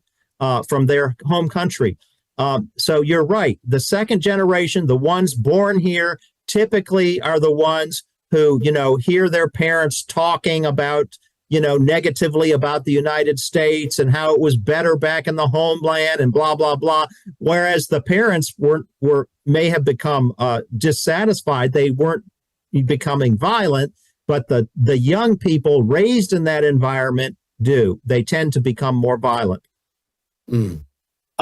So, Leo, talk to me about Minnesota and the $1 billion fraud up there with these Somalis. Here are the Islamists coming in, and now they're going to not only do they want to be under Sharia, we have the video, I hate to say this, but a lot of the people on social media that post, a lot of these people are just stupid, right? X and Twitter, I used to stay off of it a lot because it was just some of the bottom feeders. It has gotten better since Elon made it more of a news platform. But still, the clickbait wannabes people they're so irritating because now they're circulating a video today of the Somalis in Minnesota, particularly St. Paul, saying a new video. It's not new. It's not new. It's been out for years. None of this is new. Years and years it's been out. And we've played it here years ago. I think it was Daniel Horowitz or somebody that put it out on the streets of St. Paul, asking the Somalis whether they'd rather live under the Constitution or under Sharia. And they want Sharia. And I saw some ding-a-lings on social media. New video. So much of what's being put out, these people think is new. I had a friend of mine who reads of my books and apparently is reading one of my books, The Coming Religious Reich, I don't know, for the third or fourth time. His wife texted me the other night and said that, so many of the things that these people think are new were in your books and on your show years ago. And Leo, you and I and so many of our partners here, we get frustrated because these people think that they're discovering something new and think they're so smart and their investigative abilities, but they're so poor, they don't realize this is not new. Some of this stuff is 10 years old, 15, 20 years old, and they think it's new information. But this is what happens when you have a bunch of people that have no background in journalism, no background in writing books, doing research, have to go through the process with an editor, with a large publishing house. They just get on social media and they're just looking for attention and clickbait. But, there we go. We had the video circulating today that was new video out of St. Paul. Well, I'm going to show the video, but it's years old. But comment on this because this is what the Islamists are doing. They come in, they destroy the culture of the state of Minnesota, largely the Twin Cities, destroy that culture. And now they've milked $1 billion in fraud out of that state. Yeah, this is absolutely not a new story. I covered it when I was at WorldNet Daily in 2014 and 15. Before that, a friend of mine, Ann Corcoran, she used to run the Refugee Resettlement Watch website. She is since retired, but she was covering Somali food stamp fraud and welfare fraud back in 2005 and 2006. This is a very, very old story, and even more bothersome to me than the idiots on Twitter or X is when you see mainstream media covering this like it's new, right? They really want to be duped. And it makes me wonder, Brannon, if the mainstream media is now allowed to cover this and make it public to the general United States viewers and listeners, does that mean it's too late? Does that mean it's too late to reverse the trend of cultural destruction in our cities due to unfettered immigration from countries that hate us? Because I don't think the mainstream media would be reporting on this if they thought something was going to be done to fix it. Well, here's the video that I saw one guy say is new today. It's not new, as Leo said. It's been around for many years. But this was the Somalis back in St. Paul, Minneapolis, saying they don't want to live under American law. Do you feel more comfortable living under American law, or do you feel more comfortable living under Sharia law? Sharia law. I'm a Muslim. I prefer Sharia law. Right. Sharia law, yes. You prefer Sharia law over American law? Of course, yeah. Of course, yeah. And do you find most of your friends feel the same way? Yeah, of course. If you're Muslim, yeah. He can make his daughter marry somebody. Yeah, he can. Yeah, he can. He has the authority, The authority to that. Yeah, to do that. Yeah. So here, how young do you think it's okay? Yeah, 15. Is it right to kill somebody who insults Muhammad? Yeah, because she is just, she hate the religion, I understand. But she shouldn't pick up the prophet, So you understand why people would want to attack her? Yeah. If you had a choice, would you rather live here or would you rather live in the Muslim country? I'd rather live in a Muslim country with my people. Would you prefer to live in America or prefer to live in Somalia? For me, I think it's Somalia. I would rather live in Somalia. I'm not Americanized. I just speak fluent, and I'm articulate, and I can articulate what I'm trying to say. That's about it. But other than that, as far as my culture and my preferences and everything, it's still Somali. Even though here you have all the freedom and stuff like that. And even though I have all the freedom, I think life might be better in Somalia than here. Because now you have the freedom of practicing your religion while working and doing your other things. Well, then please go. Please go. Get out. If you want to live there, go. Again, this is not new. This was several years ago. And now they're taking over. They've destroyed the Twin Cities. I was there. The last time I was there was 2018. I'm trying to avoid going back. I was stunned at what I saw in 2018 around the Mall of America. I thought I was in Somalia. There was more hijab-wearing women than I'd ever seen. And when you went through the Mall of America, again, I was surrounded by these people everywhere. I mean, it looked like we were in the Middle East. Now, I spent years growing up there because my dad was with the government. We got transferred there. But after I met my wife and had some kids, my 3 kids, we got out 21 years ago this spring because we saw the handwriting on the wall. Not to mention the weather stinks and the taxation. But this has been going on a long time.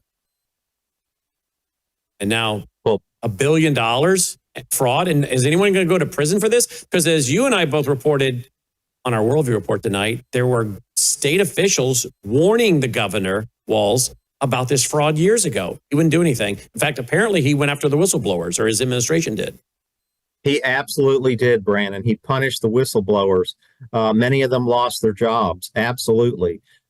He's totally complicit, as is every governor in every state. I hate to just make this a Minnesota thing.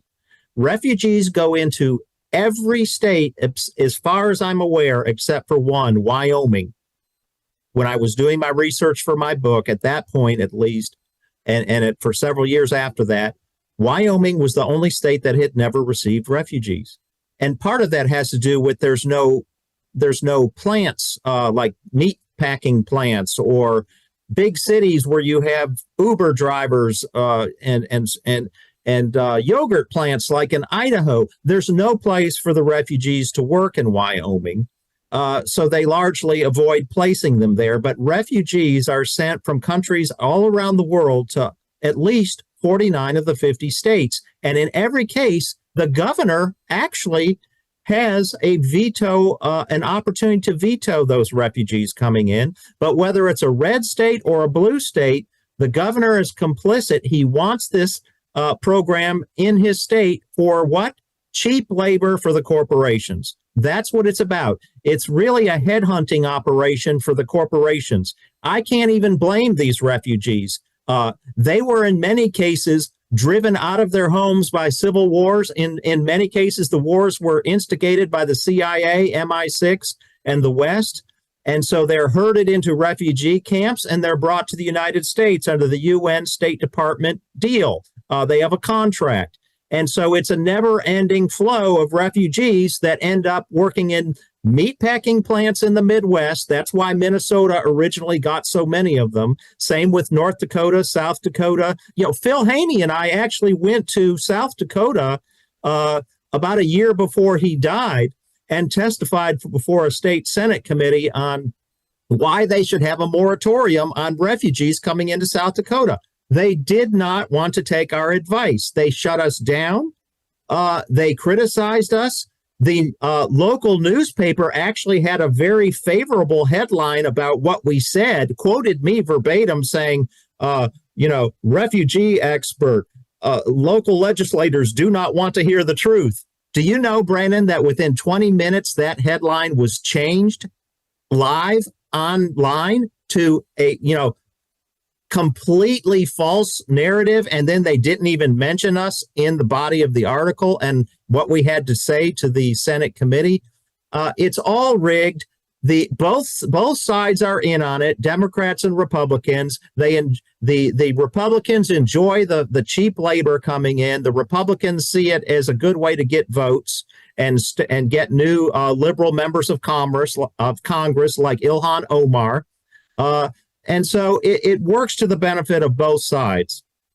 Yeah, except for we the people, the American worker who's thrown out of work, the people who live in these cities who have to put up with the Sharia mess and the calls to prayer over loudspeakers.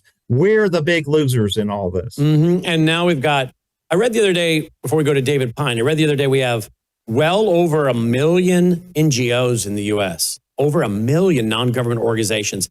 And you know that they are, in my opinion, it sounds like from what I'm reading, they're laundering money, and it's kickbacks. Yes. It's kickbacks to politicians and special interest groups and judges and all kinds of elected officials. And it's happening on the right and the left. I remember Rudy Giuliani being on my show saying that Ukraine was a gigantic money laundering scheme. And I said, well, why don't the Republicans do something about it? He said right on the air, because the Republicans, a lot of them are in on the money laundering. Absolutely. Both sides are benefiting from the money laundering, raping the taxpayers and enriching themselves, which is what Frederick Bastiat in his classic book, The Law, warned about. This is how nations fall and collapse, when the bulk of your politicians plunder for themselves and special interest. 100%. You nailed it, Brannon. It's a vicious cycle. This system I talked about with the cheap labor coming in to benefit the corporations, those corporations then kick money back into the politicians' pockets in the form of campaign contributions. And so it is a gigantic money laundering operation. Rudy Giuliani is exactly right. Leo Holman, he's available at leoholman.substack.com, leoholman.com, leoholman.com, and leoholman.substack.com, associate producer of the Worldview Report. Leo, as always, thank you, my friend. Oh, my pleasure, Brannon. Thank you. Leo Holman checking in tonight, leoholman.com, leoholman.substack.com. We're going to be joined here in just a few minutes by Anni Cyrus, who's going to help out tonight.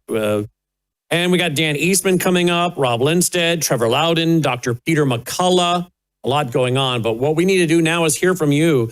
Will you call right now, make a contribution over the phone, 901-468-9357 as part of our end of the year share-a-thon and our online Worldview Conference, 901-468-9357. And you can also make a contribution over the internet at worldviewfoundation.com, worldviewfoundation.com. Help us bring in quite a bit of our budget for 2026, the first quarter, will you? First quarter of 2026, we'd love to bring in a lot of our budget for the first quarter for the foundation between today and tomorrow. So we need a lot of you calling or going online, calling 901-468-9357, or going online and making a contribution now at worldviewfoundation.com. Joining me now is one of our national security experts, David Pine. David, welcome to our live special International Worldview Conference. Thanks for being here.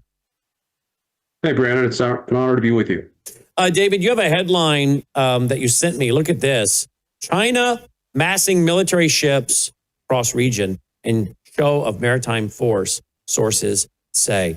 Tell me about this, and how big is this? This is the largest maritime show of strength that China has ever done in its history. It's as of yesterday, there were over 100 PLA Navy and Coast Guard ships that were deployed from all three of their fleets, their North Sea Fleet, their East Sea Fleet, and their South Sea Fleet, probably including all three of their super carriers, aircraft carriers. What's interesting about this is, back in April, they had a large naval exercise, another joint air naval exercise, practicing for the blockade of Taiwan. This one they haven't announced. They had the title for the last exercise was Straight Thunder 2025A. This one could be 2025B, but I've been expecting this, and likely other China experts have been expecting something like this to occur either last month or this month, because obviously 2024A suggests there's going to be a 2024B. At least that was the case in 2024 with the naval exercises that China did at that time. But previous to this, the largest naval exercise was in December of 2024. I think that was with 90 ships. As of today, the number of ships that are at sea have decreased to 90.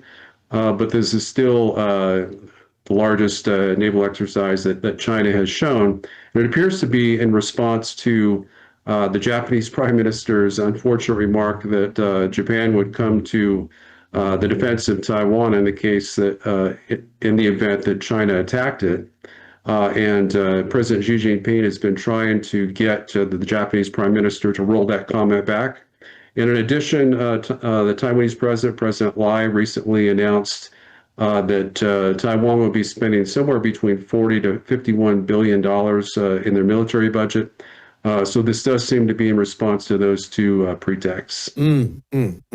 So when do you think, if you had to guess, will be the full-on assault of Taiwan by China?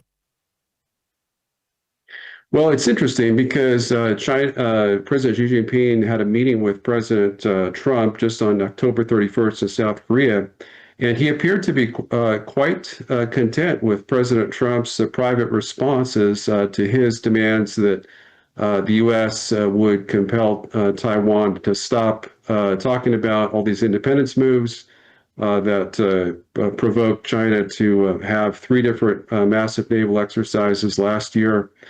So what I'm saying is the U.S. and Chinese relations seem to be going pretty well. And so this, while it's not unexpected, if this were to transform into a full blockade or invasion, this would kind of go against what seems to be a slight improvement in Sino-U.S. relations from the Trump-Xi summit. All right, let's switch real quick over to Zelensky. In various news reports, people are saying he's done. It's over. He's lost, but he doesn't want to leave. What are you hearing? And I guess Putin now is saying to Europe, look, I don't want to fight you, but if you go to war with us, there will be no one left to negotiate with when I get done with you. That's pretty tough. But yet people say, wait a minute, he can't even beat Ukraine. How is he going to beat all of Europe? Of course, I guess my response to that, you're the expert. My response would be, well, I guess if you push the guy far enough, maybe he just has to start using some of the Satan 1, Satan 2, and a few of these other big time weapons. And then people that, think he's not as powerful as he potentially is won't be around to even talk about it. So tell me about all this. Well, the truth is that Russia has had the capability to defeat Ukraine inside of a month for some time. As you might recall, they began the invasion of Ukraine numerically outnumbered. In a blitzkrieg attack offensive, just in a matter of days or at most a few weeks, they were able to conquer 27% of Ukraine's territory.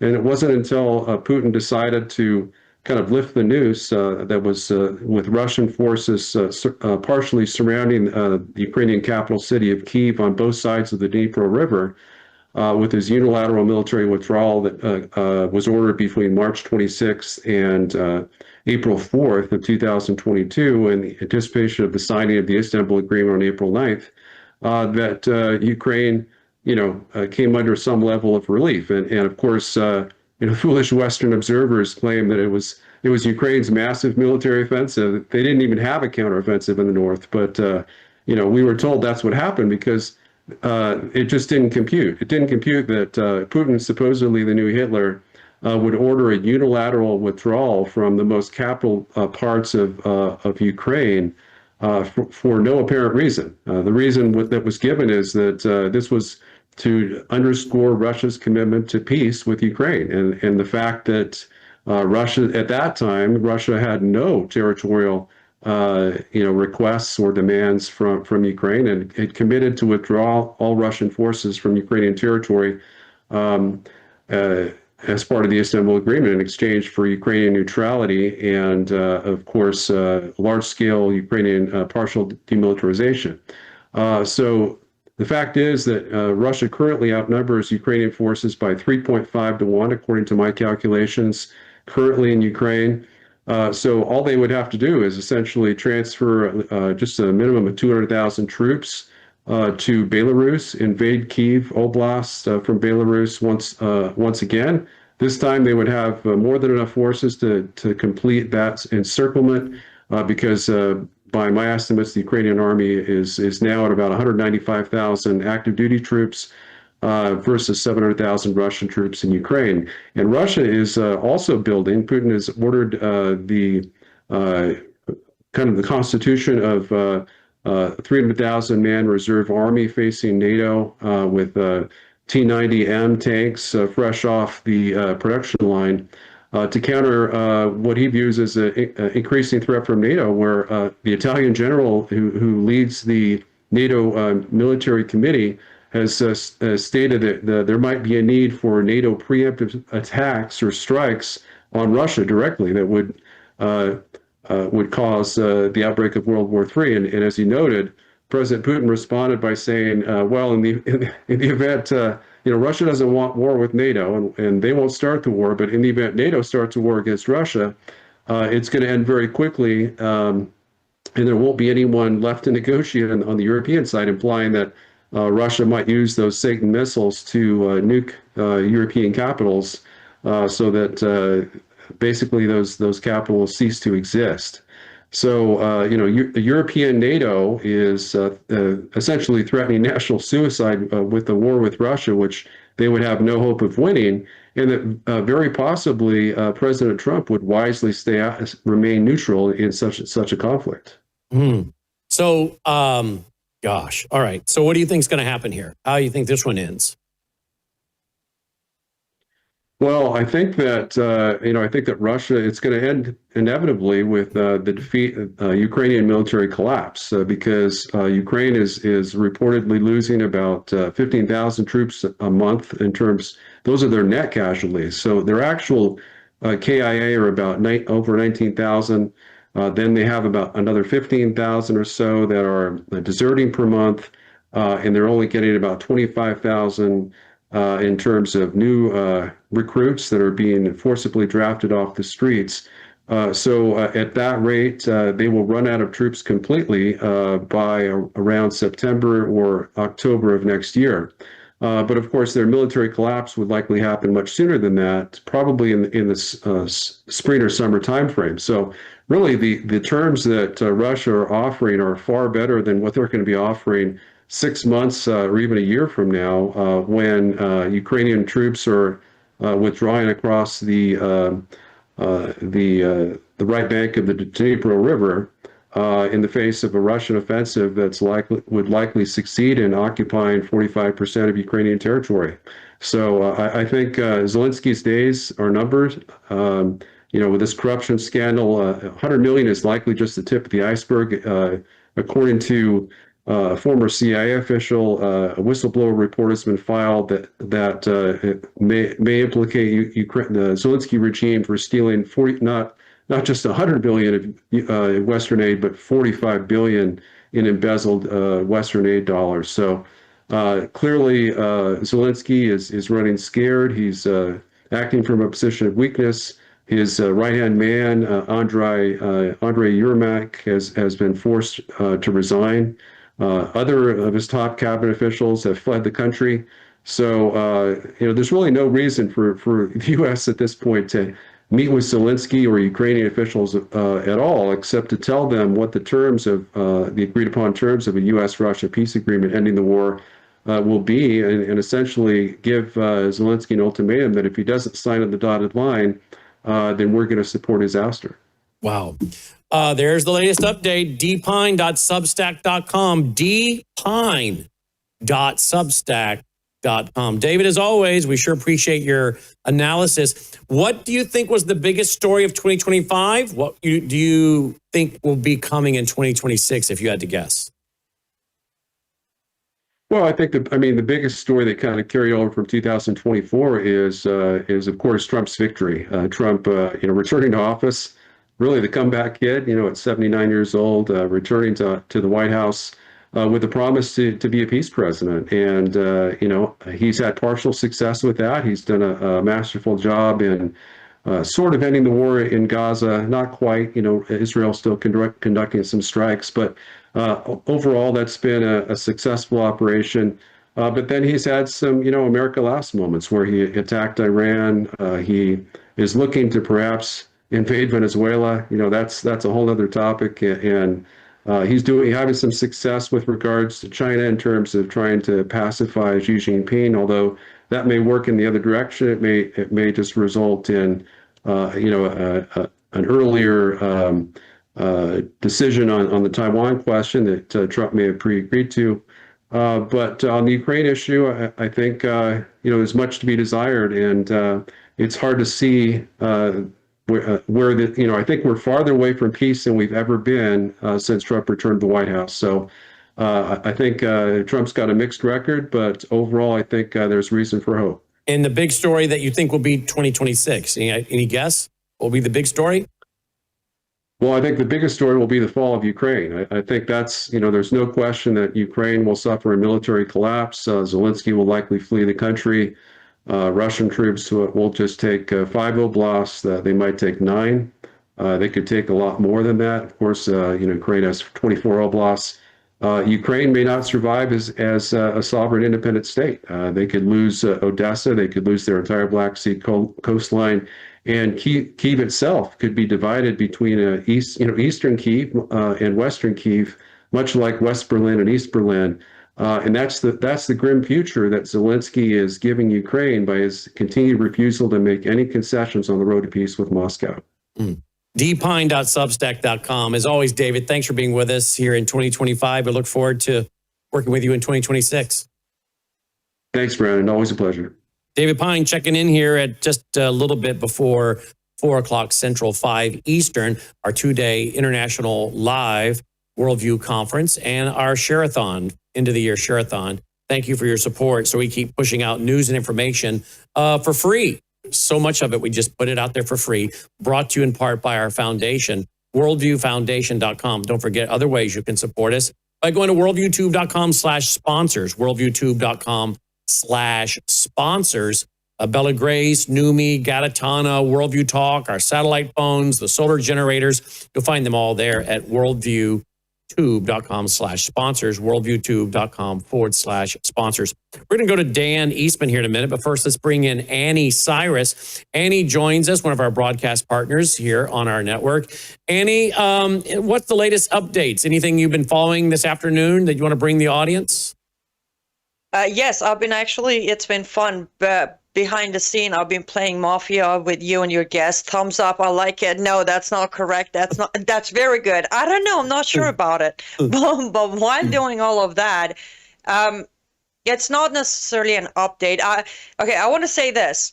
Now Aaron has confirmed what I've heard. I'm really paying attention to waiting for one of the IRGC commanders to come out and say something.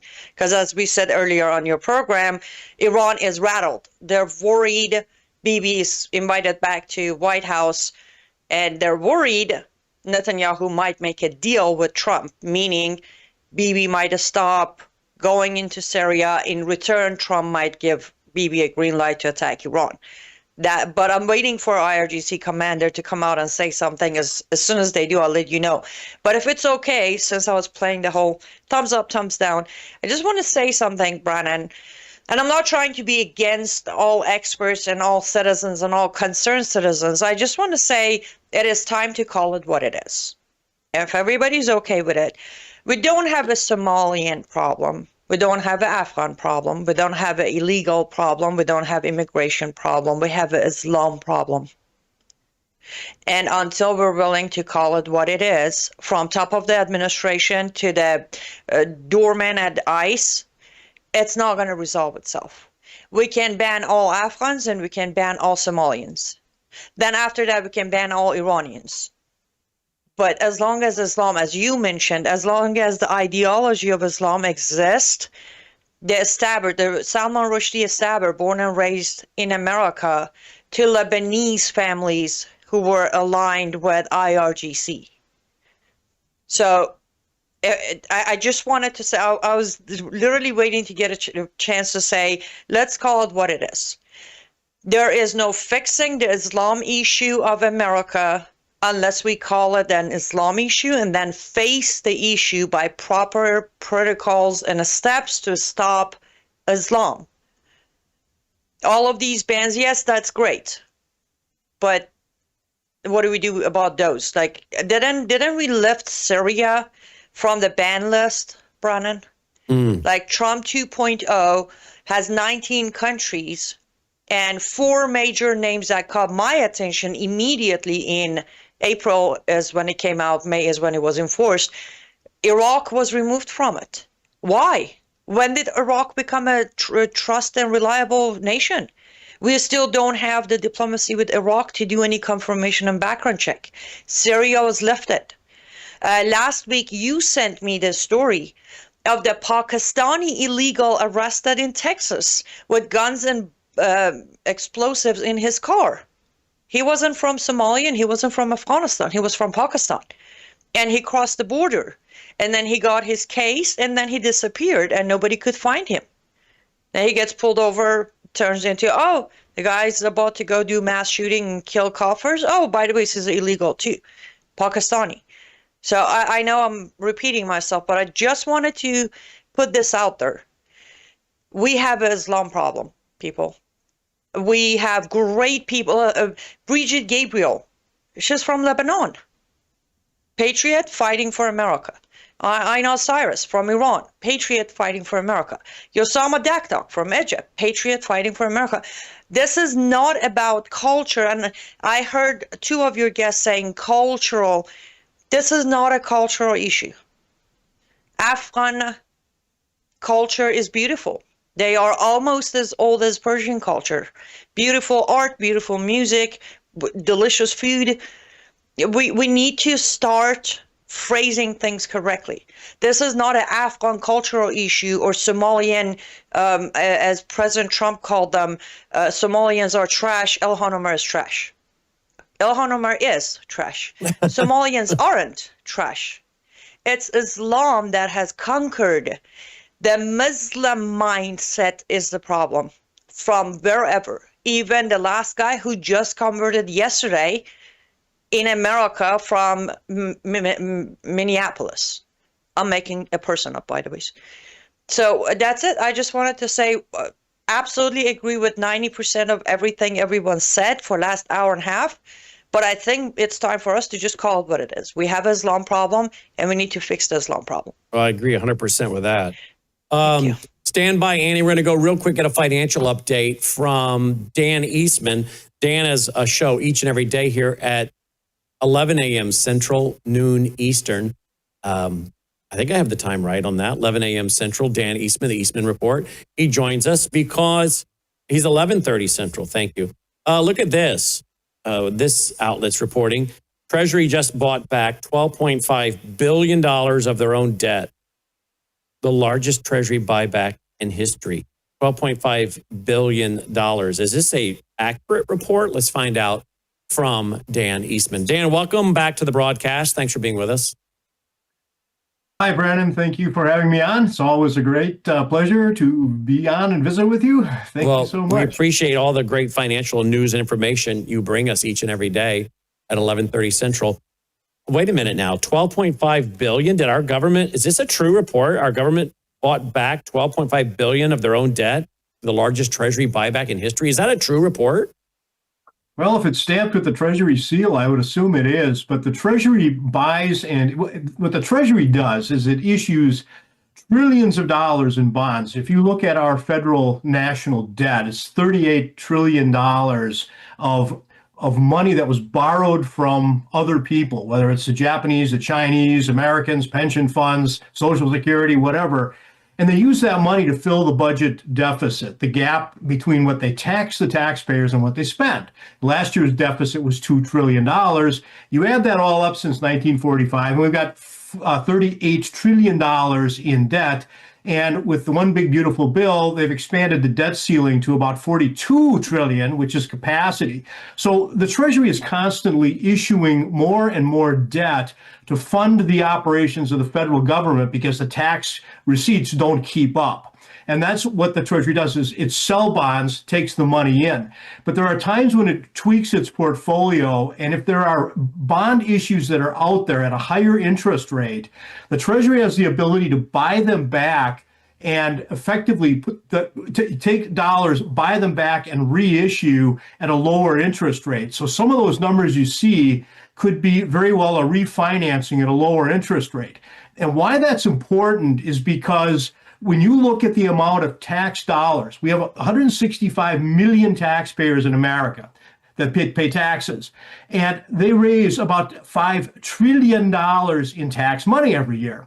But they spend $7.5 trillion. There's a big deficit. And that $38 trillion in debt has a debt service of over $1.2 trillion right now, which is about 24% of our total tax take per year. So for every tax dollar you pay in, 24% of that is going to pay interest on money they've already borrowed and spent. And it's just the big stack keeps growing and growing.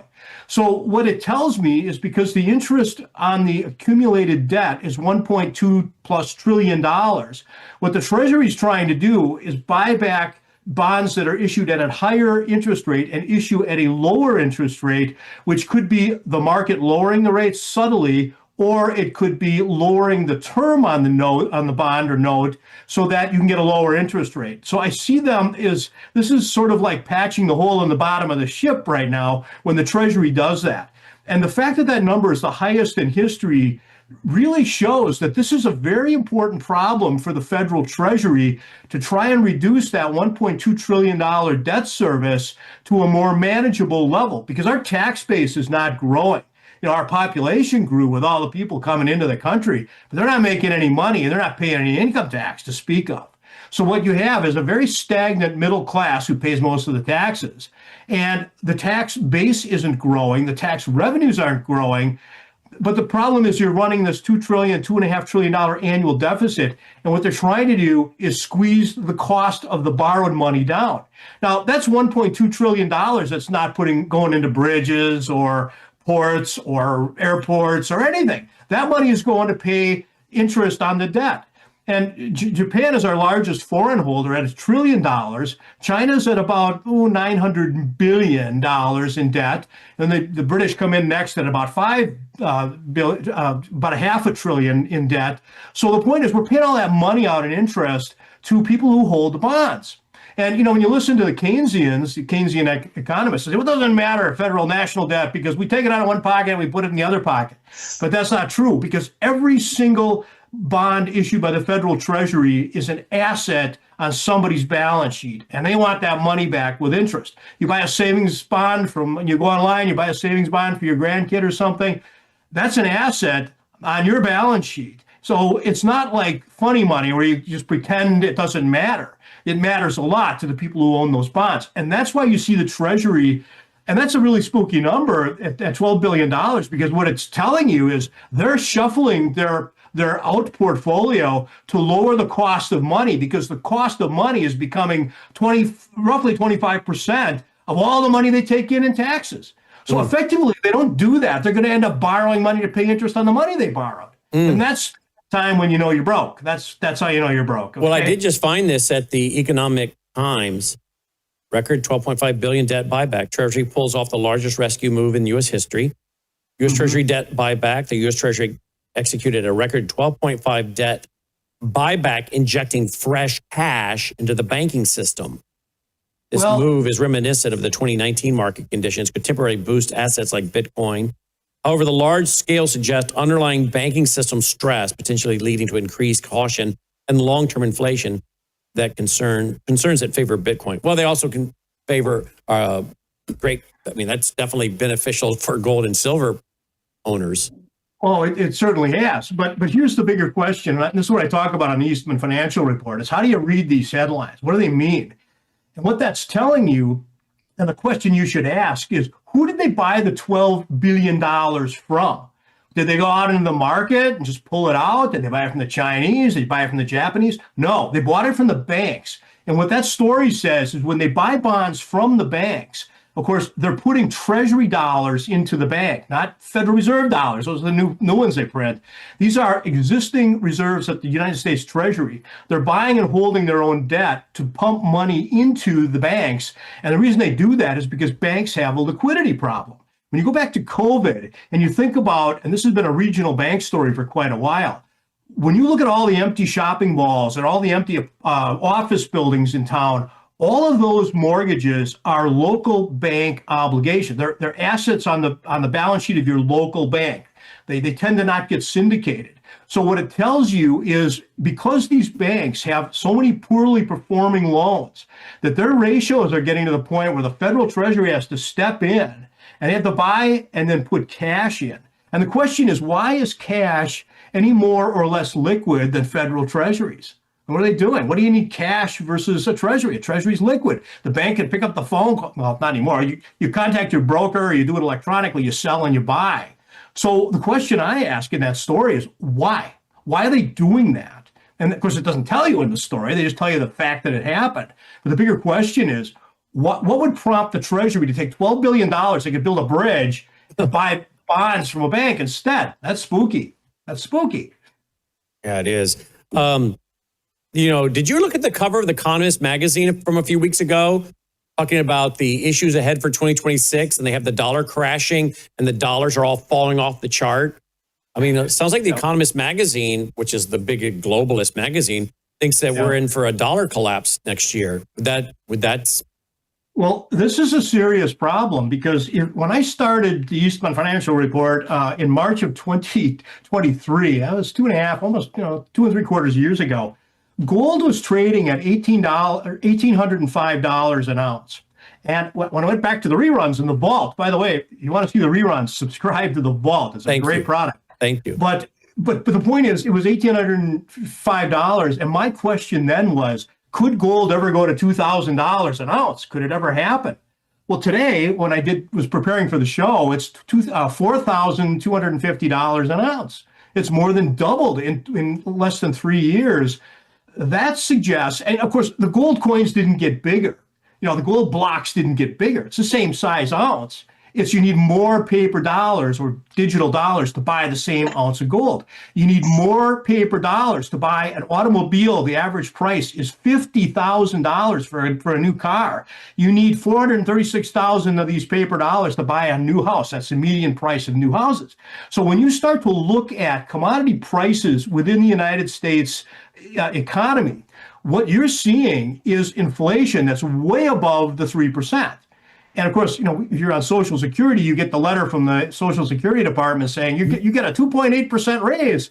That's the consumer price index. But we all know that the dollar is deteriorating. And when you look at, from a financial perspective, at the United States government with 330 million people and 165 million taxpayers, and we got 38 trillion, now maybe going to 42 trillion in debt, that's unsustainable. And the world knows it. So if you're some country somewhere and you've got a bunch of resources and you want to park your resources in safe international currency, well, it was, 100 years ago, it was the British pound was the gold standard. Well, then it was the US dollar.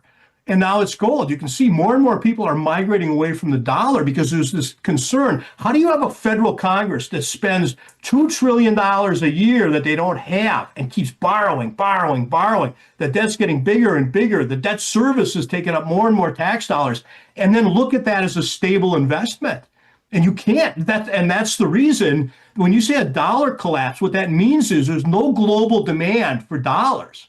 Now, back in the 70s, we were cleverly pegging our dollar. We took it off the gold standard and we put it onto the oil standard. Those are the petrodollars. And of course, you knew you could trade dollars for petroleum and your country needed petroleum. It created a very stable dollar. But that isn't the case today. And with the mismanagement in Washington, this flagrant mismanagement of our national resources, people are waking up worldwide. And that's why you have BRICS and you got the Chinese making a big pile of gold and other countries. If you look at the demand for gold by central banks globally, it's exploding because people realize that the dollar's position as the global safe harbor is at risk because of the profligate spending by a Congress. You look at this, with this kicking the can down the road. They shut the government down on September 30th, which was the last day of the fiscal year. And we had 43 days of foolishness. Then they passed something to kick the can to January 30th. So I'm kidding around with my viewers. And I'm saying, you know what? We're going to have the same debate. Food stamps going to be cut off. The poor air traffic controllers. I mean, how do you run your family household budget when you don't know if your paycheck? This is broken in Washington. And because it's broken, that's why the dollar is weak. Because finance doesn't look at, your world military things. That's been happening since creation. But what the financial world looks at is the balance sheet and the numbers, and saying, you know what? The United States has more debt and more expenditure than its population can possibly afford. And you're seeing it in fixed assets like gold, silver, and real estate, collectible items. If you're into old collectible cars, man, the prices are through the roof because you'd rather invest in an old Corvette than put it in some bank somewhere. And, you're getting 2% interest when inflation's 12%. This is why we're seeing that. to the issue of Kyle Busch. I saw Kyle Busch put out a post the other day. I'll play it. I want to see what you make of this. What is this all about? Explain this to our folks, because he and his wife decided to go public with this story. Here it is. Here we are in New York City. Samantha and I are at one of the major news stations here in New York City. And as many of you may have seen, we have a press release out that we are in litigation with Pacific Life in regards to IUL policies and insurance policies that are also retirement policies for planning for our future. And unfortunately, ours did not go well. Yeah, as you'll hear when this broadcast comes out, it was a major scam. We tried to do what we thought was best for our family, for Brexton and Lennox. We were trying to be financially responsible for them and plan for our future. And little did we know that by investing money in this scam, it's all gone. And so the reason we came out here today is, as you guys know, who've followed us for a while, every time God puts a struggle in our path, we're going to try to use it for good. And so we're out here speaking out about what happened, because this just isn't happening to athletes and celebrities. Right. This is happening to teachers, police officers, veterans. This is happening to widows. These are people who are 70 years old. They have nothing else to fall back on. These are people who are, they've worked hard, they've made a small business, they are ready to retire, and they buy into these scams and they lose absolutely everything. And so, Kyle and I will use this platform to try to do all the good that we can. And so we're going to keep fighting Pacific Life, and we're going to show the world that this was a huge and utter scam. That's right. So tune in for further updates as we come along further in the case. Wait a minute. What was the company they said?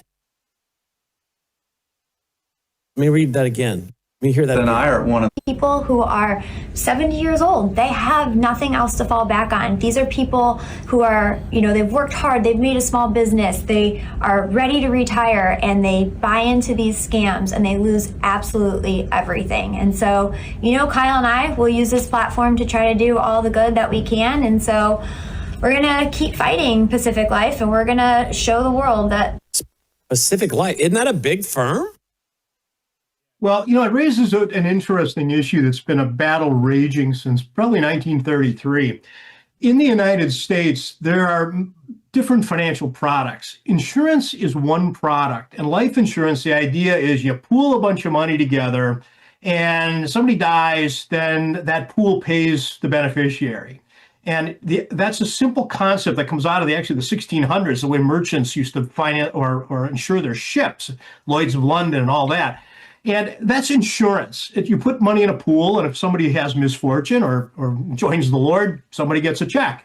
That's insurance. And that's regulated by the states. There's no federal overlay for insurance regulation. They don't regulate car insurance, house insurance, health insurance. Don't get me started on that. And life insurance.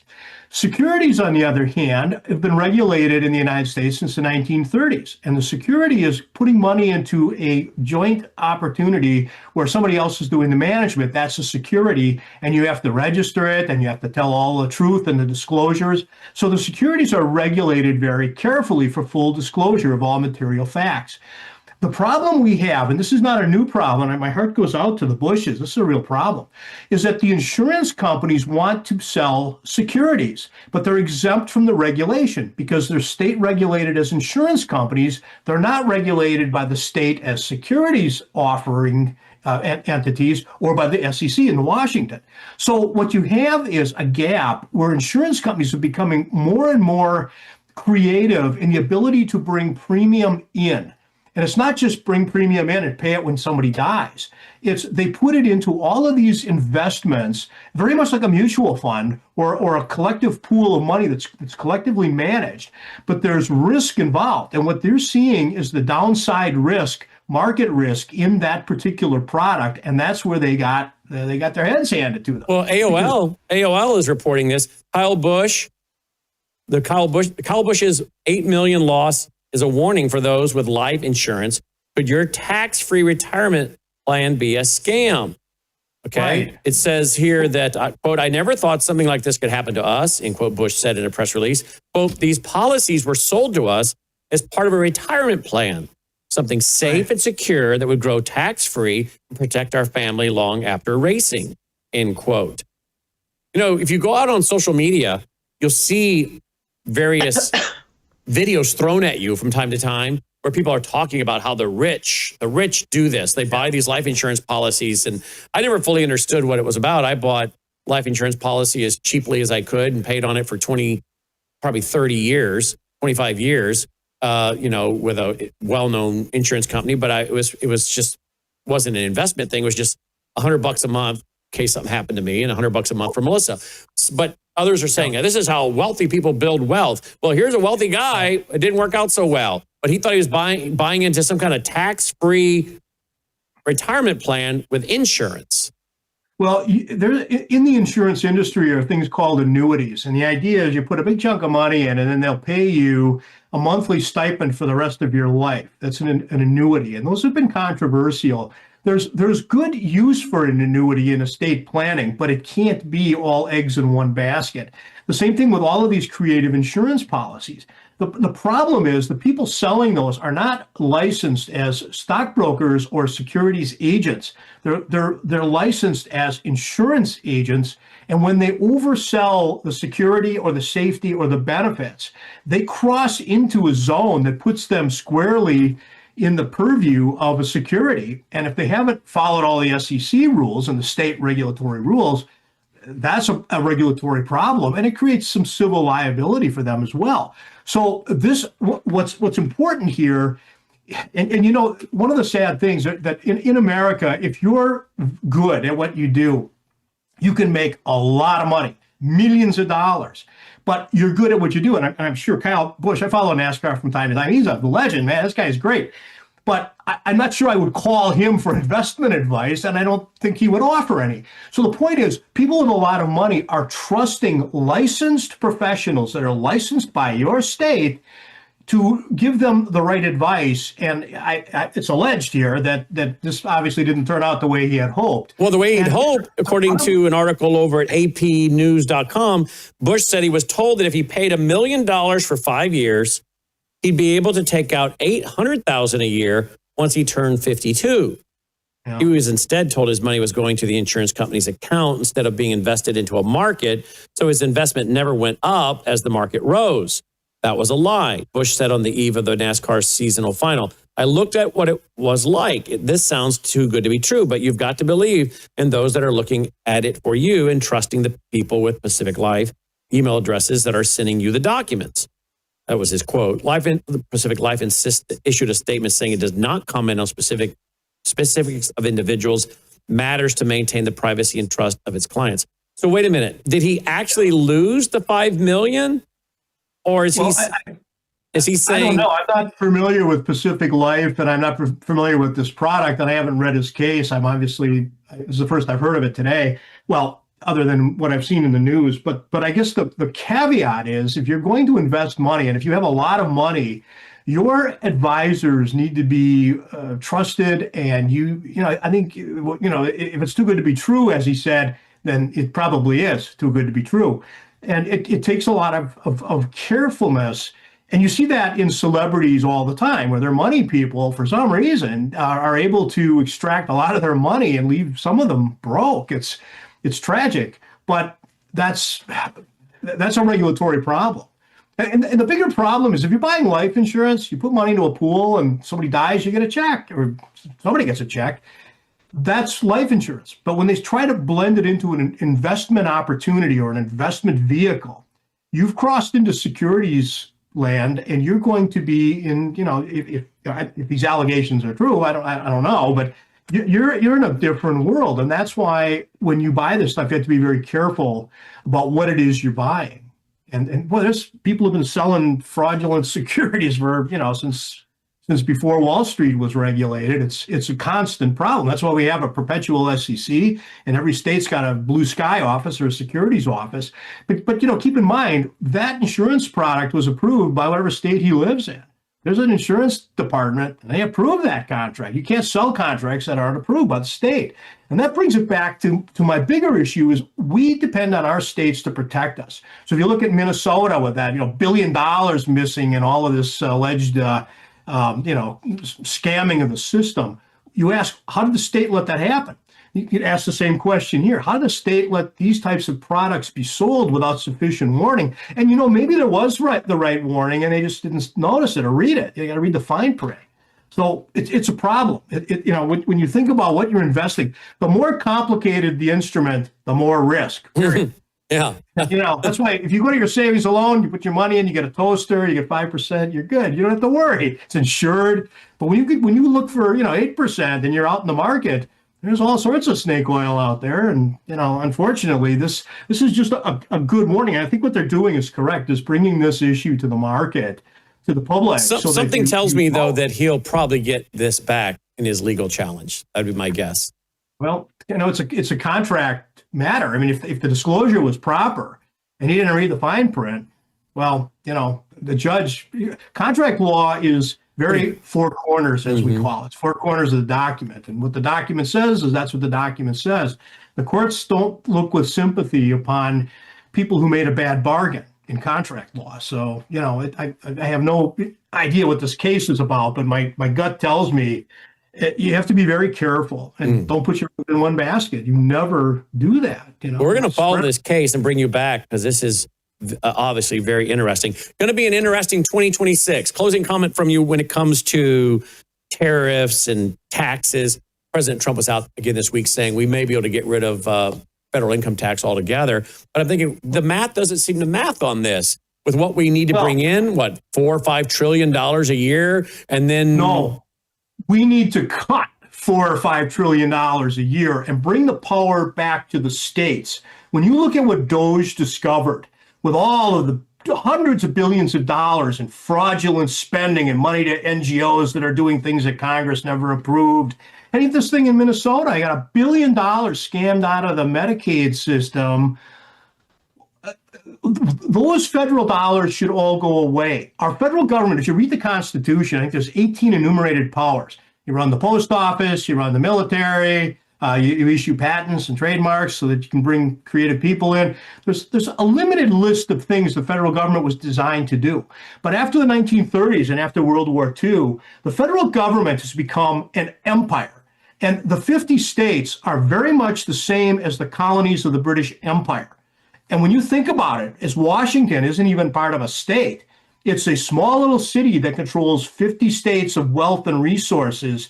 And they're taxing the people to the point where you raise $5 trillion and you spend $7.5 trillion and you put the $2.5 trillion in debt on their backs.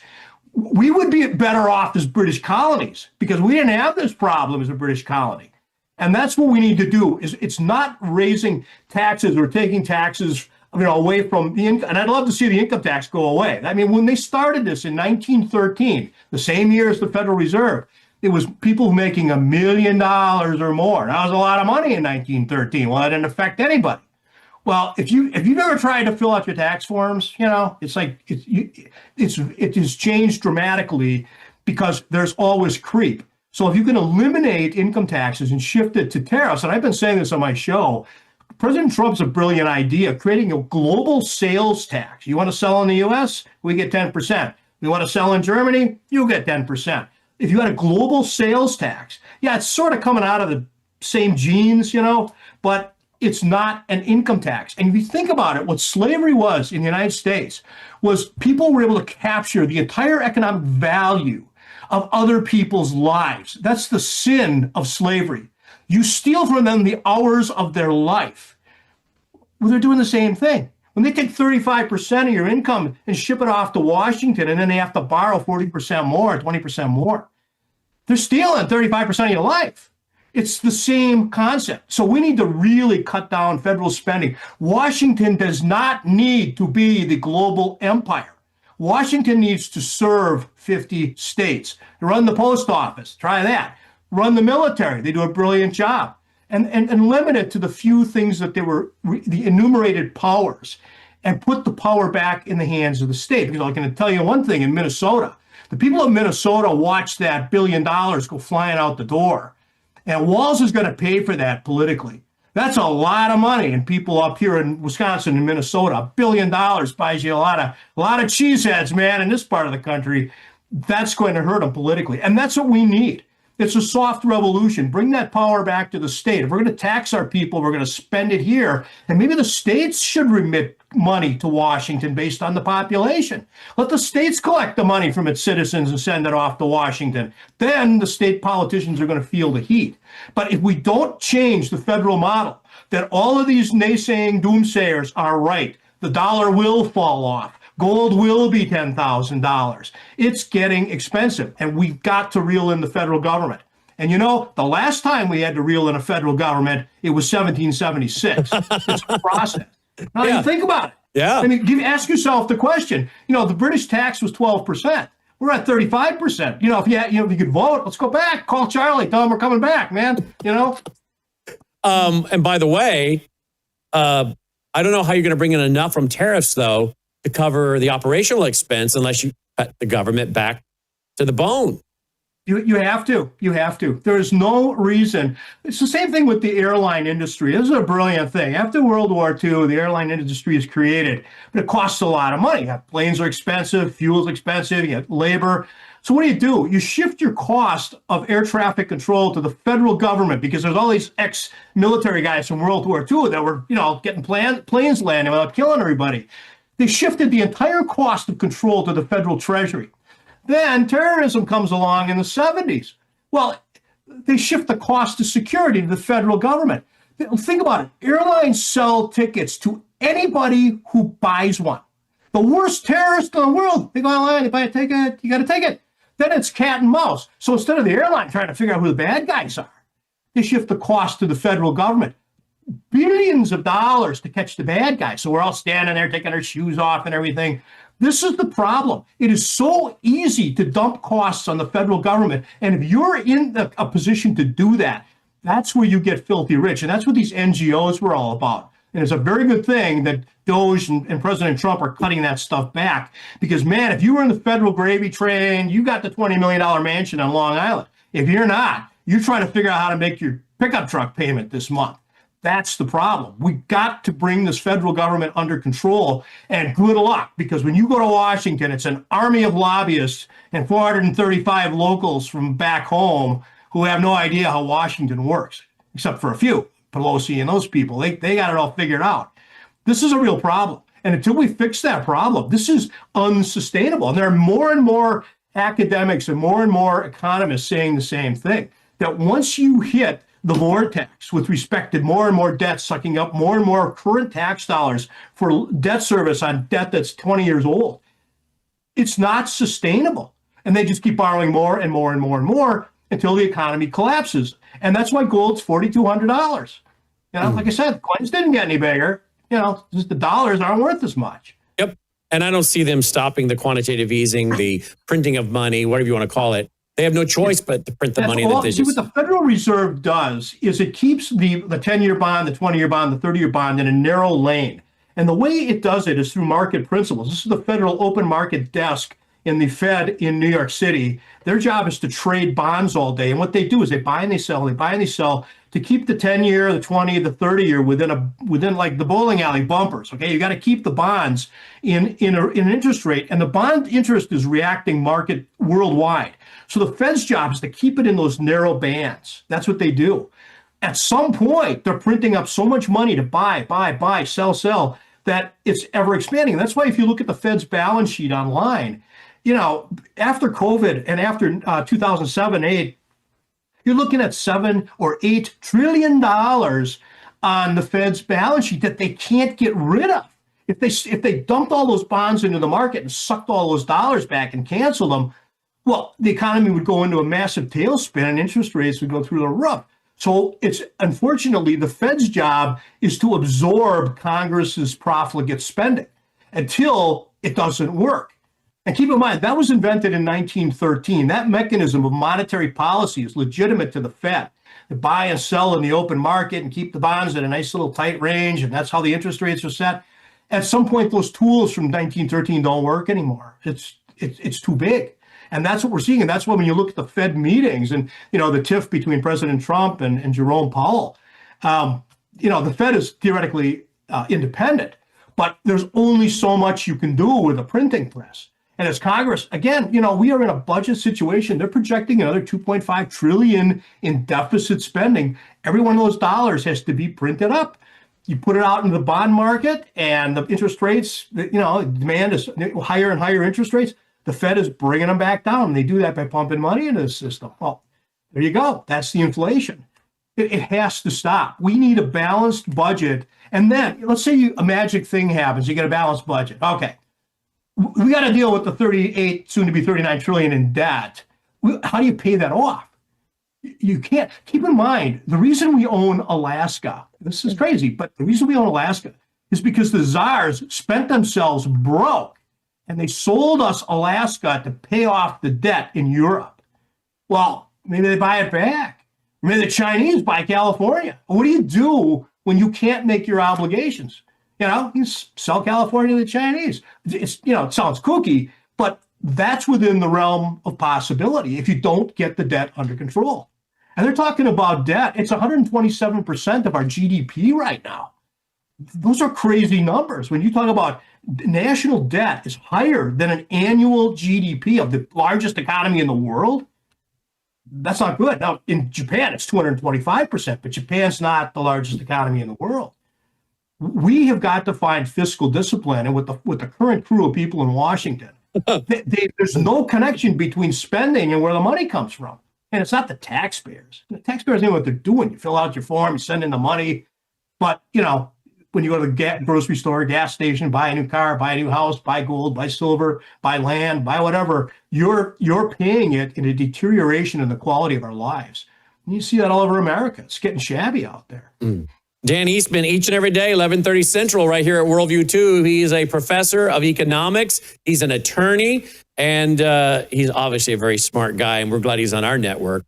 You can find him every day, 11:30 Central, right here at Worldview 2, Monday through Friday. Professor Eastman, as always, thank you. Thank you so much, and don't forget, sign up for the vault. You're very kind. You're very kind. Thank you. Thank you, Professor. Folks, we're going to be joined by Anni Cyrus here in just 1 minute. But we're not only doing an online Worldview conference and bringing on major experts on all the issues, law, science, economics, history, family, social issues, education, religion, national security, borders. But we're also combining this with our end of the year share-a-thon. So if you'd like to make a contribution, we'd love to have you do that here today, tomorrow, and give us a big boost as we go into the very last days of this year, 2025. To set up our budgets for the foundation for 2026. One of our biggest sponsors is our foundation that helps us push out Christian Worldview programming for free, where we can put it all behind a paywall. In fact, some of the conservative networks, that's what they do. Their players behind a paywall, their archive is behind a paywall, not us, our players, where everybody can watch it. And then within a few hours, we put the programs up online for you to watch, at least for 7 days, for free. So again, how do we do that? Well, we're listener supported. And one way is through our foundation, and includes our church service brought to you by our foundation on Sunday nights, worldviewfoundation.com.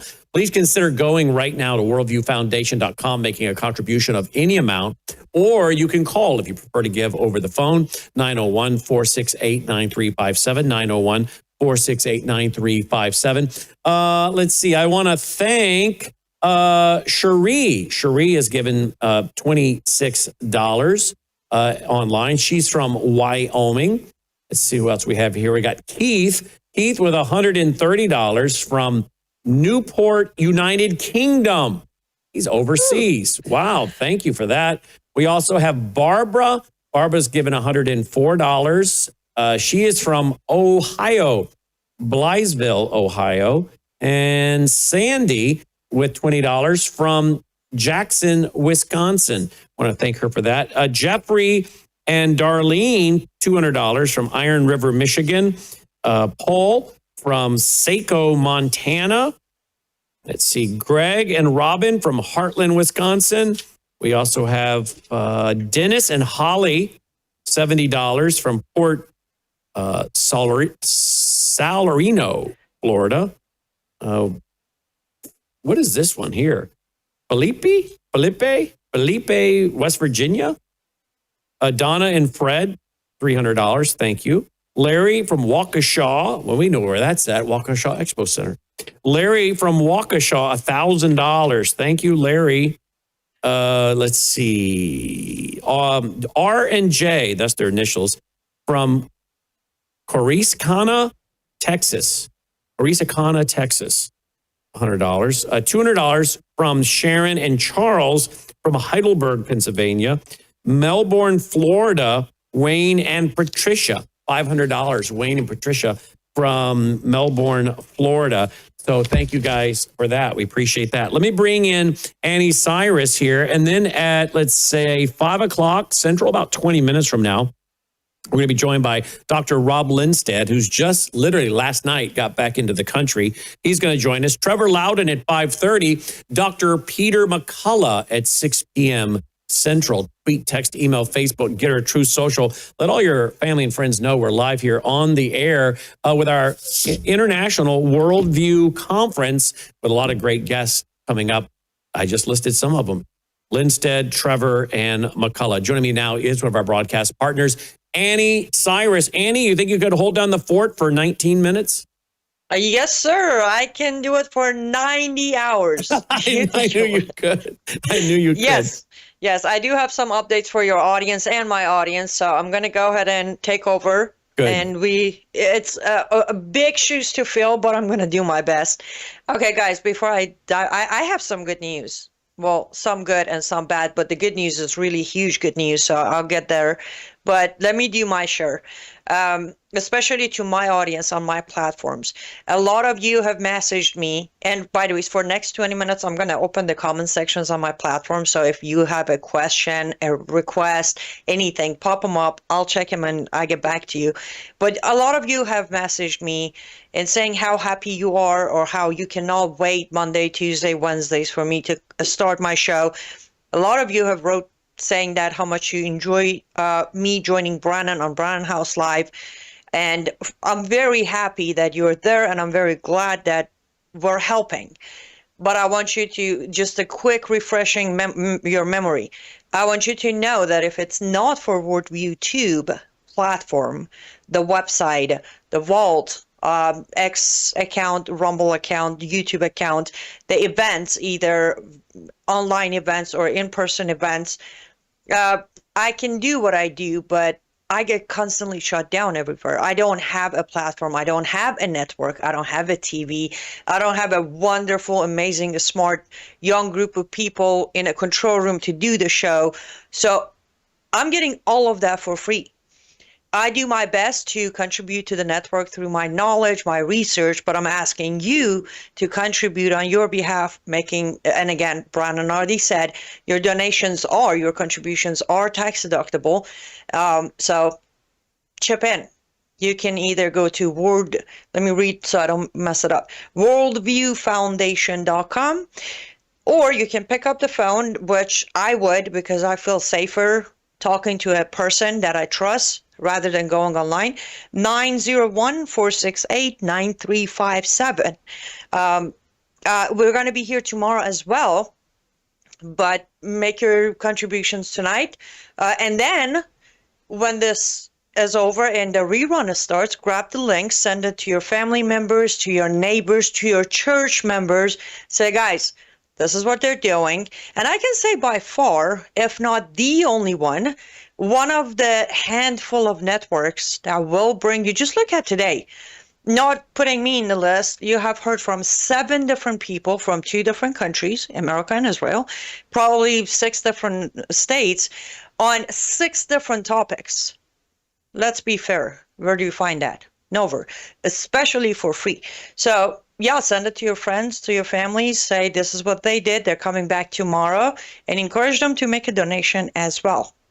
Now, let's start with not really a bad news, but somewhat of a bad news. And I'm sorry, I don't have Brannon's access, so I can't put up the things I say. But I did just come across a press release by CARE, Council for American Islamic Relations. This is on their main website. So the headquarters put out the press release, and it was put out at 10:06 a.m. Eastern Time this morning. Somali community leaders, joined by CARE Minnesota and aligned organizations, plan to hold a press conference today, Thursday, December 4th, at 3 p.m. At Minneapolis City Hall, I'm guessing 3 p.m. would be Central Time. I think Minneapolis is Central Time. To announce a series of initiatives aimed at supporting and strengthening the Somali American community amid recent attacks and escalating misinformation. The announcement will include, hold on, this is where it gets, when I say CARE is standing by to fish for themselves, listen, a call for establishing Somali Heritage Month beginning in Minnesota and advancing toward a national designation. Okay, let me break this down real quick. I haven't found the actual press release video yet. It was less than 2 hours ago, but I'll make sure I have it by either before we wrap up tonight or definitely for tomorrow morning. Okay, first of all, Somali American community, the target right now are not toward Somalian American citizens. So you want to talk misinformation? Hold on, who's in charge of this? Jailani Hussain. Mr. Jailani Hussain, the executive director of CARE Minnesota. You want to talk misinformation? That line right there is misinformation. Nobody's going after Somali Americans, at least not yet, unless they belong on the group of the fraud, the visa frauds and the money medical fraud, which is, it's not targeted because they're Somalians. They're actually targeted because they're American citizens who have committed an American crime. The other part, the ICE, the immigration issue you're addressing in this press release, they're not Somali Americans. They're Somalis. They haven't become Americans yet. So that's one problem. Secondly, what does calling for establishing a Somali Heritage Month in America have anything to do with your countering misinformation? In Farsi, we have this saying of prove your brotherhood, then claim your heritage. No, inheritance, sorry. Prove your brotherhood, then claim your inheritance. Prove the benefit Somalians have brought into this country. Show me a handful of Somalian Americans who have somewhat contributed in any corner, any front of American life. Then we can talk about establishing a month for some. Number two, new and expanded community safety, wellness, and support efforts for Somali families, youth, and local businesses. Coordinated actions from civic, faith, and community partners to counter harmful rhetoric and affirm the dignity and contribution of Somali Minnesotans. Here's a question, CARE of Minnesota. Will you also coordinate actions from civic, faith, and community partners to counter harmful videos of Somali men in Minnesota all over social media saying, we, the non-Somalian, non-Muslim, should be raped? Are you going to put some sort of action for us too, or is this just for Somalians? And what harmful rhetoric? I agree. I just said saying all Somalians are garbage, not a good choice of words. Yes, I understand. I agree that Ilhan is, but okay, Trump said that. But that's not even harmful. You could say insulting. And by the way, this is America. The First Amendment allows me to be insulting and allows you to be insulted. So no crime there either. Moving on, additional plans to additional plans and collaborative initiatives that will be discussed and further developed in the coming days. Anyways, I thought you should all know CARE is at it because that's what CARE does. They wait for an opportunity to jump in and do what? Lawsuits, backlash, poor Muslims, now apparently poor Somalians. They're so poor, but it's so wrong with them that they deserve a month in our calendar. Yeah, good luck with that. Now let's go to good news because I'm excited and I only have like 6 minutes. Good news. On November 20th, which is like 14 days ago, Representative Keith Self of Texas, Republican, introduced a bill. Bill number is HR, that's R like Richard, H like Henry, so H like Henry, R like Richard, 6230. Also known as Tehran Incitement to Violence Act. Why is this amazing? I'll tell you in a minute. By the way, on December 2nd, 2 days ago, he got 2 co-sponsors on this bill. One of them is Representative Windman, Democrat, and one is Representative Lawler, Republican. Lawler from New York, District 7 of New York. The Democrat representative from District 7 of Virginia. This is great. The reason I'm excited is you got a Democrat and a Republican as your co-sponsor. There are good chances. Now, why is this a great step? So this bill, in simplified versions of pages after pages, this is a bill that, if it passes and becomes a law, will allow American government, or more like DOJ, because that's where it's going to mainly be, or FBI, it will allow them to indict and convict individuals who are using Islamic fatwas to promote acts of violence. Example, by the way, if you read the bill itself, it was triggered by the recent, after the 12 days war, most of you remember because I reported it on my show and then Brannon's show. Iran, 2 Friday prayer imams, religious leaders in Iran, put a fatwa on President Trump and Netanyahu. Then they put up a website fundraising the money for the bounty. That's what triggered, when you read the bill, this is how it was triggered.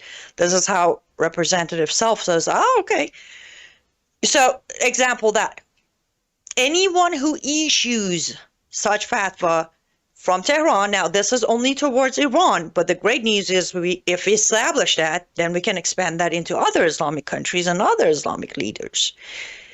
But the main part, the main amazing part about it is this is the first time in any country, specifically narrowing it down, in America, that there's a bill introduced that is going to separate this freedom of religion. Religious practice will be separated when it becomes harmful, something I've been arguing for years. You want to say part of Sharia is doing a prayer for 5 times a day? That's not harmful. Yeah, but at the same time, part of Sharia is to sell your daughter at age whatever, right? This bill is going to start that separation that I've been looking for and praying for so long. I am grateful to Representative Keith Self. I hope I'm not butchering everybody's name. Also to Democrat Representative Windman of Virginia District 7, and Representative Lawler, Republican, New York District 17, for even having the backbone to say what they said. The wording of this bill, I'm not going to read all of it, but it's basically naming names. Like literally it says right here on findings, the section 2 findings of the text of the bill says, Abdulmajid Kharagani, a hardline cleric and Quranic studies expert, reportedly revealed an online fundraising campaign to the assassination of U.S. President Donald Trump and Israeli Prime Minister Benjamin Netanyahu. Kharagani claimed that this could be achieved in Europe with $10 to $20 million. That is very accurate. I reported it. I translated this cleric's words that 10, 20 million, somebody in Europe will do it. But pay attention to the language of this. Not one, we're naming names. And the list, by the way, goes on. I think they have, let me see, 18 names dropped. Like literally 18 names are ready as soon as this bill becomes a law. These 19 names are going to be immediately indicted, convicted, and punishments are as followed. Blocking property of certain person with respect to conventional arms activities of Iran, imposing sanctions to respect to Iran, prohibiting from entering to the country. See, these are the things. If we can have that, we can eliminate a lot of them coming. Remember the Iranian imam in Florida who preached 2 days before the gay club shooter when I started killing people. And in that preach, he literally sat there and said, out of mercy, go kill gays. The guy was in that sermon that night, right? Anyways, I don't know if you're as excited as I am, but I'm very excited because the language uses Quranic experts. We're using the word Quran in a bill now. We're naming names. We're saying clerics and religious leaders. This could very well, now, am I getting my hopes all the way up there? No, but I am getting my prayers all the way up there. Because this is the moment that one person, later two added to this person, have finally to come to see the darkness of this religion. So when you open that little bit of light, Lord will help you because you have come to see the difference. And as I said, this might be just targeting Iran. But when one bill passes, the rest becomes a lot easier. The moment we can prove there are separations of religious aspect in Sharia, even Quran as mentioned, versus non-religious parts, we have a higher chance of fighting the Islamization, the jihad, giving exception to certain visas, having to let these imams come in, yada, yada, yada. And from this, we could actually also bring it back home to where imams inside America could face punishment and consequences if they, because that's the thing, you start with a fatwa, judgment bounty on President Trump's head, and then you break it down, we know there is more. We know there are fatwas on individuals, right? And then there's more act of violence when there's a, fatwa by an imam in a mosque in, I don't know, Michigan saying, female genital mutilation is okay. So it's like a downhill thing. We just need to achieve one. So I'm very excited. Again, thank you, Representative Keith Self. And I hope he gains more momentum. I really encourage more representatives to co-sponsor this because we need this. This is amazing. Though I'm mostly, sitting here saying nobody's going to do anything about it. Looks like one person somehow, I don't even know how he came to think of it. No, I know how he came to, how did he think that this is not going to destroy him, especially because his rerunning again in 26 midterm. So let's pray he doesn't lose his seat over this, because as you know, CARE is going to go after him. Epic City is going to go after, everybody in Islamic side is going to try to go after him. And let's not mention, he is in Texas, where the majority of operators of Iran itself are located. But I'm just grateful. I'm very grateful. And I couldn't wait to share this amazing. Go check it out, guys. Let me pull it back up. It is bill number HR 6230. Again, 6230, introduced by Representative Keith Self, Republican, Texas. Go read it, first of all, because I think you might understand my excitement when you read the language of the bill. It's amazing. And the presented list of 18 proven names involved with fatwas that were used to harm people, from officials to non-officials. So read it, and then if you're in Texas, of course, support Representative Self. In Virginia, District 7, in New York, District 17, if these are your districts, support them because they're getting involved. And then I would strongly suggest, comes Monday, pick up the phone, call your representative and say, sir or ma'am, I want you to co-sponsor HR 6230. I will pick up the phone immediately. I'm like, actually, I'm surprised his name isn't there yet. I'll call him. Jim Jordan is mine. I'm going to call Jim Jordan's office. I'm like, sir, I need you to co-sponsor HR 6230. Let's do that. Let's get our representatives to back it up, co-sponsor it, speed things up. And until we get to Monday, though, remember, I haven't done much today, but Worldview Tube has been live covering many different topics that matters to all of our lives since 9:30 a.m. Central Time, 10:30 Eastern. And aside the purpose closing of the year, we want to make sure everybody understand what we went through and what we could expect coming 2026, but it is to raise possibly majority of the budget for Worldview Tube to continue putting programmings out. I don't want to super promote my own show, but I have a beef here, guys. So don't let me down. Worldviewfoundation.com. That's worldviewfoundation.com, or call 901-468-9357. That is 901-468-9357. Or, as Brannon says, if you want to write a check because you feel more comfortable, when you go to worldviewfoundation.com, there's an address there and who to write it to, where to send it, and it is greatly appreciated. And I know you all will reach really, really deep in your pockets and send as much contribution as you can. Do I still have time? I don't know. Do I need to stop talking now? Because I have few more things I want to cover.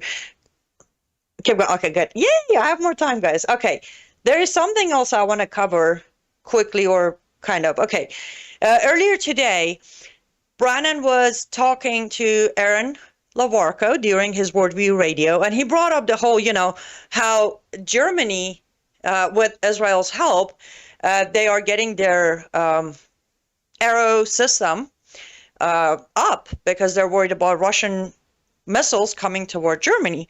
And Brannon, kind of serious but jokingly, said Israel should take it back until Germany stops all the anti-Semitism that's going on, the Islamic narrative. On that note, I'm going to top it with a few more things. Report just came out that, Eurovision this year, 25, they boycotted Israel, meaning Israel wasn't allowed to attend Eurovision. They announced today that, 2026, Israel is back in. And the moment that news came out, 4 European countries, not Middle Eastern, 4 European countries immediately confirmed that they are withdrawing from Eurovision 2026 because Israel is showing up. Ireland, I have the names here, so I have to look that way. So we have Ireland, Spain. Really? So Spain has reached the level of anti-Semitism, not through Islamic migration, but through their own corrupt government, to boycott Eurovision. Now, I should say Spain has been one of the main players. Spain's always there. I think from day one, Spain has been involved with Eurovision. But anyway, so Spain, Ireland, and Netherlands have officially announced, meaning they have sent in their withdrawal letters to Eurovision. Why am I bringing this up? Because when we sit here and we say anti-Semitism is skyrocketing, not just in America, in New York and in Michigan, but across Europe, this is what it is. Earlier we touched on it and then we moved on, but aside the fact that some of us felt like we should write a letter to FIFA and request the honorary qualification for Israel's soccer team, aside the fact that they were fighting a war, their team couldn't go play for qualification. Well, they played some of the games, but how do you function? Anyways, the second reason was I personally so badly wanted Israel to be part of World Cup just because of this, just because of how an entire country boycotts a traditional annual event because representatives from Israel are showing up. And yes, selfishly, maybe wrong of me, but I so badly wanted Israel to be one of the teams that's going to play in World Cup. Because I promise you, there would be a lot of other countries that would boycott World Cup and not show up. And that would have been delightful for me to prove how sad we've witnessed it in America. We've seen NFL and college football and NBA getting so deeply involved with politics. Remember the kneeling and all that charade? But when it goes into a global scale, we have passed the point of politics, disagreement, one side of aisle, other side. We have passed the point of all of that. We're at a point where at a global scale, countries are against Israel with no reason. Like if you would pick up the phone right now, I don't know where to find the number, but you would call Spain person in charge of declining and withdrawing from Eurovision, say, so here's a question. What is your problem against Israel being part of Eurovision? The answer would be, we do not want to enable genocide. You were like, okay, which genocide are you talking about? Gaza genocide. Oh, you mean the retaliation after the bloody attack on October 7th? And immediately they would hang up. Like that's how short the conversations are now, right? Now, I will take this into politics for a second. Spain, I'm going to talk about Netherlands, Spain, and Ireland here because I have the names proven, signed that they're withdrawing solely for existence of or for approval of Israel to attend Eurovision 2026. Here's what I'm going to say. You want to stop genocide? No, you don't, because you're part of genocide, right? What is it that you will benefit? Let's talk about benefits, right? Politics as benefits. And nowadays, politics affect everything from Hollywood and Bollywood to NFL and World Cup and everything that's in between. So what is the benefit of you boycotting Israel or you standing by Israel? Let's do a comparison side by side. If you support Israel, now this is where we come back to, is Europe past the point of return? If you support Israel, if you tell the truth and say there is no genocide, if you tell them that what Israel is retaliation, what you did on October 7th is unforgivable, here's what you're going to face in Paris or Netherlands or Ireland or Germany or the rest of them. You're going to have bunch of Muslim immigrants all over your tiny little streets, burning it down. But if you boycott Israel, if you lie about Israel, if you don't stand by Israel, you think all of those Muslims around your tiny streets are going to be happy and never hurt you. Now, again, out of this list, when I saw Spain, my jaw dropped. You've been through this. Historically, dear Spain, it took you a decade or more to de-Islamize your country. What are you doing? Specifically, Spain has been through this. So, the illusion that if we please them, they'll keep us alive. They won't kick us out of our land. They're not going to hate us. The illusion is what we're watching today. Again, it was for me, I'm sure just today was enough for you to know how much I dig into World Cup even before I was involved with any of this. I pretty much grew up with soccer. That's the only thing we have over there. But it was I was looking forward to know that Israel is coming. I couldn't wait to see reactions. I couldn't wait to see how many of these countries are going to say we're not attending World Cup. I couldn't wait to see if somehow tomorrow's draw on the Group A or Group B will end up with Iran soccer team having to face Israel soccer team. Because these are the events that proves the depth of anti-Semitism and the depth of the illusion a lot of people from top of the governments to just average people, the illusion of if you don't provoke them, they leave you alone. If you don't push them, they leave you alone. They're here to coexist if we let them be. If we didn't call out Somalians, they would coexist. All of that. I love it when that illusion is boom, bubble burst. And events like Eurovision shows it. Events like World Cup would have shown it. I couldn't wait to see what is Canada going to do. Not give visa to Israeli team? What about Mexico? Would they say they can't come in? One of the things I complained was, why are we? I said it earlier, about 60 or 62 of the games are taking place in America. So how are we going to handle this ban? We just put Iran was already on the 19 countries list of travel ban from earlier this year. Now, the new thing is, after what happened in DC, is that all process, if any kind of visa, immigration, everything is on hold until further notice from the 19 countries. Okay. Iran's soccer team, their entire coaches and assistant coach and all representatives and federation members have to come to America for the World Cup. How are we going to handle that? The same way we handled the Pezeshkian travel, the president of Iran travel recently. You can't buy anything from Costco. Oh no, because that's how we handled it. Now we're so tough and we put this absolute hold on any visas issued. What are we going to do? We're going to tell FIFA that we are not allowing Iran's team to come into America and play?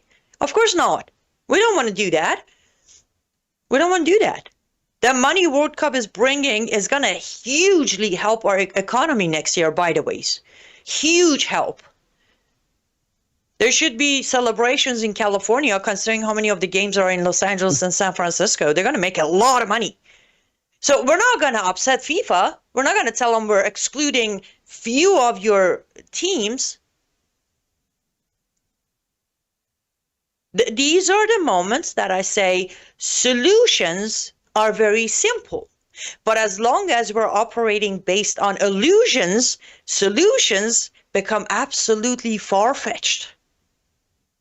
So I'm glad and I promise you, by end of next week, probably 6 more European countries are going to withdraw from Eurovision. Their plan is withdraw enough of them that Eurovision is forced to kick Israel out and tell the rest of them, come join us. But this is how you can operate by watching, say, so this is how this world is being ran, and this is where Brannon Howse, Anni, Cyrus, Yusama Dakdok, Hediye Sharon, these people aren't making things up, and they're not fear-mongering reporters. They were right when they said this anti-Semitism is going to continue to where countries are going to turn against Israel. There you have it. Well, and the Bible says all the nations of the world will turn against Israel. All the nations. I hate to say it, at some point, I don't know when, probably after the Trump administration, I hope it's not during, but at some point, and we'll get Rob Lindsted's take on this here now, but at some point, all the nations of the world means all. That means America at some point is going to turn on Israel. Mm-hmm. Yes, and that's what I was trying to ask Aaron or Itamar this morning, that do you think if Israel stands and say we're not going into next phase of the peace, is U.S. going to stand up to Israel, or is U.S. going to understand and say, you're right, let's adjust the peace plan? Wow. Annie, thank you for holding down the fort for a few minutes. My pleasure. Let me, Annie, Cyrus, liveuptofreedom.substack.com, liveuptofreedom.substack.com. Let me bring in Dr. Rob Lindstedt, who just has returned from out of country. By the way, Logan, if you wouldn't mind also putting up our mailing address up there a little bit as well for those who are asking, because some are wanting to know. The mailing address for sending checks is at worldviewfoundation.com, but some are wanting it up on the screen occasionally. That would be great. Let me bring in Dr. Rob Lindstedt. Dr. Lindstedt, we've been live and broadcasting since 9:30 Central Time this morning. We're doing our international two-day worldview conference and then combining it with our end of the year giving for our foundation. So thank you for joining us for this special broadcast. Great to be with you. And you've just returned.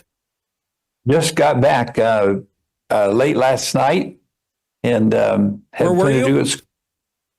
We went to Burma, to our sister school there. We brought in stuff for their academic programs, microscopes, chemistry lab equipment, books, textbooks, and library books, and other items. So, yeah, it was a great trip. Had 8 students with me, other adults as well, and exposed them to the program that's going on there. It's just incredible to see people coming to Christ, and to see the opposition that they're living under. They live in a very military government where they actually you get a couple hours of power a day. You get internet maybe a couple hours a day, but it's just really an unbearable situation. But by God's grace, the school continues to grow. Matter of fact, it's almost as big as our school. If we had more space, I think it would double. That's how people are responding to Christianity and to education. They read English perfectly, taking the same curriculum that we do at our academy, and they're outstanding students. But right now, they're blocked from even coming here to graduate. We usually let them come the last 2 years to graduate at Sunrise. That way they can attend U.S. colleges and go back and really make a difference, especially medically. Some of these kids are so bright, and but by restricting that, it means that they've got to almost do whatever vocation their father does, or whatever vocation the government tells them to do. And so it's a double-edged sword in terms of benefit. The other thing that I love is that the kids memorize entire sections of Scripture. They go to a home that's 2 or 3 generations. Often grandparents are there, parents are there, and they're quoting these verses. They're singing. If you'd hear them sing the Hallelujah chorus, it's just staggering. And so it's a great way for us to bring the gospel to these people and to help them in terms of their economic situation and their political situation. So it's really it's one of my fascinating things in life, is to be able to help in some of these international schools that we're involved with. Well, it's wonderful to hear those testimonies. Wow. Well, thank you for that ministry work you're doing. I know you've done this all over the world, the various projects you've done. The school is just another one of them there in Burma. That's excellent. You sent me an article from the Wall Street Journal. I want to show it. Here it is. Make money, not war. Trump's real plan for peace in Ukraine. Yeah. Respond to this, will you please? Well, I'm concerned because it appears to me that the main thing that we have is our political base is making money. I watched as the Saudi Arabia prince pledged to invest $1 trillion. That's a lot of money, but he wants something for it. And so after traveling, I see how pronounced AI is in the world. Wow. These countries I'm going to, I'm talking about Bangladesh and Thailand, I'm talking about Korea. They're so saturated with AI that you don't know what's true and what's not. If you would see the news over there, and by the time you sort out AI, it's dominating it's shaping the mind thinking of the entire world. So here we sit, and we have a president, and I think he's done an incredible job in so many ways. I don't want to just throw him under the bus, but it seems like the richer you are, the better reception you get. And so all of a sudden, we were friends with Israel. Israel thought we were a hero. Why? Because we stood up to the world and said, no, what happened on October 7th was wrong. We're going to stand with you. And it just talked about this. Where's our backbone? Where is the truth backbone of this country? Where's the spiritual backbone of this country? And so we have some little midget leaders like Macron, and he's never liked Israel. He's always been against Israel. And now others are joining. And so we have, now we're watching, I'm watching my own country say, okay, let's go back to a 2-state solution. Biblically, it's wrong. It's absolutely against what the Bible says. And I want to side with the Bible. I want to side with God. And so this is not just a matter of politics. Yes, it's involved in politics, but it's not a matter of politics. It has to do with the Bible. It has to do with the truth of God's word. And if a person reads the Bible, studies the Bible, they would have to say that God chose the land of Israel. Joel chapter 3, verse 2, you mentioned a minute ago, says, I will gather all the nations against Israel.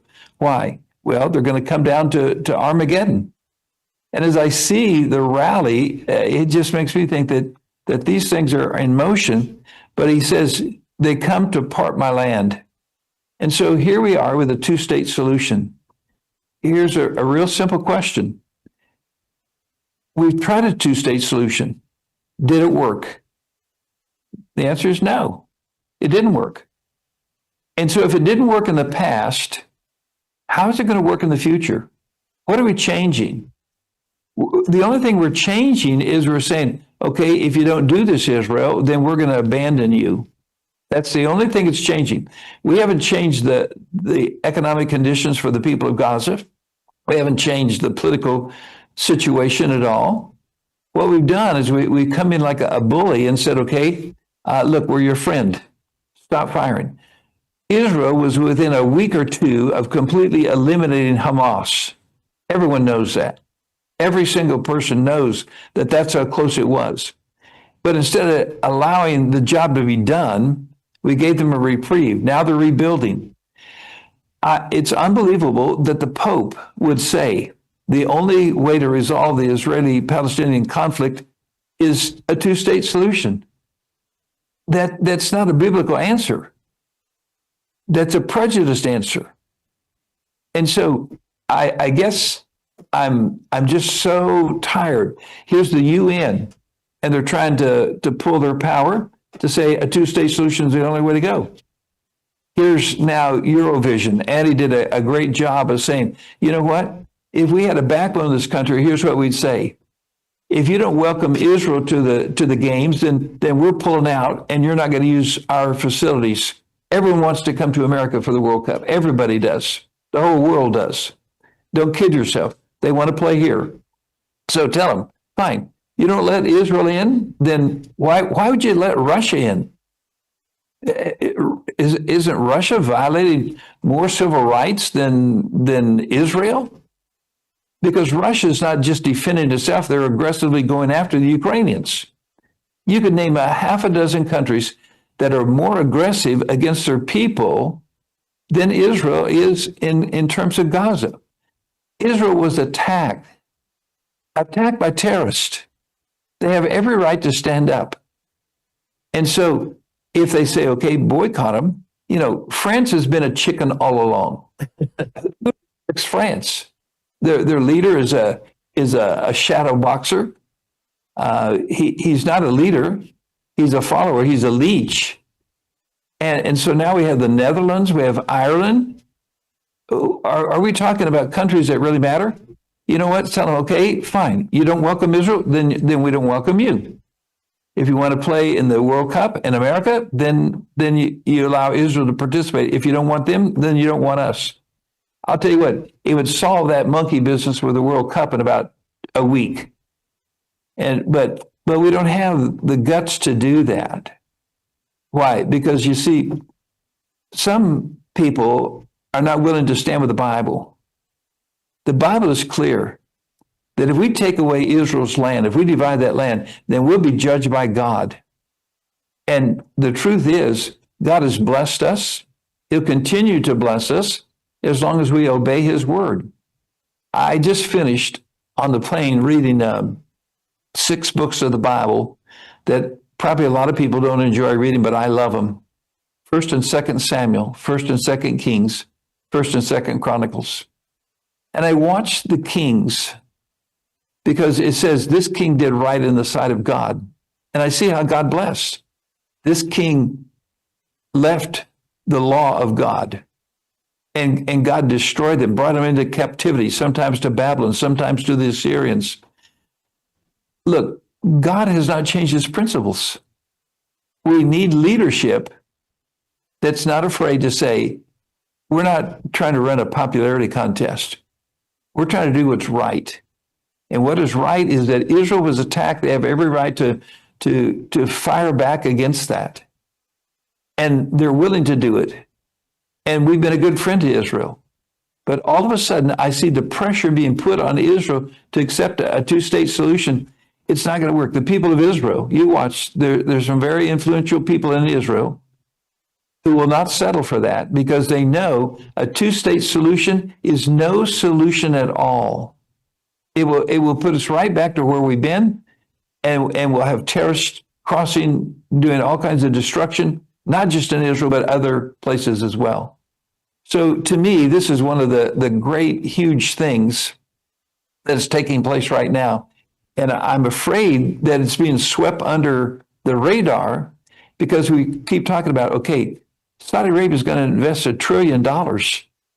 Well, what are they going to get in return?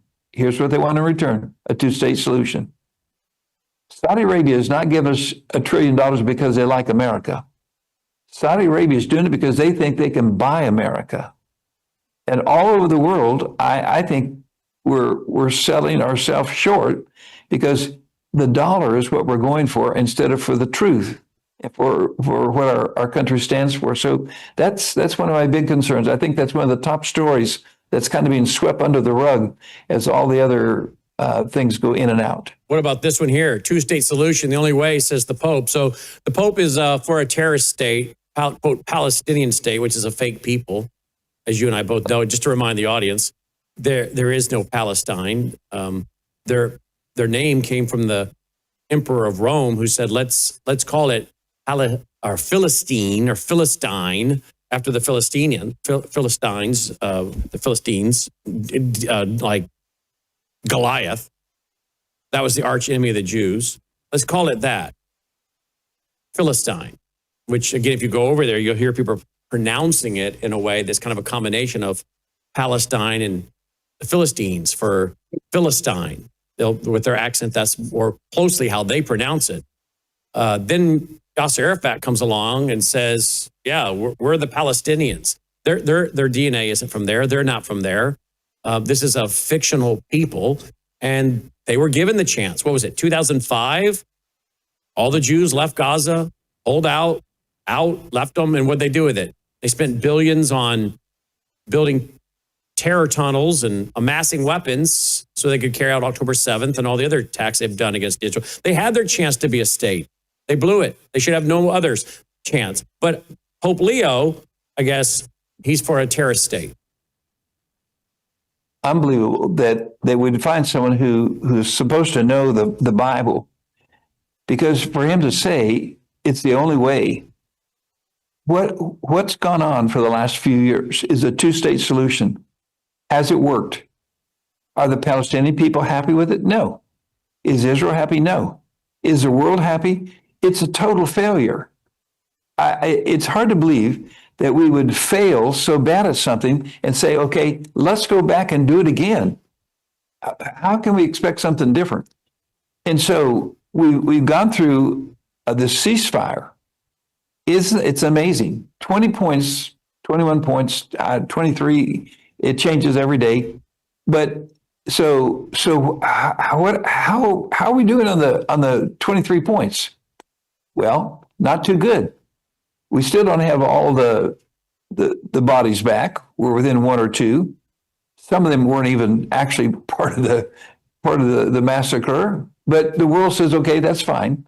Okay, so we're about to accomplish that. Now the next one is to disarm Hamas.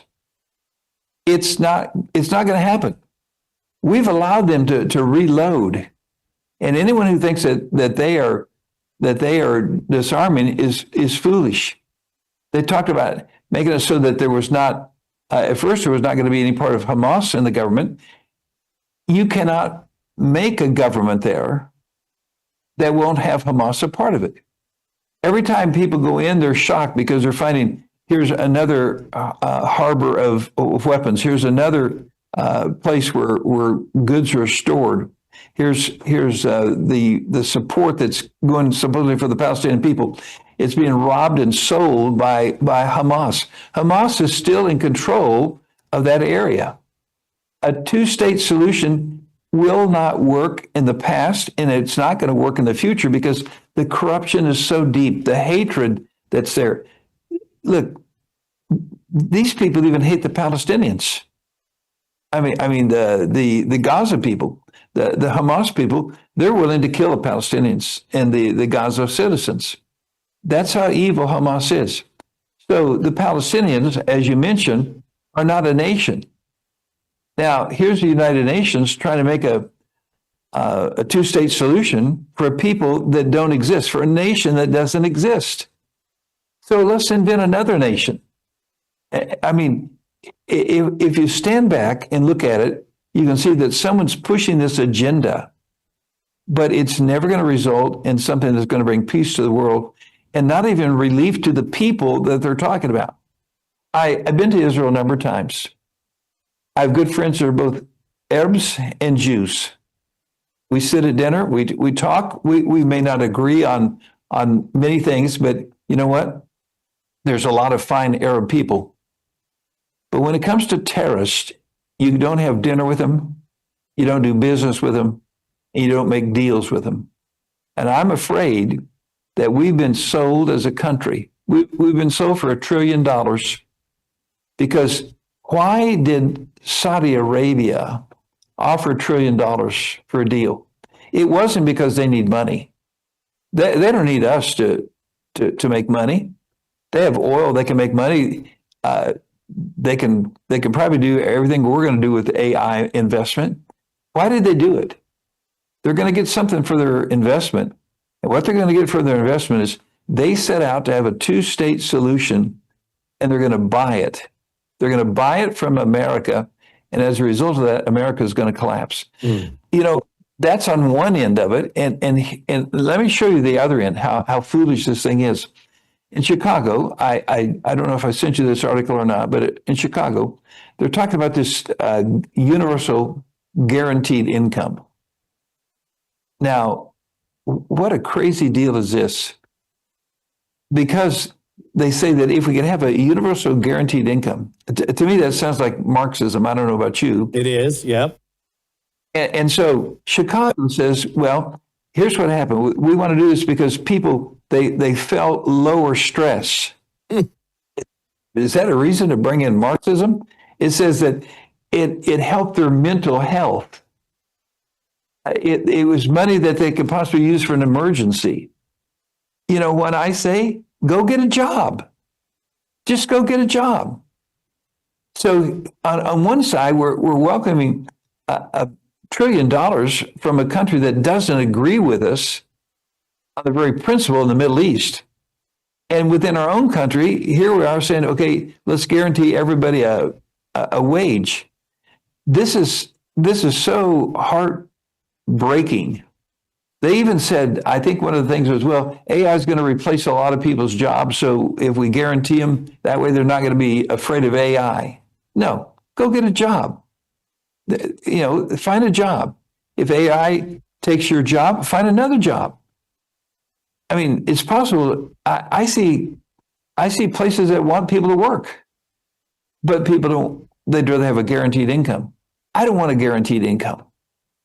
And someone said, well, how's that different than Social Security? They're looking at my age and they think, okay, here's a guy on Social Security, guaranteed income. No, on Social Security, you've paid in. You're getting back what you've already paid in. That's very different than a guaranteed income. We're talking about guaranteeing an income for people out of high school, out of college, because they don't want to go get a job. And so we're going to guarantee them an income. I hope to goodness that Chicago rejects it. I hope as a country we say, no, we're not going to do that.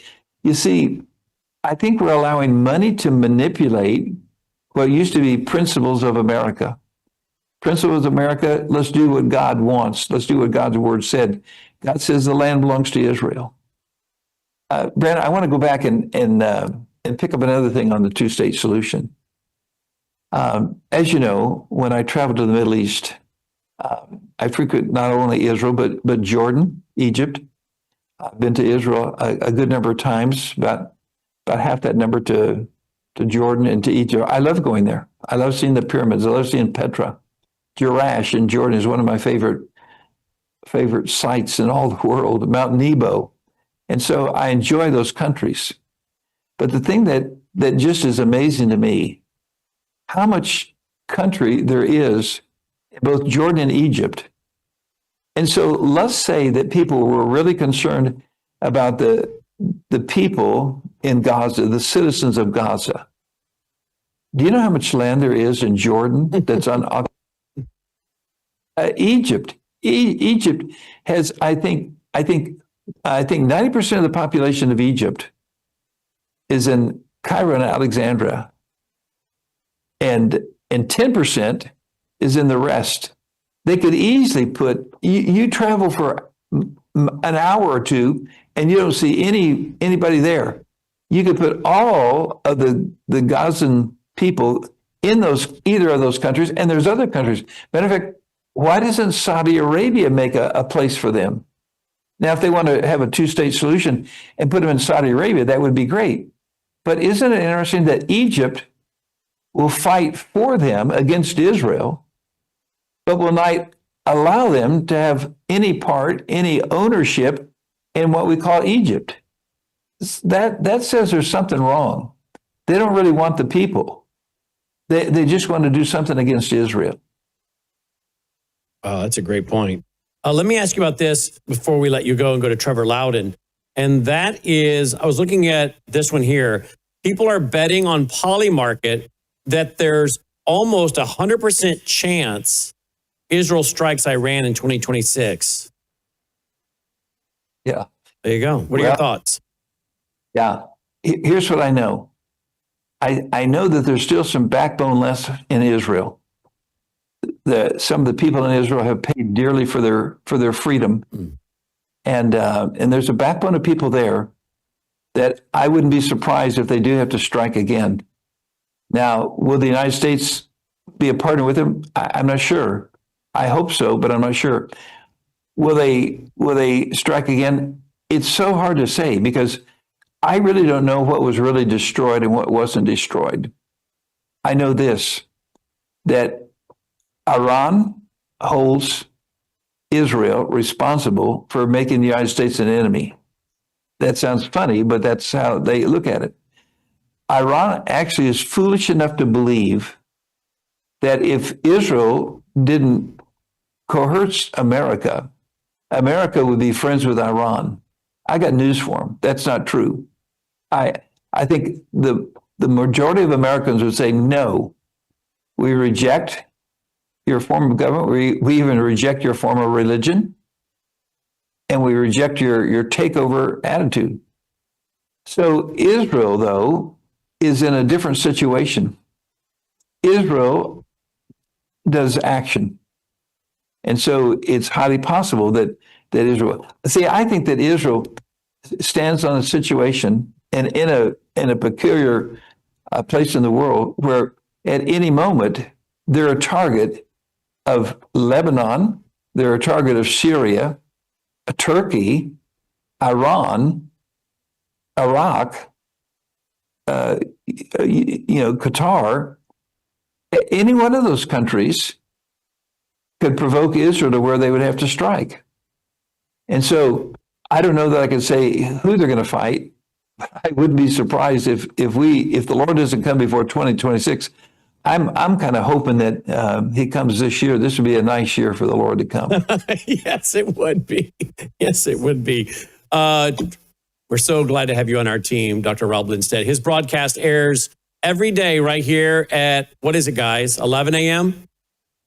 Central? 11 a.m. Central, they tell me. I did have it right. 11 a.m. Central each and every day right here. He's just back into the country, just returned from Burma, and we're glad he's with us and on our team. Dr. Lindstedt can be found at BibleTipNow.org. Bible, TIP, stands for Truth and Prophecy. BibleTipNow.org. Dr. Lindstedt, thanks for your report tonight and for your partnership.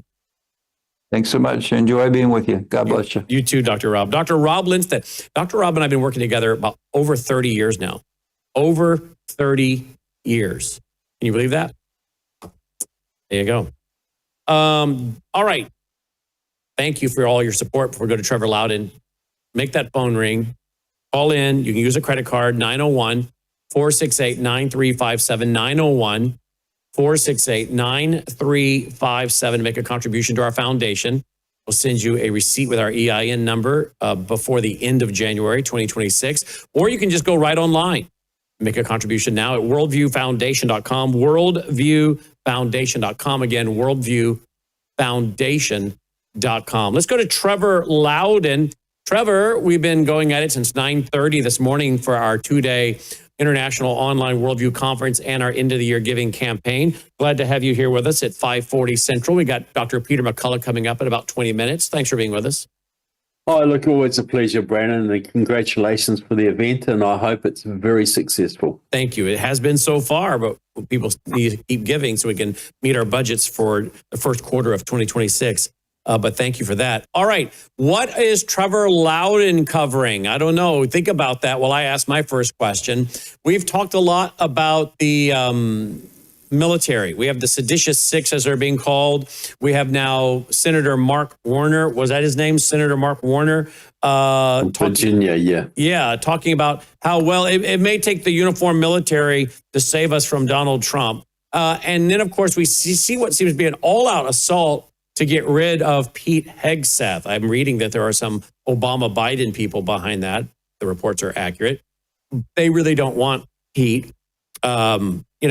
I thought personally they could probably find a better candidate, but when, once they picked him, and I'm like, president's entitled to have who he wants. And so, I've been wanting to support him since he got in there because that's who the president wanted. And I'm certainly not interested in seeing him taken out of the job by the deep state, the Marxists, the globalists, the military industrial complex. But boy, they're going all out to get rid of Pete Hegseth. Tell me how this we started out today at 9:30 this morning, our first interview with Daniel Greenfield. And we talked about moving from a cold civil war, as he was predicting and said we were in several years ago, to he says, now we're right on the line of a hot civil war. And I asked him about this attacking of our military, the way these folks have been doing, trying to undermine the president, the commander in chief, confuse the troops. The attack now on Pete Hegseth. Is all of this part of a color revolution, Trevor? Well, look, it's all part of a revolution. I hesitate a little bit on the word color revolution because that's been associated with the deep state and, the CIA and that sort of thing. This is Russia, China, and Iran. This is where this is coming from. So this is not so much internal. These people dance to China's tune. They dance to our enemy's tune. So yes, this is a foreign-directed attempted insurrection and revolution in America to destroy the chains of command, cut confidence in the leading figures, destabilize radicalize, and revolutionize. That's what they're trying to do. And is it going to work? I mean, what do you see coming? That depends on how resolute President Trump is. I personally think that the reason he's getting aggressive with Venezuela right now is because that is a hotbed of Russian, Chinese, Iranian activity, Hezbollah, all that sort of thing. That's one of the nerve centers of the American Revolution. And if he can take them down, that's going to make it a lot easier to deal with the insurrectionists on our soil. That's a command center for these people. Why doesn't he tell us that? Marco Rubio came out and basically said this yesterday or the day before. Why are we not hearing this kind of straight talk from President Trump from the Oval Office Resolute Desk as we are from you? Well, I don't know. He's got Tulsi Gabbard as his Director of National Intelligence, who is the most unreliable Director of National Intelligence I could possibly imagine. So is he getting the right info? Is this being done? Trump's going after Venezuela, but who's really guiding that policy? I think it's a good policy. So I don't know, why doesn't Trump come out and tell the American people why he's doing these things? Does he fear a lot of blowback from the media? Does he think his words will be misrepresented? Will he really lay out to the American people what's going on? Because we need to know. I think maybe he hesitates partly because he's a little bit misinformed by people below him, and partly because he's scared of the media blowback and how the Democrats will play it. You know, he's trying to stand up for America here, and that's why they're trying to take down Pete Hegseth and destroy the chain of command and undermine confidence in the military, because they know that if Trump's successful, can keep a straight course, he can set back the communist revolution for 50 years. But if he's not, we're into a communist revolution in the next 2 years. Let's talk about Great Britain, the UK, the Labour Party, the Fabian Socialists. The Labour Party, as you know, was birthed by the Fabian Socialists, who are the globalists, who want a long march through the institutions, socialism by evolution, not revolution, over time. And they're just destroying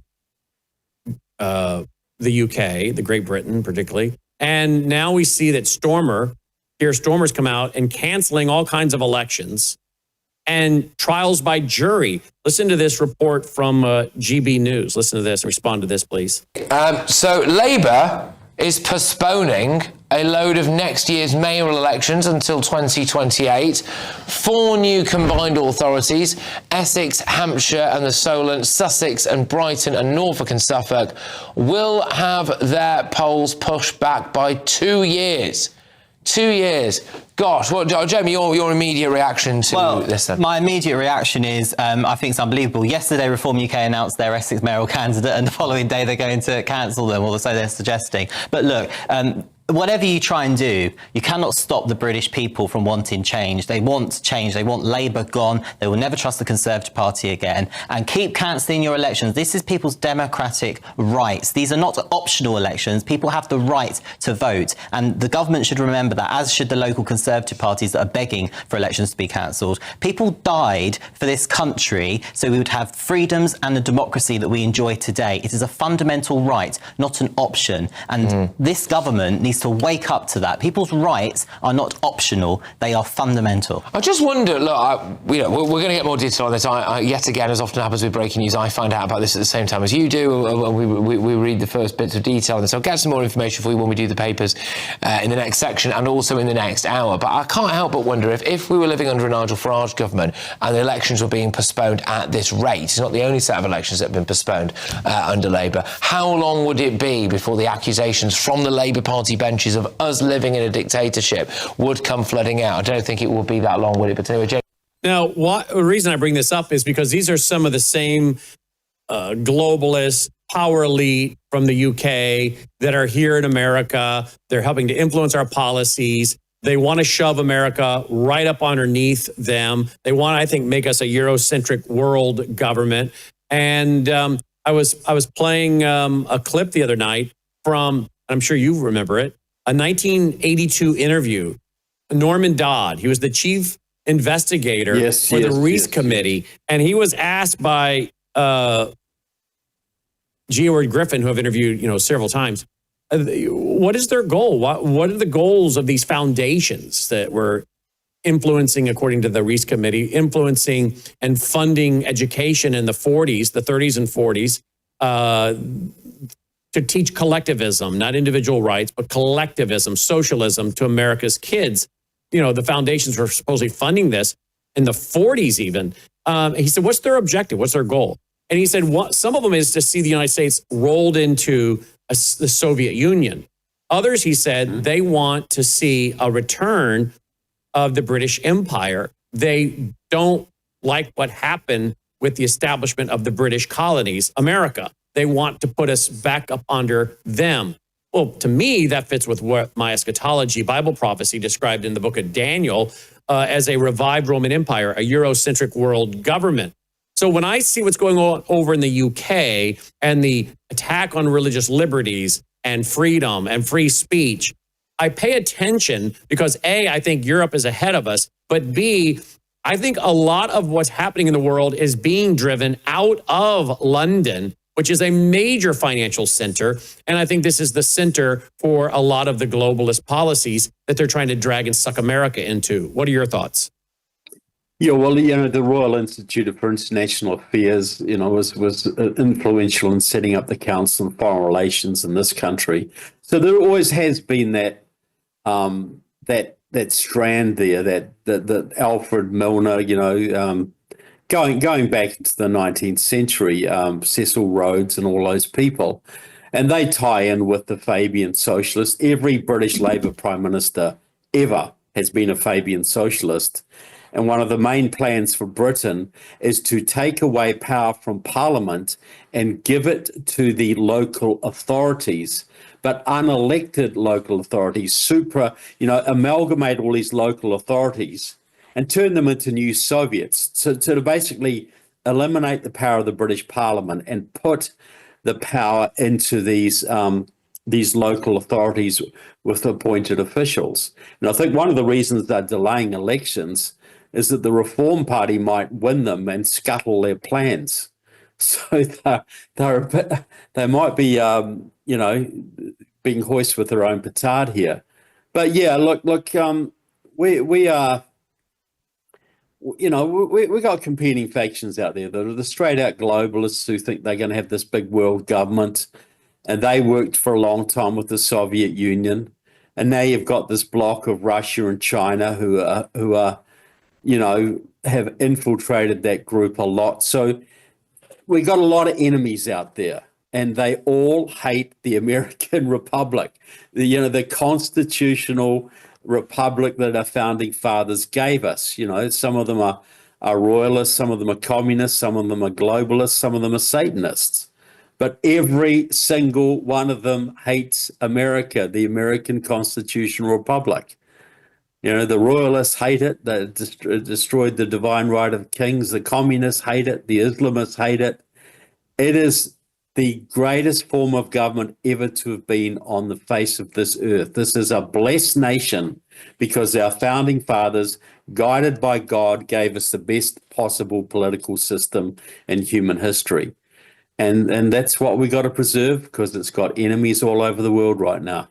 Enemies all over the world. Okay, so let's talk about the midterms. What do you think that the Republicans need to do if they're to win the midterms? Well, I think President Trump's got to be a lot more disciplined.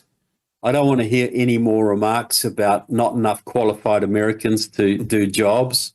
I want to hear him being a lot tougher on China. I want to hear him kick Qatar out of the country.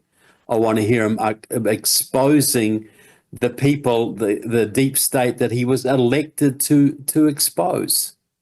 I think a lot of people are disappointed in that, and he's released the Epstein files now, but there's a lot of redactions in there, I believe.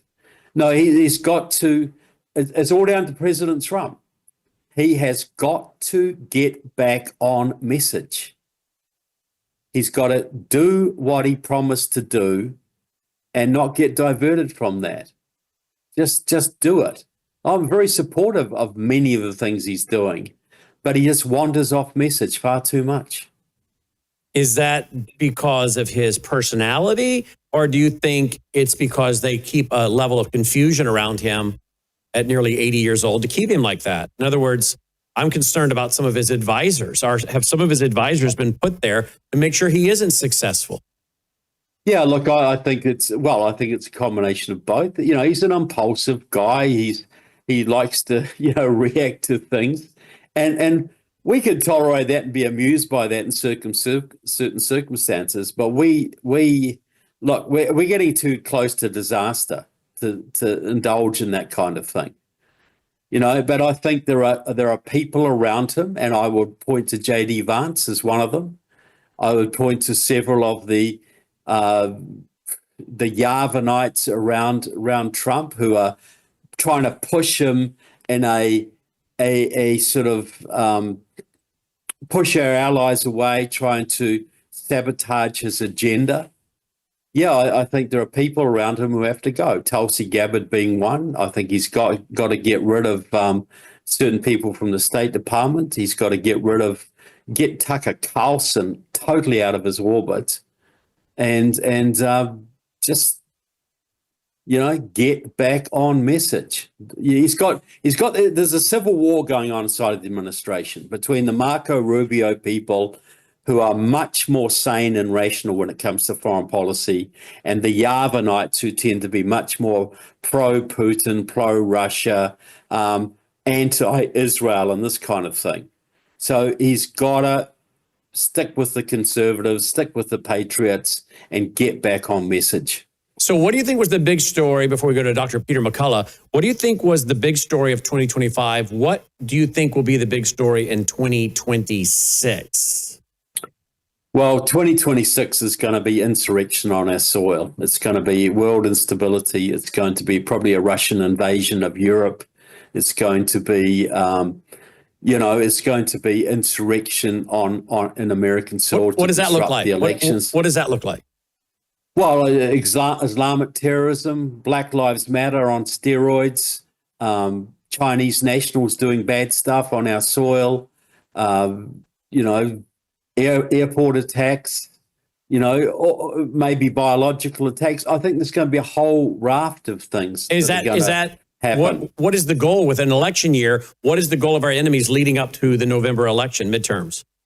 Well, they want to just create maximum stability and make people just so desperate for stability that they'll vote for some kind of semi-sane Democrat, which is an oxymoron, really. They want to destroy Trump. They want to destroy his agenda, because their agenda has been the only thing that has threatened them in the last 10 years.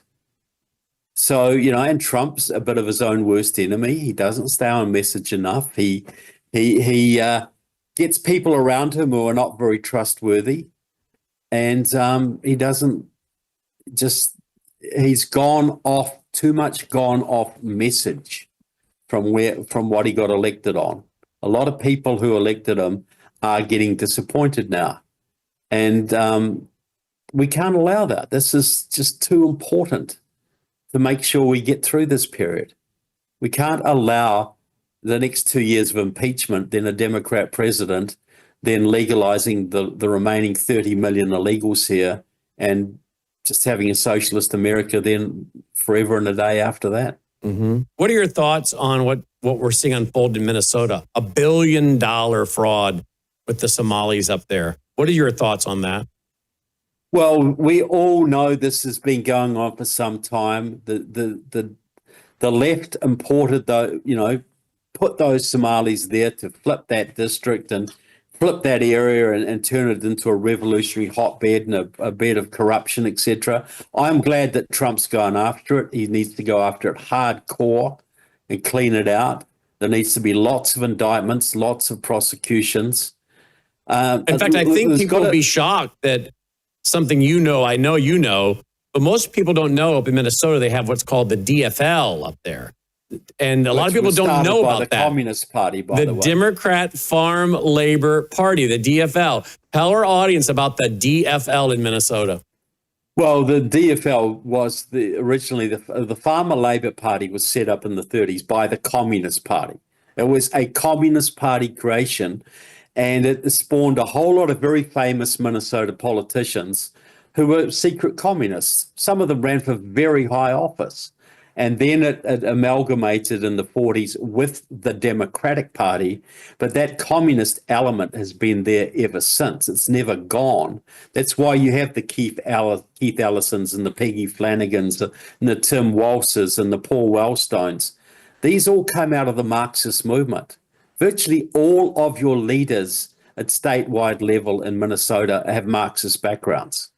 And it started with the Red Finns in the early 1900s, but the DFL has always been a communist infiltrated section of the Democratic Party, effectively. Mm-hmm.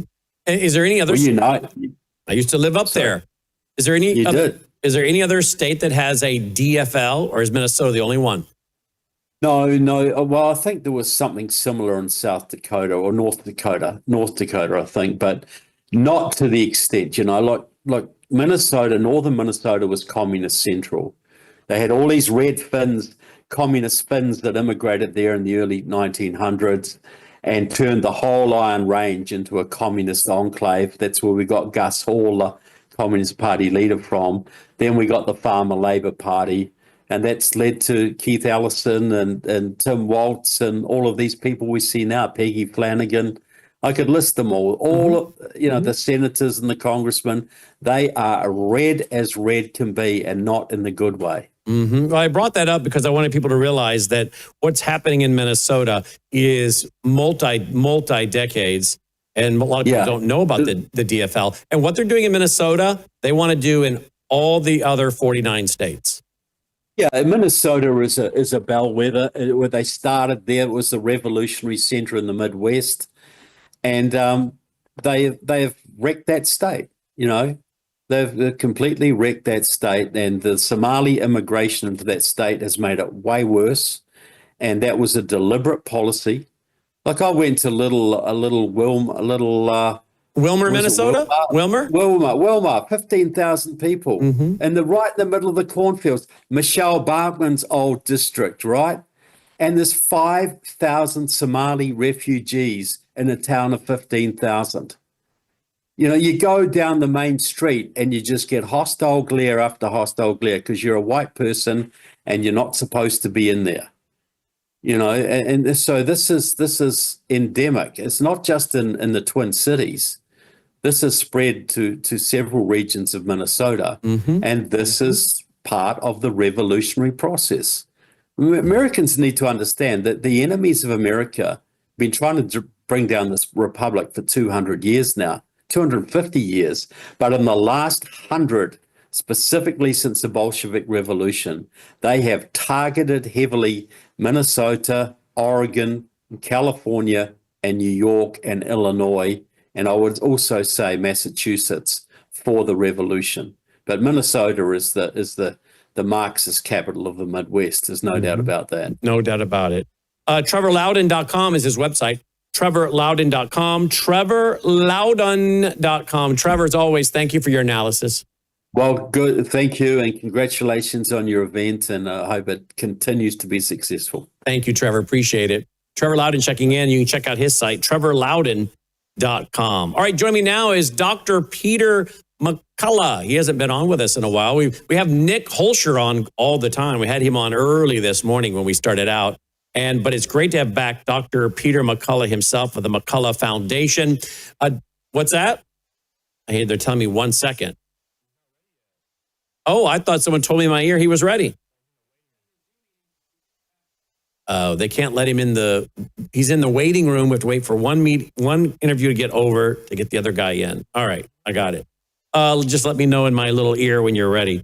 In the meantime, after my interview with Dr. Peter McCullough, we are going to go to, do we have the concert available, Logan?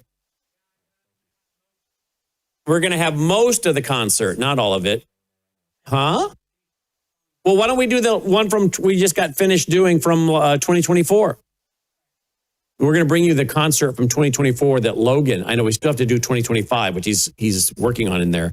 But we'll bring you our concert that I did in 2024. We just post-edited that the other day. We're going to bring you that concert when I'm done with Dr. Peter McCullough tonight.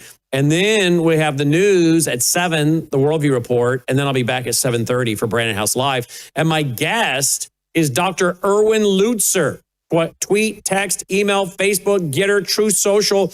Dr. Erwin Lutzer, author of numerous books, including one of my most important historical books in my library, Hitler's Cross, on how the German Christians gave up and surrendered to Hitler and even dissolved their denominations and united under the Reich bishop handpicked by Adolf Hitler. Only a few stood up against Hitler from the church leadership. Dietrich Bonhoeffer, Martin Niemöller. Other than that, that was the confessing church. Most all the rest of them just fell like a cheap shirt. So we're going to have on Erwin Lutzer talk about why we must not be silenced, why we cannot be silenced. That's tonight, 7:30, Brannon Howse Live. Dr. Erwin Lutzer, former senior pastor of the very historic Moody Church in downtown Chicago. All right, joining me now is Dr. Peter McCullough. We had the director of the McCullough Foundation, Nick Holscher, on earlier today, but now we have the man on himself, Dr. Peter McCullough. Doc, welcome back to the broadcast. Thanks for being with us. Thanks for having me. Great to have you on board. All right. We have not talked to you in a while because you're busy and we got really, very comfortable with Nick coming on a lot. And but I said, Logan, we got to get on Dr. Peter McCullough for our 2-day International Worldview Conference. And so thank you for joining us. I want to talk about the flu shot. It's flu season. And a lot of people are thinking about getting that flu shot. Now, long before I knew you, I just didn't want to get that flu shot because I'm thinking, what if I get the flu from it? So I think I'll take my chances. And then I found out later, they don't even know what strain of the flu virus is going to be out. And then I found out, so it's really probably not that effective. But thankfully, I was opposed to it just out of my own gut reaction, not really any science per se. My own gut reaction was I'm not taking that. But now there's a lot of science as to why you should not take it. What do you say to those who are being maybe corralled at the workplace or the school or at the local drugstore to get the flu shot?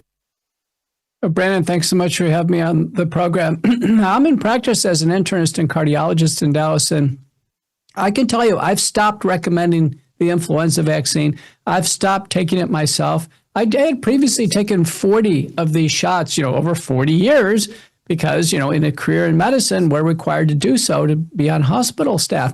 But what the data are showing is that each year it becomes less and less effective. It's way less than 50% theoretically effective. And that there's a randomized trial done in children showing that if a child gets the influenza vaccine, they get some modest protection against influenza, but they're more likely to get the common cold. And now a paper from Shretha and colleagues, Cleveland Clinic, get this, those who took the flu shot, they were more likely to get the flu. So right back to your original suspicion that the flu shot backfires. Now, about half the whole nation takes a flu shot, as we sit here today, but I think you're going to see those rates drop.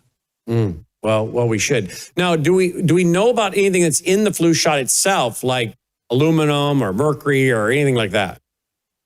About 4% of the flu shots. In fact, the last one I had aluminum in it. Now, they're going to get the aluminum out of the flu shots, but, they can cause some aberrant immune responses. This happens rarely, but because so many people take them, the cases pile up. And the single greatest risk that I would worry about is Guillain-Barré syndrome. That's where the body becomes paralyzed after taking a flu shot. It starts in the feet, it works its way up to the chest. People can end up on the mechanical ventilator. It happened to a colleague of my brother's here in Dallas. When this happens, it's a complete lifetime disaster. It's all avoidable by skipping the flu shot. Wow. All right. Well, there we go. We got that. Now, let's talk about something that I think you talk about over at thefocalpoints.com. FDA leaked memo of childhood COVID-19 vaccine deaths. 10, right? Is that the number 10? But isn't the number much higher than that? And if so, how much higher? This is an astonishing revelation. Over Thanksgiving holiday, somebody inside the FDA leaked a memo. Most leaks are intentional. Probably was an ethical worker at the FDA who just couldn't watch this any further. They had 96 children who had died after taking a COVID vaccine, 10 of which they think is absolutely positively the vaccine was the direct cause.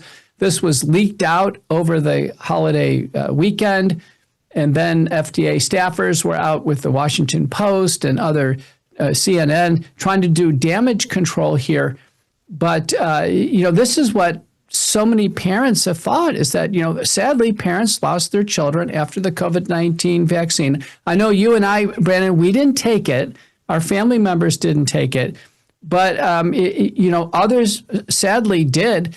The total number of deaths reported to CDC after the vaccine in the United States is 19,500. That's probably grossly underestimated. I'm calling for all these vaccines to be pulled off the market. We need to examine all 96 cases, not just the 10, and then widen the probe to 19,500 reported in the VAERS system. And not the CDC or FDA reviewing this. We need independent review committees. We need to call the family members, get all the medical records, get the EKGs, labs, hospital data, find out what has gone on. There's been so much money put into this vaccine campaign. Sadly, we're going to have to put in more money now to dig our way out of it and figure out what happened. Now, over at thefocalpoints.com, your website that you and Nick and John write on, it's a great website, by the way, folks, thefocalpoints.com. You have an article over there that I'm really happy that you wrote about, because I don't know what to make of this. But I see these reports, a lot of them on social media, about the importance of taking your shoes and socks off and walking in the grass, getting your feet on the ground out in the yard. And I'm like, I don't know. I have no idea. Is this, kind of kooky, or is this real? But here you have over here, the science of grounding. You write over there at thefocalpoints.com. The Earth maintains a negative electric charge, constantly replenished by lightning strikes and atmospheric processes. The human body, composed primarily of saline, water, and conducting tissues, can absorb electrons when in direct contact with the Earth's surface. And according to Ochman, 2015, grounding, quote, produces measurable differences in the concentrations of white blood cells. I'll let you go and explain the rest of this. So when I've been watching this for about a year, people talk about the vital importance of taking your shoes and socks off and getting in the grass and on the ground. I didn't know what to make of it, but there seems to be science behind that.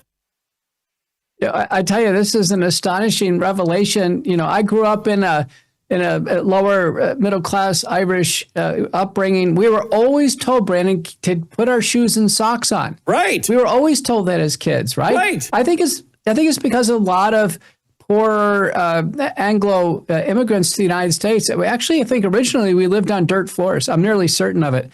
And so we are always told to keep our shoes and socks on. I went to our original family house in Northern Ireland, and for sure it had a dirt floor. I went there. So that was the reason why. But what we've learned over all these years of wearing shoes and socks all the time is that it's led to poor foot health. It's a direct contributor, by the way, to plantar fasciitis. And one of the ways out of plantar fasciitis is to go bare feet.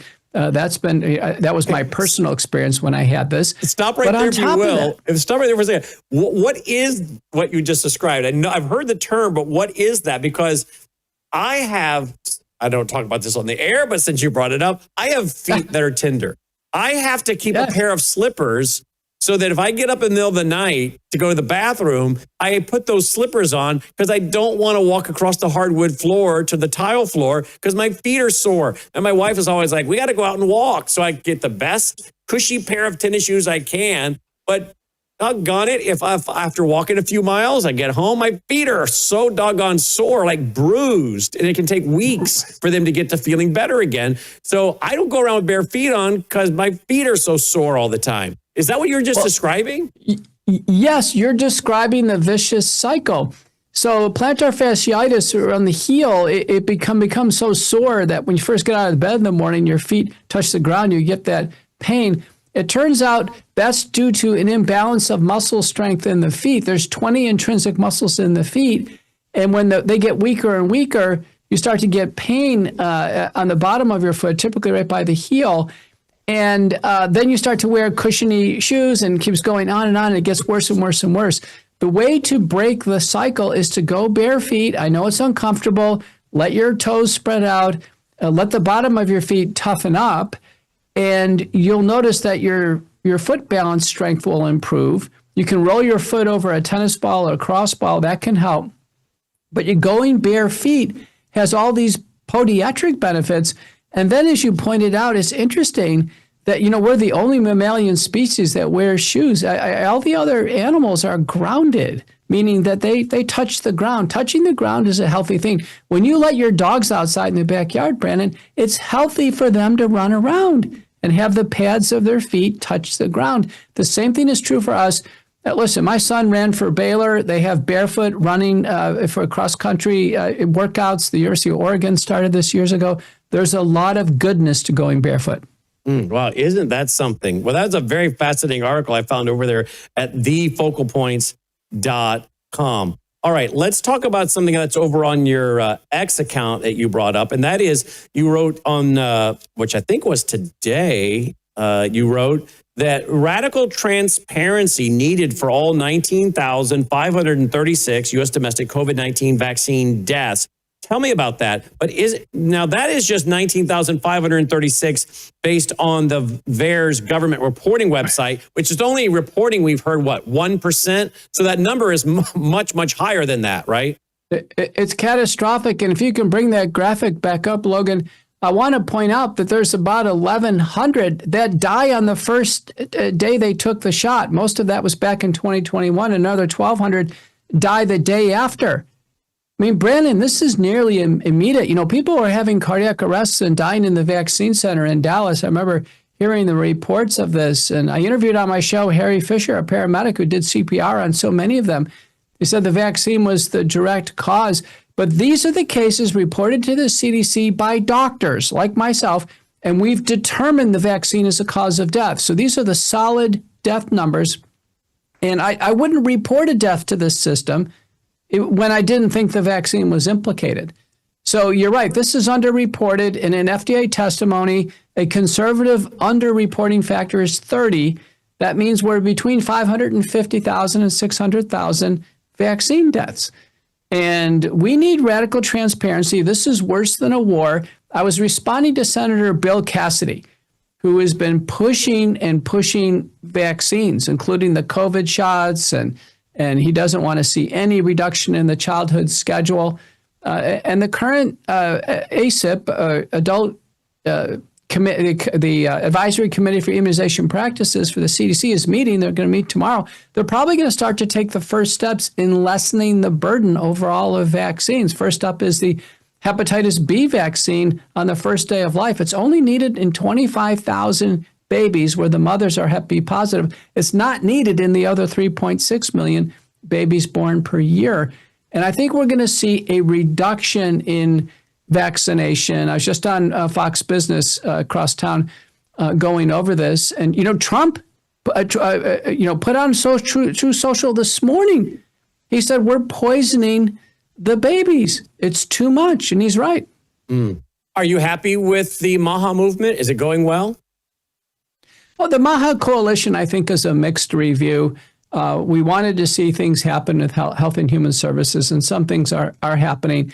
It's clear, watching everything going on, Brannon, that there is a biomedical deep state, just like there's a deep state in terms of geopolitics. There really is. And let me give you an example. And the CDC has 12,000 employees, MDs, PhDs, people like me and Nick, and they have a $9 billion budget. Now, they don't run any hospitals or clinics. They don't see any patients. They're supposed to be doing some research, and they do some, and they provide recommendations to me and you. But Brannon, 12,000? $9 billion? Let me tell you what, these people are entrenched. They have jobs that essentially they do nothing, and they are going to do everything to preserve their job status, their government job status, and that means fight against Trump and RFK. Wow. Let's go to this real quick. WorldviewHealthcare.com, WorldviewHealthcare.com. This is one of our major sponsors here.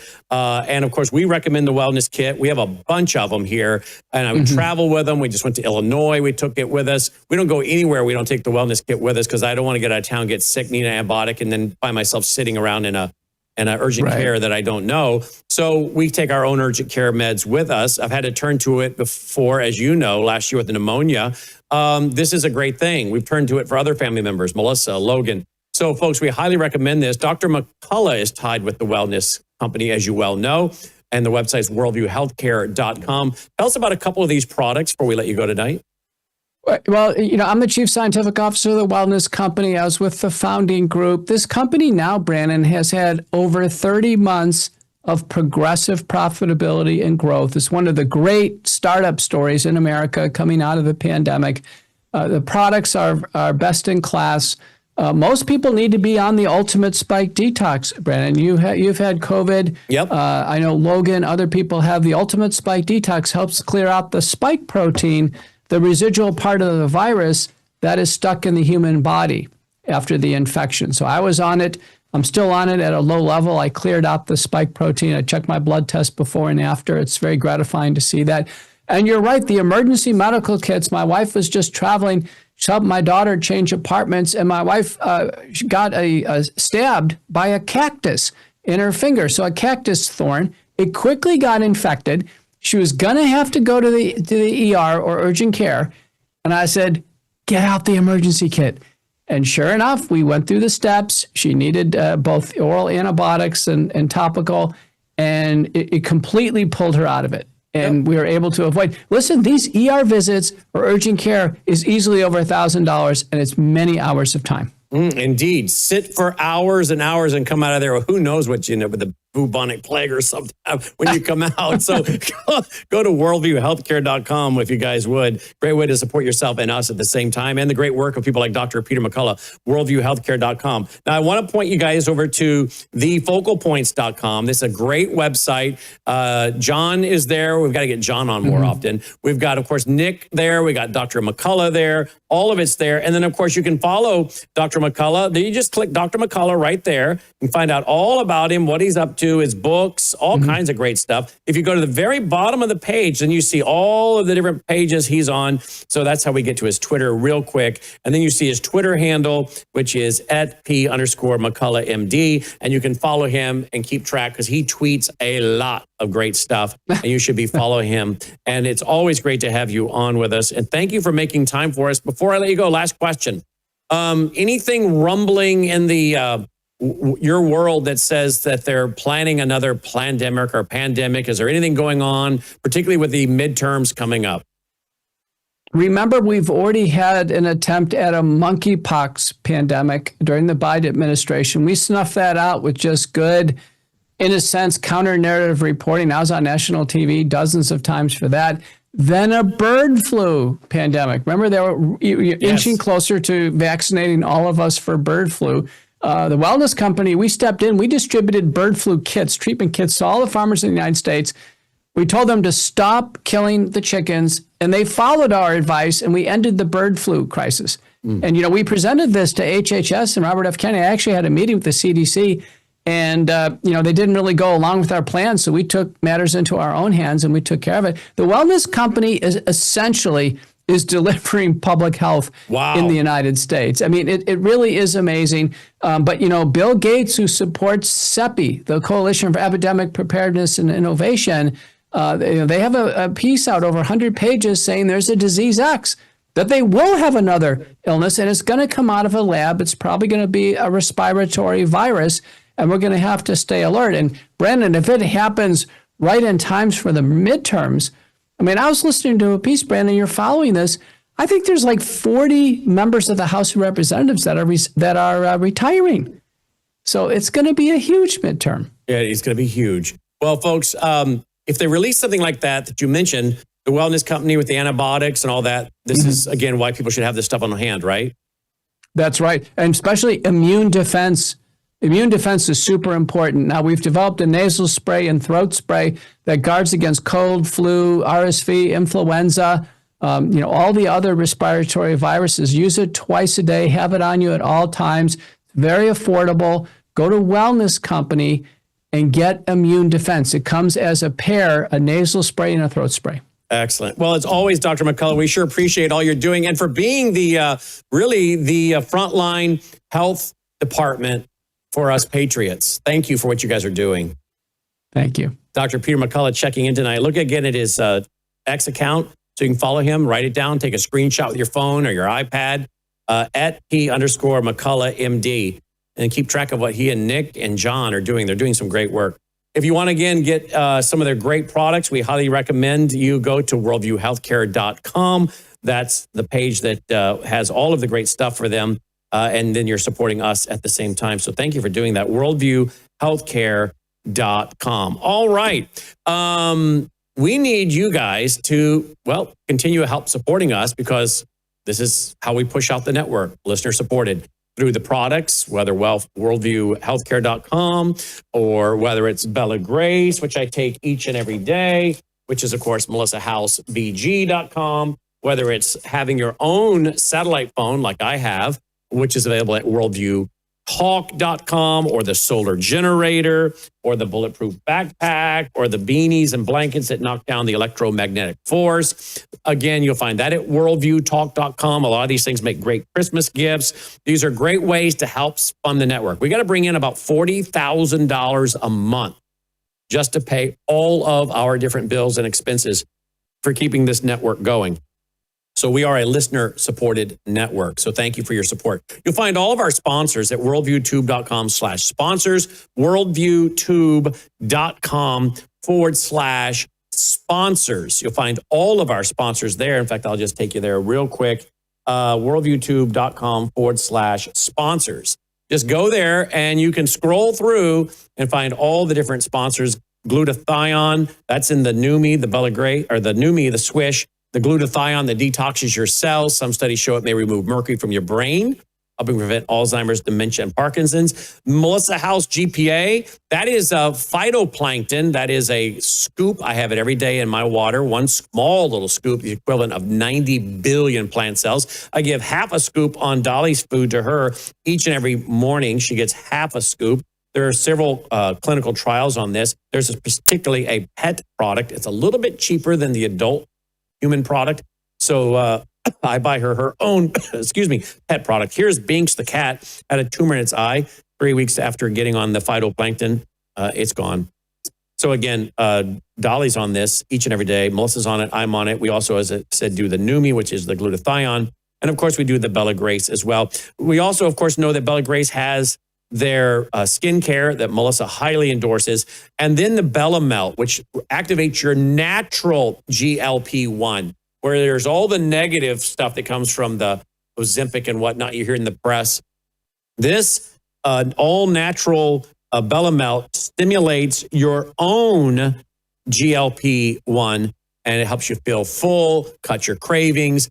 There are also, according to some of the studies, great cardiovascular health reasons to take this. Melissa lost 3 pounds in the first week. She was only taking one Bella Melt a day, but then she found out from Dr. Lucky, hey, you can take 2 or 3 of these. A lot of people take one before each meal. So there you go. This is very popular. In fact, I hear it's doubled the sales of the company. It's that popular with people. You'll find it all at melissahousebg.com. All right. Okay, we need you to keep calling 901-468-9357, making your contributions, 901-468-9357, or contributing online at worldviewfoundation.com. Thank you for doing that, worldviewfoundation.com. All right, we are going to go to, I did a concert at our Ozarks conference, and well, I have for the last few years, but the one that we have just finished post-editing was from 2024. We got a little busy in 2025. And so we came out of 2024. We hadn't finished it. Logan finally finished it about 10 days ago or so. And we want to bring that concert to you. And then at 7 o'clock, we'll go to our news. And then 7:30 Central, 8:30 Eastern, we're back with Brannon Howse Live. I'll be back here with you. And then we still have to bring you maybe by tomorrow, the 2025 concert that we did. But I hope a lot of you will appreciate this concert. As you guys know, that's how I started out, was as a classical tenor, doing concerts in churches all over the country. And then I fell into writing and speaking. And then I was doing all of this, traveling to churches and speak on Sunday morning, concerts on Sunday night, seminar on Monday night. Still doing about 1 concert a year now. We like to film it and turn it into a TV special.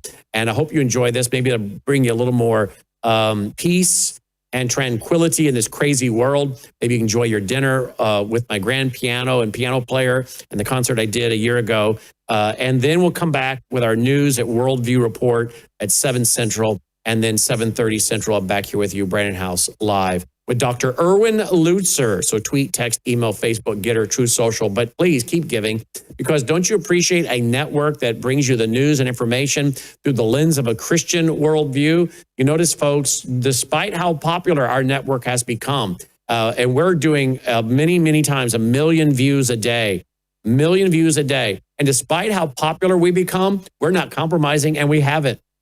You know, some people do that, right? They become popular, their networks grow, they grow, their audience grows, and they want to stay popular, become more popular. And so they start censoring and becoming more supposedly mainstream.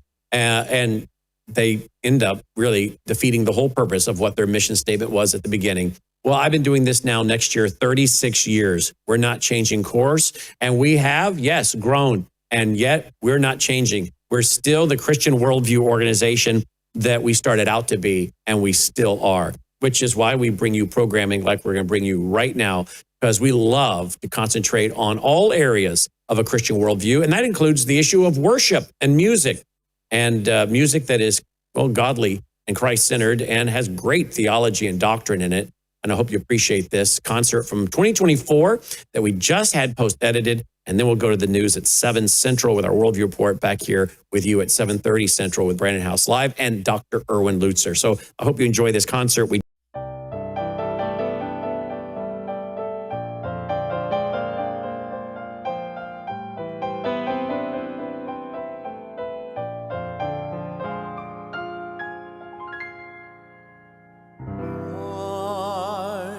should I feel discouraged? Why should the shadows fall? Why should my heart be weary and long for heaven and home? When Jesus is my portion, my constant friend is He. For His eye is on the sparrow, and I know He watches me. His eyes on the sparrow,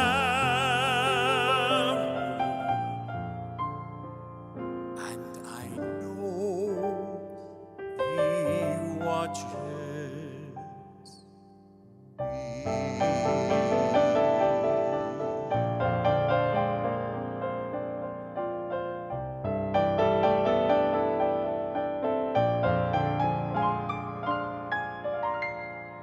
Let not your heart be troubled. These are the words I hear, and resting in His goodness, I lose all doubts and fears. I draw Thee closer to me. From cares He sets me free. For His eye is on the sparrow, and I know He watches me. His eye is on the sparrow, and I know He watches me. And I sing because I'm happy, and I sing because I'm free. For His eyes on the sparrow, and I know He watches me.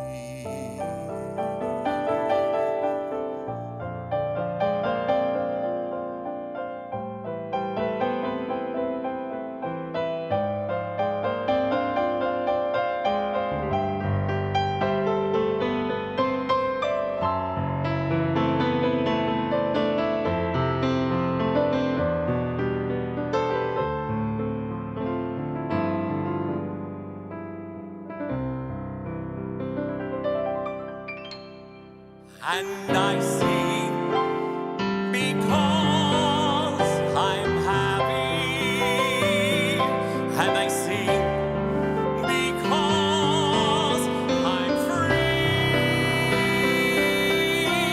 for his eyes on the sparrow, and I know he watches me, and I know he watches me.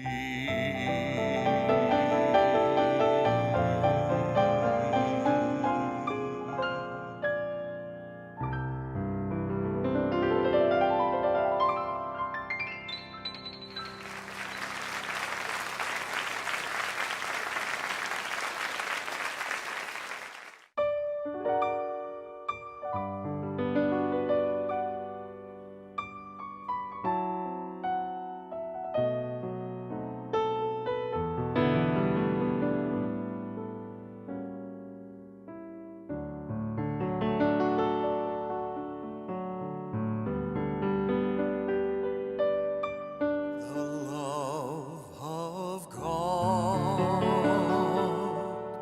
is greater far than tongue or pen can ever tell. It goes beyond the highest star and reaches to the lowest hell. The love of God,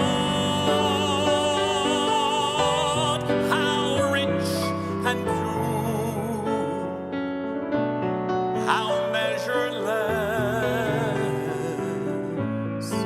and strong, it shall forevermore endure. The saints and angels soar.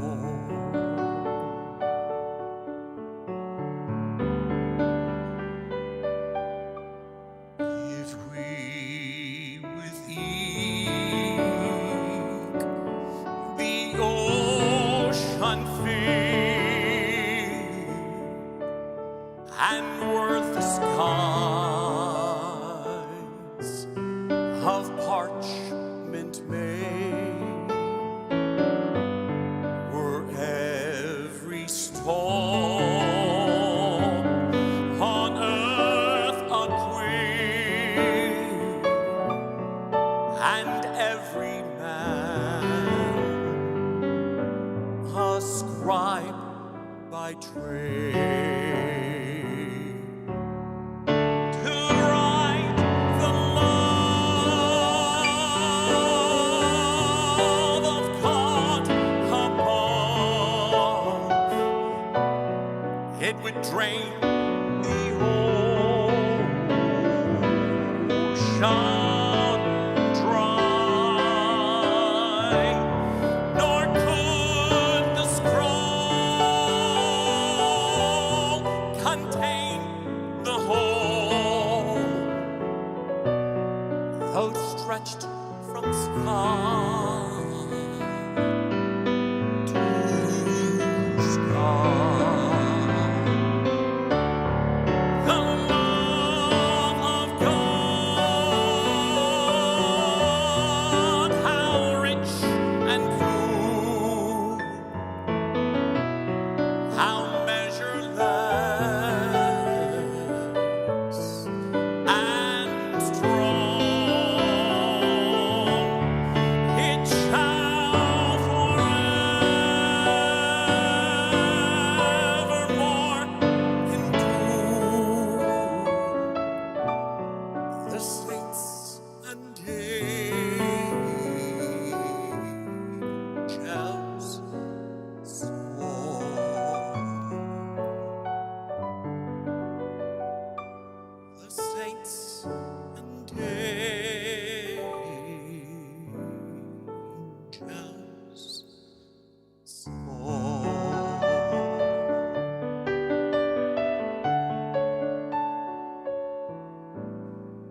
love of God.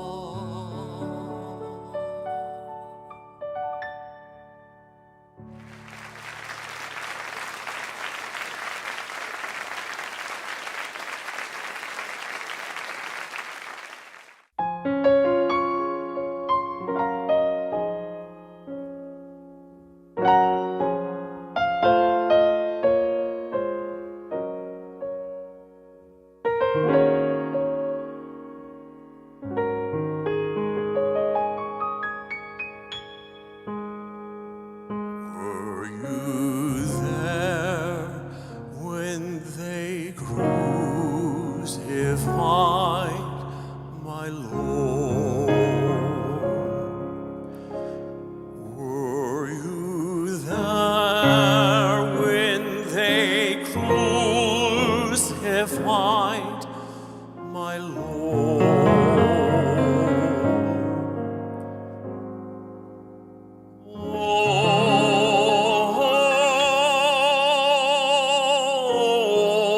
Oh, sometimes it causes me to tremble, tremble, tremble.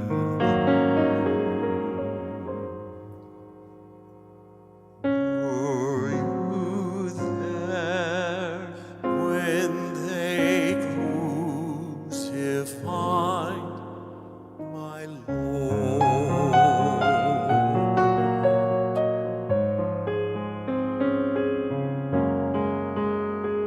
Were you there when they nailed him to the tree? Were you there when they nailed him to the tree?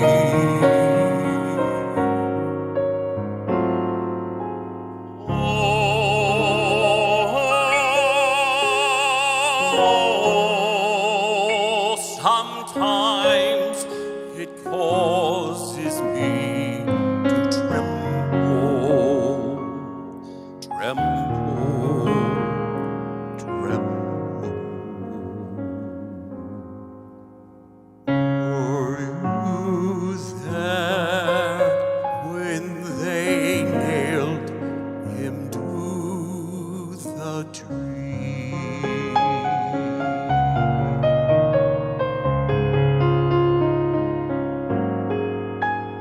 Were you there when they laid him in the tomb? Were you there when they laid him in the tomb?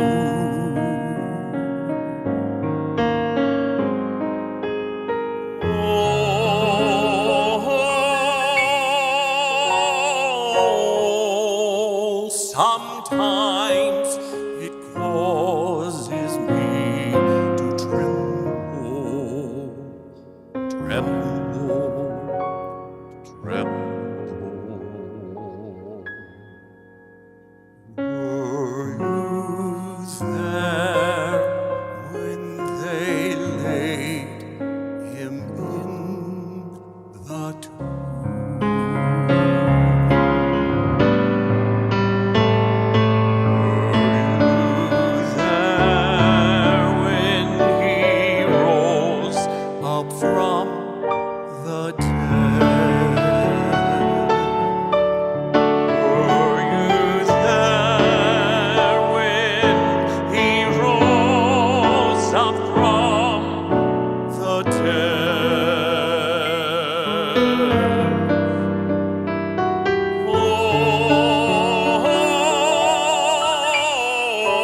Oh, sometimes I feel like shouting, glory, glory,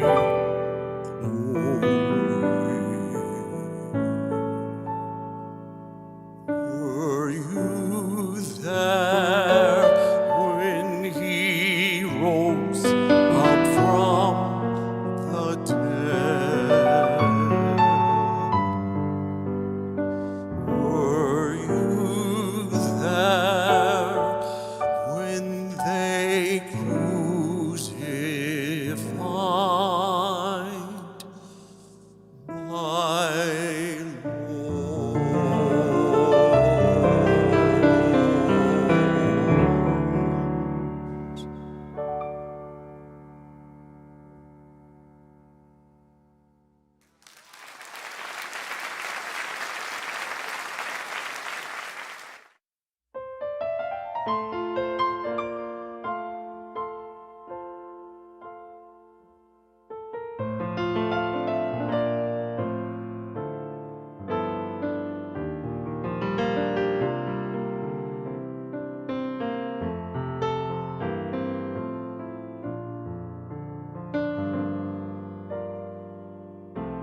Yet in my dreams I be dearer, my God, to thee.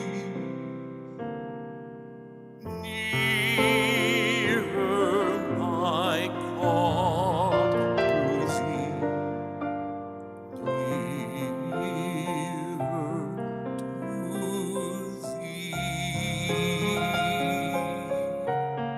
Put the words on the screen if you would, and I'm going to invite you to join me in singing the last verse here in just a second.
My God, to